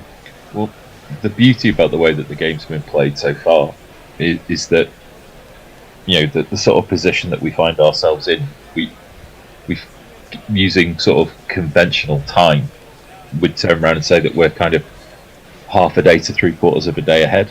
I think. Yes. Even in that event, with the modern thinking, England might just go out and score 115 overs. Oh, I wouldn't put that past them at all. What Hendo describes as scoring too fast. Yeah. No pleasing Hendo. Mog says Andy's gone mad with power. I have. It's absolutely true. And Ravi says, see, Bazball will defeat the rain. Nothing else can. By the way, I should draw people's attention to the fact that although this game is scheduled to finish, what's today? Saturday, Sunday, Monday, Tuesday. No, it's on Wednesday. Oh, it's Saturday morning, I suppose. Yeah. Yeah. On Wednesday, we will be back, but we won't be in New Zealand. We'll be in Bangladesh because the ODI series between England and Bangladesh starts on March the 1st. Well, so they'll have a completely different team then, I should imagine. Yes. Yeah. Oh, definitely good. Will. Yeah. It's the only way you can squeeze all of this in. Yeah. But, normally we sort of expect a breather after a test match. This time we're going straight back in the next day, and it won't be quite such ridiculous hours from an English point of view. So let's see, who would the ODI team be missing from this team? Brook, certainly. Stokes. Stokes doesn't play ODIs anymore. Stokes, no, that's right. Except he'll probably come back for the World Cup. Yeah. Is that it? Duckett? Yeah. Root hasn't played. He hasn't been. He probably is in there first then, but he didn't play the previous series with resting and such like. So what we're really saying is it's not going to weaken the ODI team all that much. No, it's not. I'm not. I'll look up the ODI team. I'll post it to our web stream. Basically, we think Brook and Duckett. Yeah. We think it's going to start at 6:30 a.m. UK time. The Bangladesh ODI. Yeah, I think is it 6 o'clock? It's around there anyway. Yeah, I think it might be 6 o'clock. Right. So that's a lot more manageable from an England point of view. There'll be. Normally, I'd turn around and say it's quite an interesting change of pace, but it might not be, to be perfectly honest. Yeah, that's quite true. Yeah. What price? What price the ODI team scoring less than 50 overs than the Test team? Well, it's a bit closer now, anyway. Yeah. The TV replays are showing the various dismissals, and it's the manner of the shots. Do you know what I mean? There's a certain timidity. Yes, they're not fully committed shots. Yeah. I mean, don't get me wrong. There's two awful reverse sweeps in there. And there's a couple of good catches in there, but it's Mitchell's dismissal, Bracewell's dismissal. They're kind of nothing shots. It's a poor defensive effort from Mitchell. Bracewell's kind of hit. It's kind of waist high in terms of the return catch. It's almost like you're throwing a ball against the wall. It wasn't even catching. Particularly there to drive. I don't think he just gave it a flat bat straight back to the bowler. Yeah. I can give you the ODI squad from the England squad in Bangladesh. It's Butler, Tom Abel, Rian Ahmed, Moeen Ali, Jofra Archer, Sam Curran, Saqib Mahmood, David Milan, Adil Rashid, Jason Roy, Phil Salt, Reece Topley, James Vince, Chris Wokes and Mark Wood. Not a bad team. I noticed Liam Livingston isn't in there. Is he still injured? He must be, I guess. I think so. Well, he's fell out of favour a little bit in the 50 over game, but is that the first time Abel's been in a full England squad? I think you're right. I think I'm pretty sure. I'll check, but I think he might have had to have gone home with an injury. Tom Abel. If you just give me a second. Which would be unfortunate for him. Yeah. In which case, maybe they just do without until one. So, yes. Brook or Duckett going to join later, or just give this one a miss? He's been ruled out of the tour due to a side strain. Well, it would be very important. It would be very unfortunate if he didn't get an opportunity, and opportunities in the England 50 over batting lineup are very hard to come by. So apparently, Will Jacks may travel out there because he's not been selected for in Pakistan anyway at the moment. He's meant to be in New Zealand. So it could be that he might end up there, but they didn't seem like they were going to call anybody extra out at short notice. Well, I'll tell you what, guys. It's coming up to 4 a.m., which was going to be the end of our slot anyway. Right. Let's give it a miss from here. If you can hang on, for an hour. Obviously, as soon as it gets called, we'll just shut it down. But I would say if you can hang on for an hour or so. If you want to stick a replay on, I'm doing the roundup with Jez at the end of the day anyway. Yeah, I'll put a replay on for now. Stay tuned, everyone. And if there isn't any more play today, thank you for being with us. But hopefully we'll get a little bit more. England will bowl New Zealand out and have to make that follow-on decision. But I'll try and find something else other than that. Who's that weirdo? Maybe a different Who's that weirdo is all we can manage. I think they've been done to a fair bit of death. Hopefully we'll have some new ones in the can soon. I'll speak to you guys soon. Yep, hopefully catch you later on. Okay. Cheers.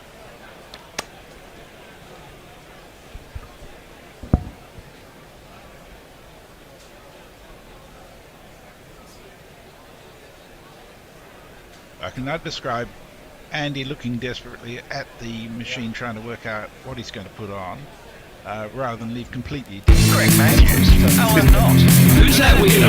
Daniel Tiddo, Neil Mackenzie. Who's that weirdo? Wayne Leverock, Shane Freed. Who's that weirdo? Chris Harris, Kevin O'Brien. Who's that weirdo? Good morning, good afternoon, good dawn, good dusk, wherever you are in the world. Welcome to Gorilla Cricket. I'm Gorilla Hendo, Nigel Henderson, and welcome to a whole new form of radio. It's part podcast, it's part quiz. Let's just call it a quizcast. It's called Who's That Weirdo?, in which two of the finest gorilla minds come together in a battle to the death as we brazenly rip off many other quizzes and merge them together in a smorgasbord of absolute nonsense. So this is how we play. This is the game. Who's that weirdo? And what we have is a live cricketer, a dead cricketer, or someone who is not a cricketer at all. I will issue the name. The contestants, the Bear and Messy Jez, will decide whether that person is a live cricketer, a dead cricketer, or not a cricketer at all. If they get it on the nose, they get 2 points. If they get it wrong, it passes over to their opponent, and they try and get an extra point or two from naming that person, what they are and what their age is. Are we ready to go? Morning Bear, morning Tony, morning Messi. Morning. Morning. Evening. Evening. As we said, it's always some strange different time in Australia. Indeed. If you had a video of this, you would see Messy Jez sitting with a beautiful orange background and the words "Who's that weirdo?" over the top of him, and he's also swallowing a bit of beer. Would you believe it? Courtesy of Brian 001, I might add. Thank you, Brian. If you're not entirely clear, what I do is I give you a name. First, I'll start with the Bear. I'll give him a name. I'll say like David Gower. He has to decide whether he is a live cricketer or a dead cricketer, or not a cricketer at all. In which case, he says, "Who's that weirdo?" And if he gets it on the nose, he gets the points. Messi, Jez will be his opponent, and Tony Bishop in the corner will be telling you lots of interesting details. In the naughty corner. I'm in the naughty corner. Lots of interesting details about the various people that you will probably never have heard of. So, are we ready to go? Are we going to have a toss? I don't know. Choose a number between 1 and 10, Bear. No, I'm going to get a coin. I'm going to do this He's properly. going to do it right. Okay, so he's going to want... So I think I would take a point off him for that already. Right. Demanding a toss. Go on, Messi, you call. Heads. It's landing, and it is. I can't see it. I think it's a tail. It's a tail. It's a tail. What do you want to go first or second, Bear? I can't remember where we decided this would work when we did the run through. So, I'm going to play. You're going to play. No, there's no play or passes. It's just alternate. Oh right, okay. And then I have to find the original name. It's very difficult to do when you're trying to do about 4 different things at once. Anyway, never mind. Let's get underway, and you will understand before too long, possibly better than us, what is actually happening. The Bear is going to play, and the first name I'm going to offer up to the Bear is Amit Majumdar, Bangladesh. Is he a live cricketer, a dead cricketer, or not a cricketer at all? He could be a cricketer, obviously, because Bangladeshi names, but it doesn't ring a bell. and he sounds to me like an eco type dude, saving them from drowning as the oceans rise. You think he may be at COP27? Could be. Who knows? So I'm going to say. Are you going to say? Who's that weirdo? Yes, I am. Who's that weirdo?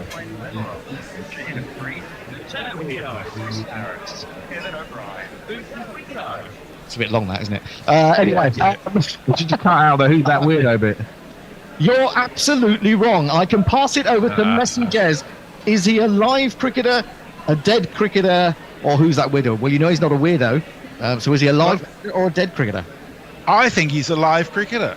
Wow, you're absolutely on the money. And so you smack that round the corner for a couple. That's 2 runs for Messi Jez. And now, to try and complete the boundary. Sorry, I hate to say it, but I think I only get 1 bonus point in those circumstances. No, you don't. We've changed it. We discussed it in the car. I'm sorry, you get 4. You get 4. So I'll take what I can get. Take what you get, absolutely. I make the rules. So, how old do you think Amjad is? So he's a live cricketer. I reckon he's up and coming myself. I think he's only 23. Well, I can't offer you another point because I'm afraid you've missed out by a long way. He's actually 31 years old, is he not, Tony? Tell us what you can about him. Well, there isn't a huge amount to tell about him, which might suggest a career that hasn't fulfilled its promise, probably. He's 31, left-handed opening batsman, bowls a bit of leg spin. He idolised, probably still does, Yuvraj Singh. Took up cricket in 2000, part of the Bangladesh squads for the Under-19 World Cups in 2008, 2010. And he, at the time this was written, but on Cricinfo, I think it was a while ago, it did mention he was also interested in becoming a doctor. And the fact we've hardly heard anything about him suggests he probably went and did that rather than play as much cricket these days. But there you go. But he will be able to look back at the end of his career, whatever it be, whether as a cricketer or as a doctor, and say he was the first name on Who's That Weirdo? He will. Run by Guerrilla Cricket, won't he? Well, he will. Ignominy to his grave. Will that Yes. be put onto his Wikipedia page? I certainly hope so. Well, you can. I was looking at Wikipedia this week and how one managed it. You have to gain credibility by editing loads of other people's. We'll never gain credibility. Us lot. Don't be daft. So you've not got an average for him? No. Okay, well there you go. Would it help you if I did? You really jumped up. There we go. We're moving on. This is for you, messages, to see if you can strike a couple of runs behind square on the offside. Okay, I'm all warmed up. You're ready for Francis Quinn, Ireland. Francis Quinn, Ireland.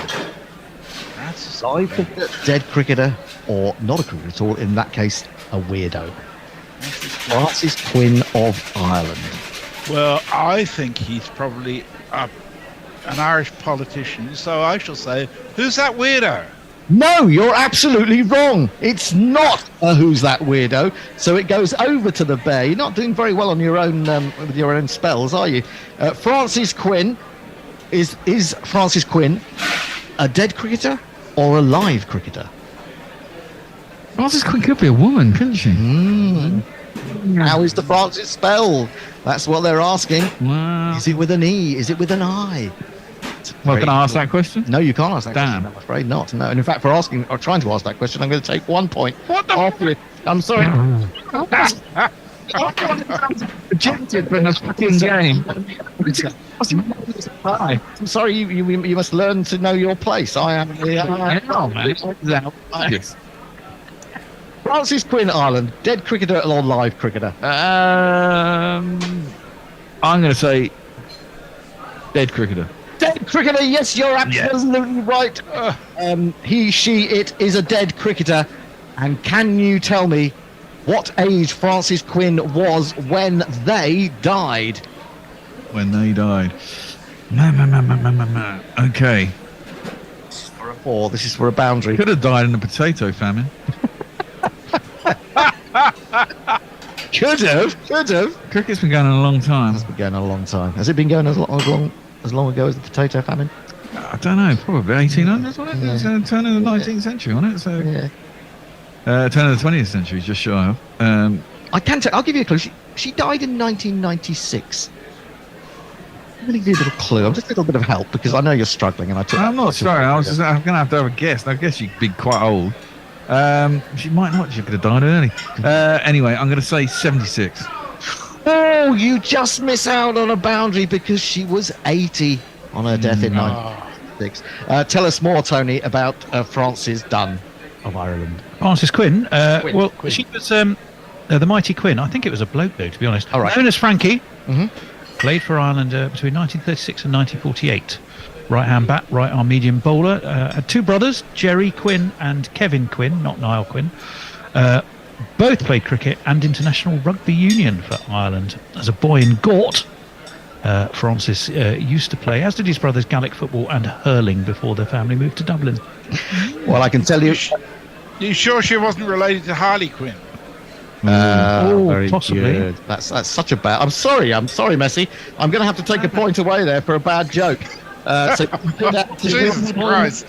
We're doomed, Bear. We're going to end up in the negative. Level now on points because you didn't get the... Don't start looking at the score sheet. Just wait until the end and I'll tell you what the score is. Then you got 2 points for getting it right and I only got 1. No, because you were not... Because you're a very naughty boy and he's not. It was not your choice to win, was it? It was. It is either. All right, okay. I did it. Okay, 2. So the Bears were leading by 1, 2-1. Right, back to the because Bear. I lost a point as well. Back to the Bear.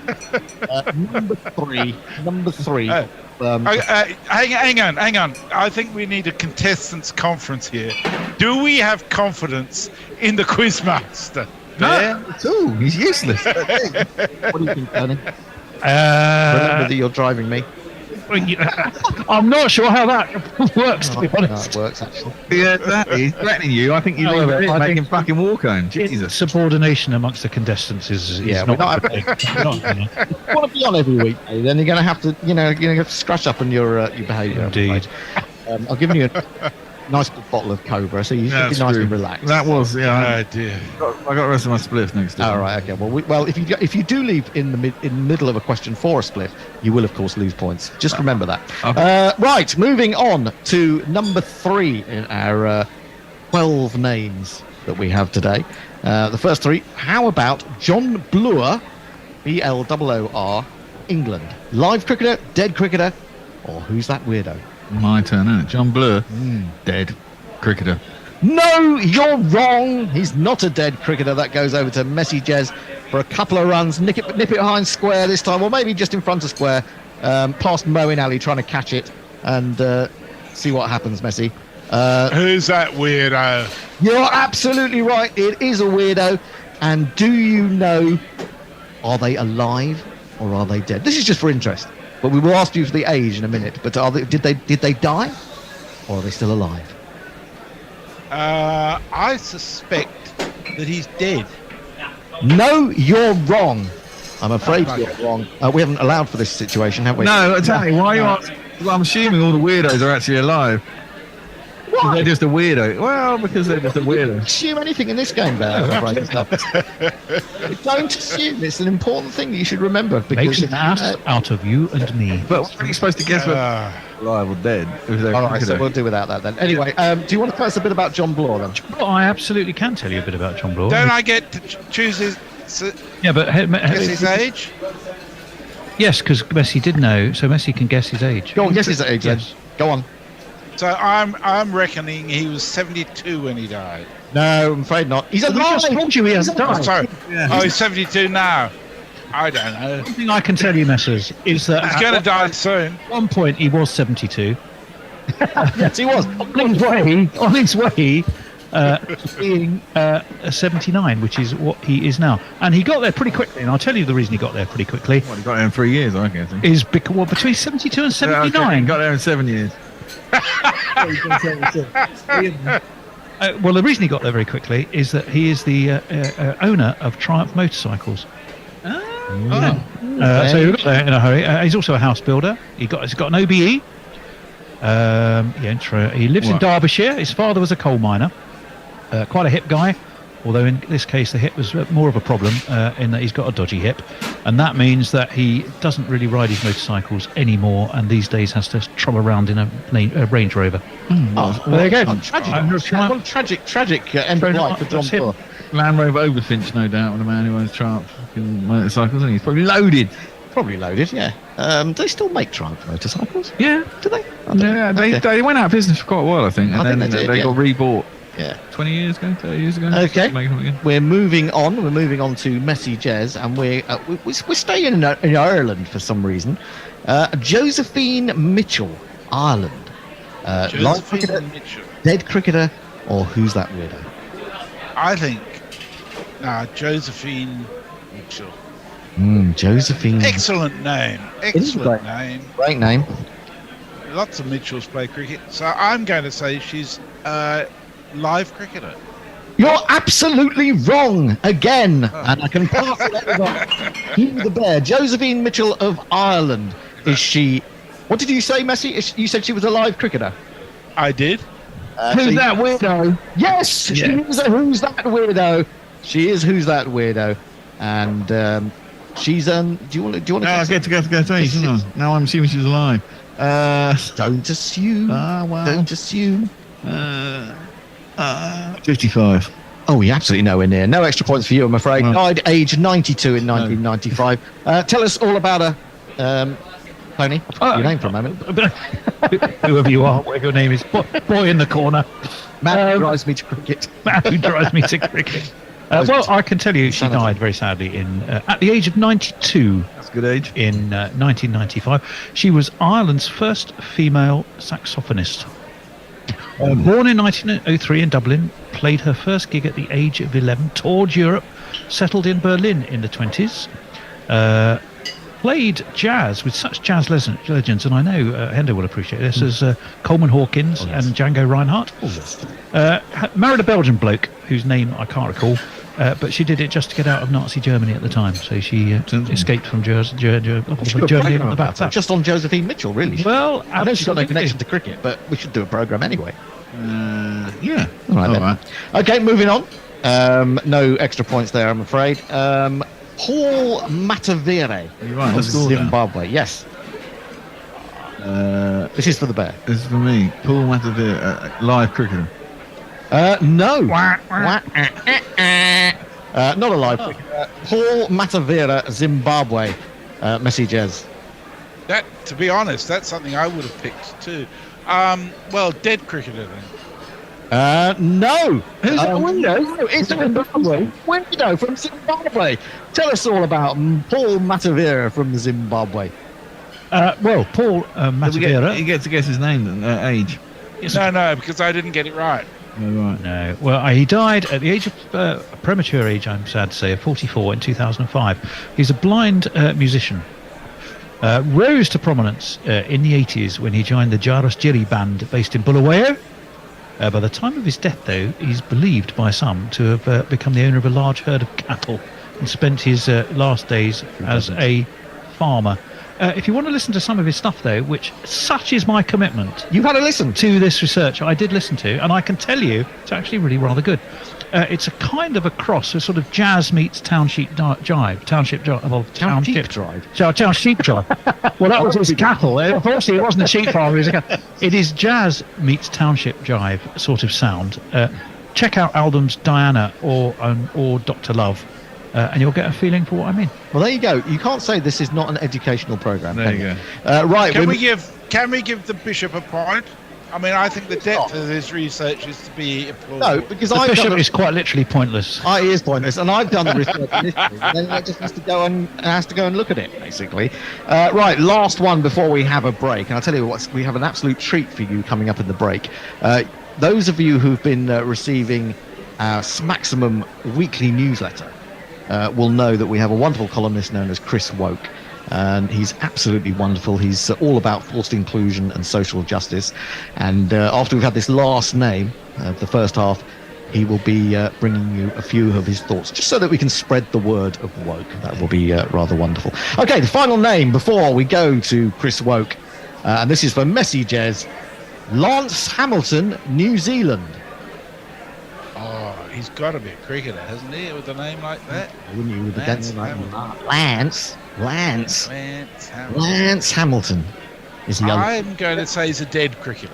No, you're wrong. I'm afraid. Over to the. Hey, we're 6 for 6, Bear. How about that? Oh, none of us have gone wrong, have we? So, what did you say he was?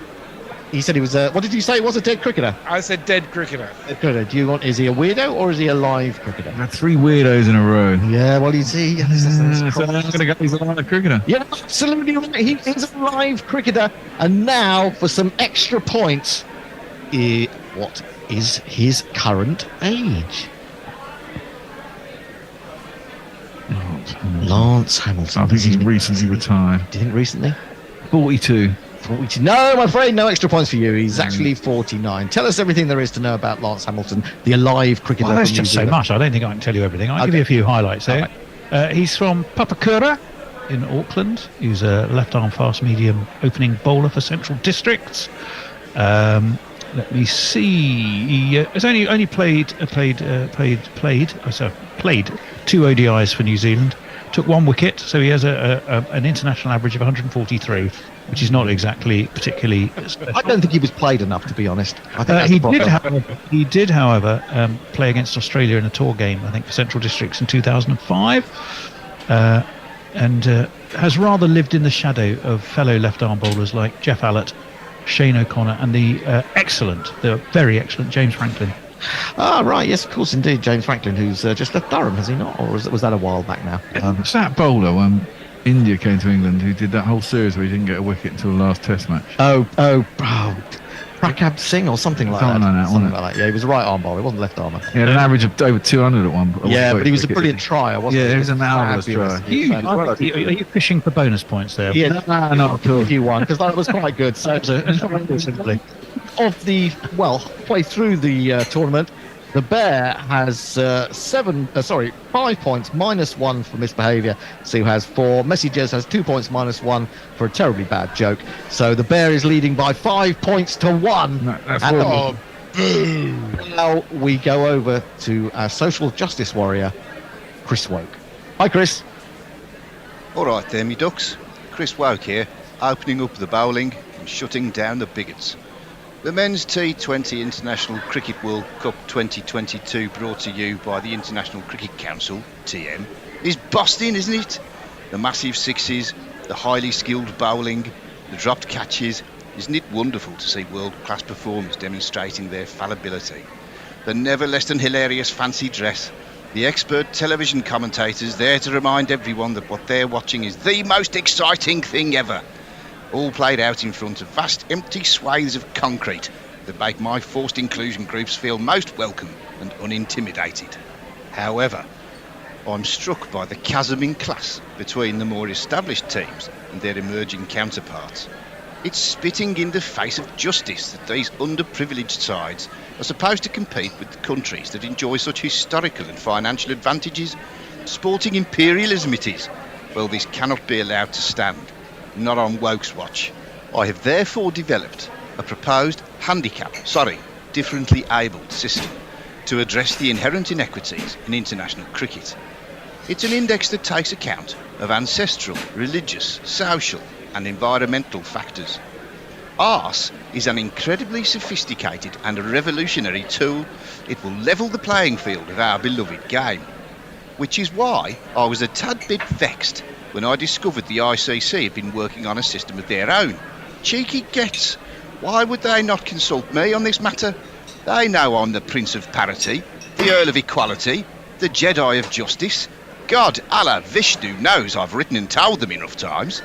Apparently, the method that's coincidentally been formulated by the so-called governing body of the game is based on economic, linguistic, bursarial and ontological metrics. Amateurs! Their elbow is quite clearly a pale imitation of my arse. I immediately rang my ICC handler, Tilly Letsia, to complain. Come on, Chris, she said. Stop being a drama queen. I'm definitely picking her up on that sexist nonsense at a later date. We'll simply use a hybrid of the 2 indices, she said. A hybrid? What a bugger's muddle that would be. How can Tilly expect us to combine two such radically different methodologies? She clearly doesn't know her left from right. Does elbow allow for the Celtic shoulder chip variation that makes Ireland versus England a special case? Does it balls? But such nuances are factored into my arse. Of course they are. In fact, I've run the whole tournament through my virtual arse, and I'm here to tell you the final will be between Afghanistan and the Netherlands. Now, if that doesn't get gluteae maximi on cushioned banquettes, I don't know what will. I've written an ultimatum to the ICC overlords, overladies and over-gentlefolk, demanding that my arse be revealed to the cricketing public. Furthermore, it must be the sole differently abled system applied to international cricket. Of course, the index can also be applied to the domestic game. Indeed, Derbyshire have expressed a particular interest. Some things are worth fighting for, people, and I know I can count on your continued support. Remember, when it comes to international cricket, if it ain't woke, don't six-hit. Until next woke, ta-ra me ducks. By the way, when I mentioned a bugger's muddle, other forms of sexual congress are available. Welcome back. Hope you all digested the wonderful and forward-thinking views of Chris Woke. And remember, he'll be with us every week that Who's That Weirdo is on. So back to the quiz, where the Bear leads by 5 points to 1. And we have 6 more names in which Messi Jez has the opportunity to get some pride back for Australia. The first name after the break, Bear, for you is Karen Billamoria, India. She's live cricketer. Wrong! Yeah. Couldn't be more wrong. And I'll tell you why in a minute, because it's going to go over to Messi Jez. Couldn't be more wrong, you said. Is that a hint? I shouldn't. No, it wasn't a hint. Not really. Yeah, No. you'll give it hints away. Who's that weirdo? Yes, it's a Who's That Weird. Couldn't be more wrong. Yes, I'm going to take a point away from myself for that. That was I did really rather give that away. And should we go for whether they're? Do I get to choose how old? Yes, how old she is or was? I'm going for 42. Absolutely nowhere near. No extra points for you, I'm afraid. They are 60. They're alive. They are a weirdo. And in what way are they a weirdo? Do tell us. Well, I can tell you, yes. If the Bear just has a look at that bottle he is consuming, Cobra, he is consuming it courtesy of Karen Billamoria, who was the British-based Indian businessman who founded Cobra. I knew I'd heard it. I thought it was a fucking woman, didn't I? I knew I'd heard the name. That's why I knew I'd heard the name. Along with his friend Arjun Reddy, he founded Cobra Beer in a flat in Fulham.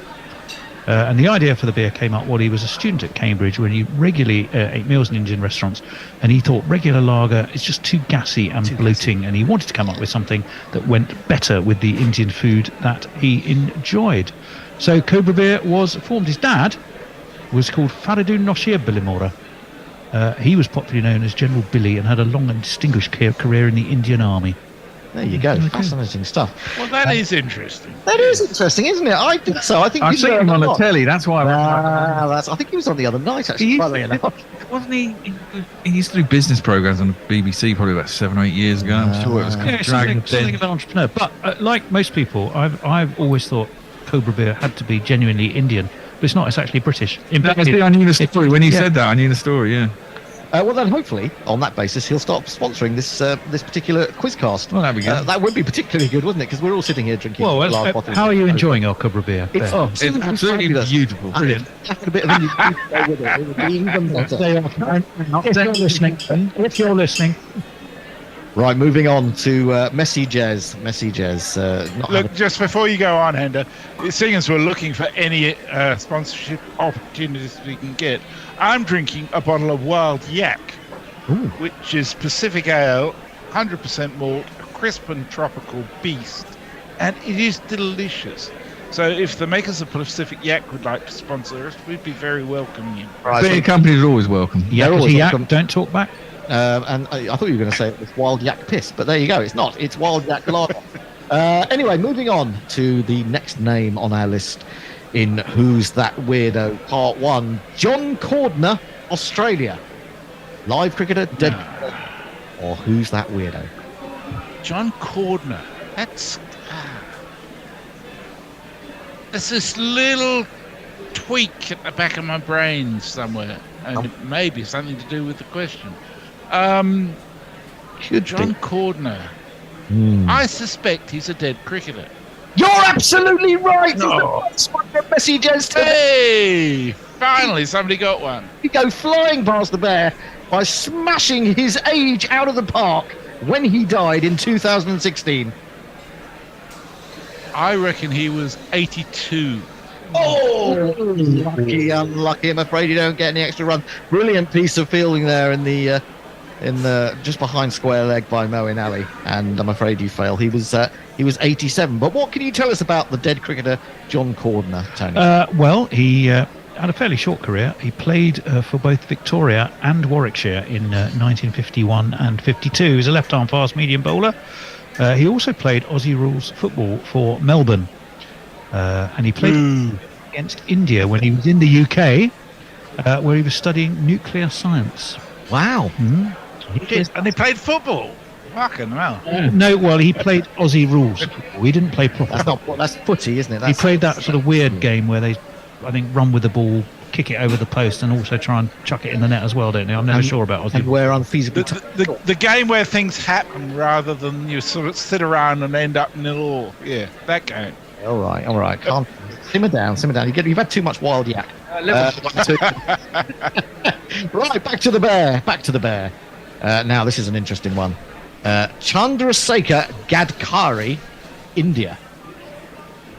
Now there have been some Chandrasekhars who played cricket, because that name really rings a bell. Withered arm, you're thinking? You're thinking of something like that. What's a Chandrasekhar? Yeah, there's lots of Chandrasekhar. Well, it's probably quite a common name in India, isn't it? There's a lot of them. And the question is, did he play cricket? And I'm going to go, who's that weirdo? No, you're wrong. I'm afraid you're wrong. It goes over to messages. Chandrasekhar Gadkari. He's not a weirdo. He's a cricketer. I know that, but is he dead or is he alive? I think he's still alive. No, he's not. He's dead. You miss out on your... How dare he die? How dare he die? He died age 69 in 1998, and Tony has more details about it. He did indeed. He was from Pune. He was an attacking right-handed batsman and a brilliant fielder. His appearances in the Indian team were rather limited, though, due to his duties as an army officer.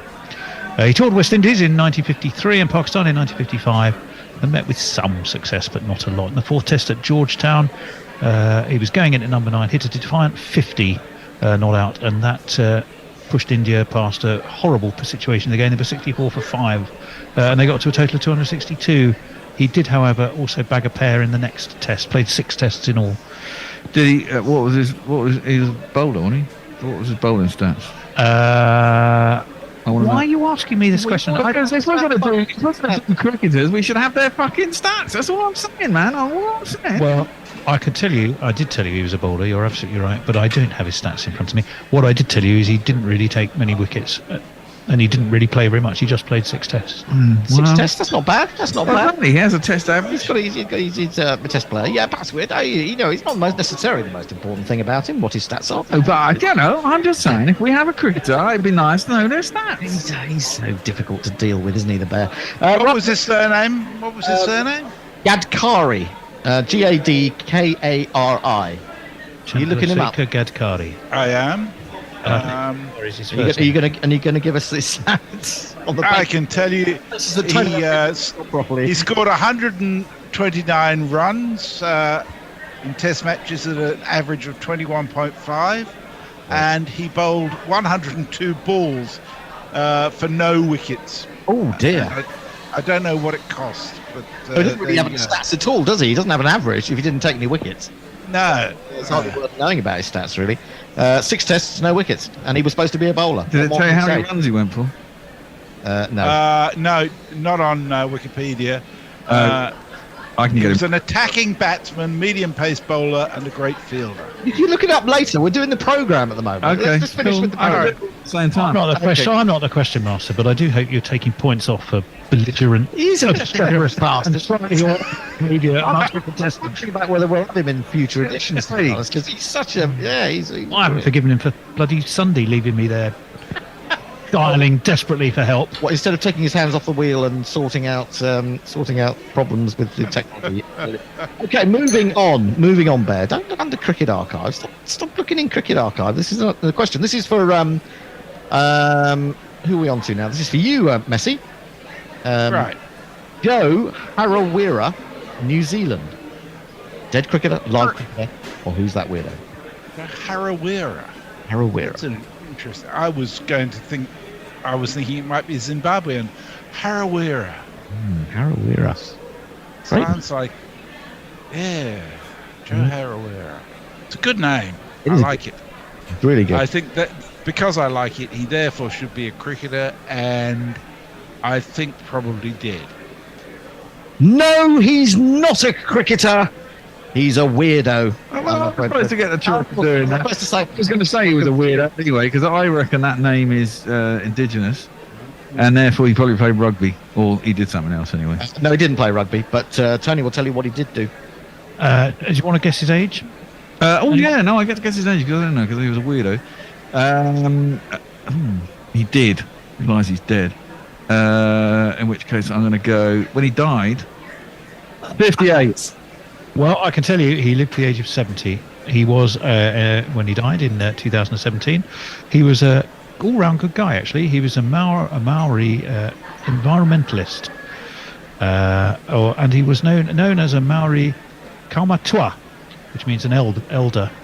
Environmental campaigner, prominent for raising issues of dioxin poisoning around Wakatani in the Eastern Bay of Plenty, which is where he's from.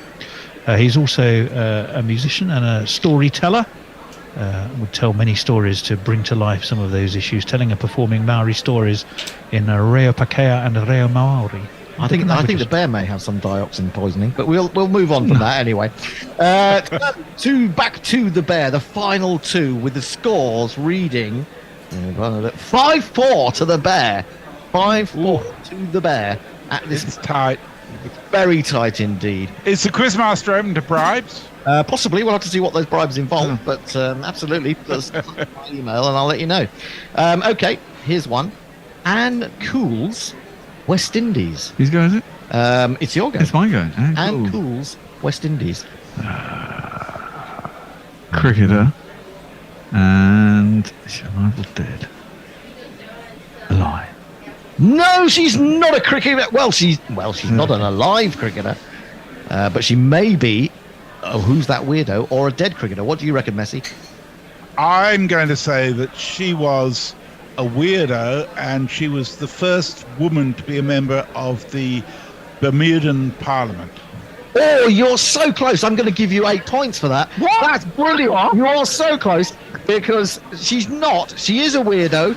She's still alive. She's 79, and Tony is going to tell you a little bit more. I certainly can. She was a Barbados-born politician, became the first black member of the Canadian Senate, very politically on issues such as children's rights and domestic violence. She's a bit rebellious, and she said something I think which is really interesting. She's a very strong advocate for women and against domestic violence. I'm pro domestic violence victims. She's also criticised aspects of the feminist movement now. This is why I thought what she said was quite interesting. She said, this feminism has grown up suddenly in the last few years where all virtue and goodness are stacked on the side of women and all evil and violence is stacked up on the side of men. Well, human nature just doesn't work that way. And I thought, well, fair enough. Controversial. I would say in this day and age, absolutely. But well done, Messi Jez. You were very close there. I mean, I like the way you went Bermudian. You obviously thought of my Bermudian connections that I had nabbed that straight out of the. I did. Didn't you? But you weren't that far away after all. Quite incredible stuff. So we move to the final name on today's Who's That Weirdo, with the scores reading: the Bear 7, Messi Jez 9. Can you make this complete? Can you win Messi Jez for Australia? Because they've done nothing else of recent vintage that's been good. Knocked out the tournament, amongst other things. Now, what do you think? Wajahatullah Wasti, Pakistan. Wow. Well, I mean, we Australians are not good in the death overs, it's true. But I'll just toss one up there, and in the hope that Wajastahuli is, in fact, a dead cricketer. You're not right. I can pass it over to the Bear. And now, if you can get this right and then get the age, you will take today's contest. It's all down to you, Bear. Are they a dead cricketer, a live cricketer? What's the name? Wajahatuli Wasti. Wajahatuli Wasti is a weirdo. No! You have disappointed all of England. You allowed Australia to win by 2 points. I did a South Africa. Wajahatullah Wasti is a live cricketer aged... What, Tony? Well, to give him his full name, Saeed Wajatullah Wasti. Is 47. If you'd have told I knew you were going to say that. He's 47 from Peshawar. Right-handed batsman, played 6 Tests and 15 ODIs for Pakistan in 99 and 2000. Made a ton in each innings against Sri Lanka at the Gaddafi Stadium in 1999. 133 and 122 not out. But no other scores of note there. No other scores. What was his average? His average, if you ask me, was 36.56, but that's only really jacked up by those 2 big scores. If you really, really desperately want to know, I'll give you his other scors. No. Just the average is important. You're being so bloody belligerent, I thought I might just give them to you anyway. To be perfectly honest. But his belligerence has not been successful because he's failed miserably to beat the great Messi Jez, who got 8 points in just one question. That was absolutely superb to leave the Bear flying on the floor. That was a bit of match fixing. Messi Jez has won. I gotta say, what a good quizmaster we've got there. I think so. How much have you put in my account? How much is in my... but anyway, that's it for today. That's the first Who's That Weirdo? We shall be doing the first in the series, the Ashes. A series of many Who's That Weirdos to come. I hope you've enjoyed the show. We will be back to do another one in a week's time, but we'll also be trying to fit them in during lunch breaks in the test match. If you want to take part, you could get in touch with us. Of course, it does rely on you being completely honest and not having Wikipedia in front of you. But until the next time on Who's That Weirdo, it's goodbye from Messi. Goodbye. Goodbye from Tony. Goodbye. It's goodbye from the belligerent Bear. Goodbye. It's goodbye from me, Gorilla Hendo. Goodbye. Craig Matthews, Alan Knott. Who's That Weirdo? Daniel Titto, Neil Mackenzie. Who's That Weirdo? Dwayne Leverock, Shane Freed. Who's That Weirdo? Chris Harris, Kevin O'Brien. Who's That Weirdo? Craig Matthews, Alan Knott. Who's That Weirdo? Daniel Titto, Neil Mackenzie. Who's That Weirdo? Dwayne Leverock, Shane Freed. Who's That Weirdo? Chris Harris, Kevin O'Brien. Who's That Weirdo? Good morning, good afternoon, good dawn, good dusk, wherever you are in the world. Welcome to Gorilla Cricket and the 3rd episode of our new quizcast, Who's That Weirdo? A competition that separates the live cricketers from the dead cricketers and those who aren't cricketers, but possibly sound as if they could be. I'm Gorilla Hendo, Nigel Henderson, and I'm joined today for an absolute corker. I mean, you could only have this combination during a World Cup, I think, a World Cup year. 2 incredible heavyweights of Gorilla Cricket, all the way down there in that country that's a little bit down under. In fact, they're probably nearer. They are nearer to each other than we are to them by an enormous distance, because they are both in Melbourne. And first man I have to introduce is none other than jingler extraordinaire, man with more swords and axes than you can wave a sword and axe at. It's Mog. Hello, Mog. Hey up. Hello. Hey up. He said hey up. Hey up. Hey up. He's pretending to be English. I can't believe it. And also joining us in Melbourne. I hope I'm keeping you guys up and you've got really early mornings tomorrow, have I? Hopefully, yeah. Mm-hmm. Yep. Okay. We have none other than Forthy. Forthy, how are you? Very happy to hear. Even more excited to see Mog effectively for the first time in the flesh. Something I can tell my grandchildren about. The day I was on with where were you when Forthy was on with Mog? That would be what people ask instead of various things about Kennedy and things like that. Anyway, Bastard of Box Hill versus the Ormond originator. Something like that. Something like that. I should now also introduce my Richard Osman to my Alexander Armstrong. On my left, because I forgot to introduce him last week, is none other than the Bish, Tony Bishop, who will be providing us with all and every detail about the people we talk about in this particular 40 minutes to come. And of course, judiciously edited. Judiciously edited. And of course, it will be the most amazing things that you've heard about people on any radio station anywhere. So, for those of you who are joining us for the first time, a quick rundown of the rules. I've had to write them down because otherwise I forget them because I'm getting a little bit elderly. So we toss to start with. Have we got a coin? We haven't got a coin. I don't actually know. We don't have a coin. Well, I've got Ipsy Dipsy and something like that, and we will just bring you in. Basically, I give you a name and a nationality, and you have to decide whether they are a live cricketer, a dead cricketer, or not a cricketer at all. And in fact, if you think they're not a cricketer at all, you have to say, who's that weirdo? If you get it right, it's a live or dead cricketer. Contestant then has to guess their current age or age at death for a bonus point, which they get if they are within 3 years. If, though, you get it on the nose, you get a big 4. You've just hit it through mid-wicket, clipped it away, and picked up a lovely boundary. If, however, you are wrong, the question is passed over to the opponent, who goes through the same process. If it is a weirdo, the age is not required, but you can take a wild guess at the source of their notoriety. It could be a musician, a poet, a businessman, businesswoman, weird, record breaker, comedian, politician, etc., etc. And then at the end of it, we shall add up, see who's got the most points. And of course, if you get really close a couple of times, I might use a certain amount of judiciousness to give you an extra point or half point here or there. So you are looking very handsome today, Hendo. Thank you very much. I think so. I do try to tell people that, but not everyone believes me. Right. Hendo, are they Test cricketers or could be any cricketer? Oh, it's any cricketers at all, male, female, and from any nation or associate nation, which I know will interest Mog, who I'm sure will have been catching up on his Namibians. I've been checking out the Ugandan. The Ugandans. I don't think we've got any Ugandans this week. I'm sorry to say that. How many? I could be bluffing you, couldn't I? I could be bluffing. Ugandans? No Ugandans. You've just lost a Ugandan audience for a start. All right. I'll tell you what. Pick a number between 1 and 10, Mog, and tell it to me. 6.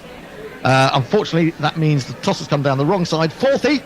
You get the decision whether to bat or to put Mog in first. What are you going to do? What's the conditions looking like today? Well, it's been a wet spring. It's overcast tonight, so I'm going to put. I'll put Mog in.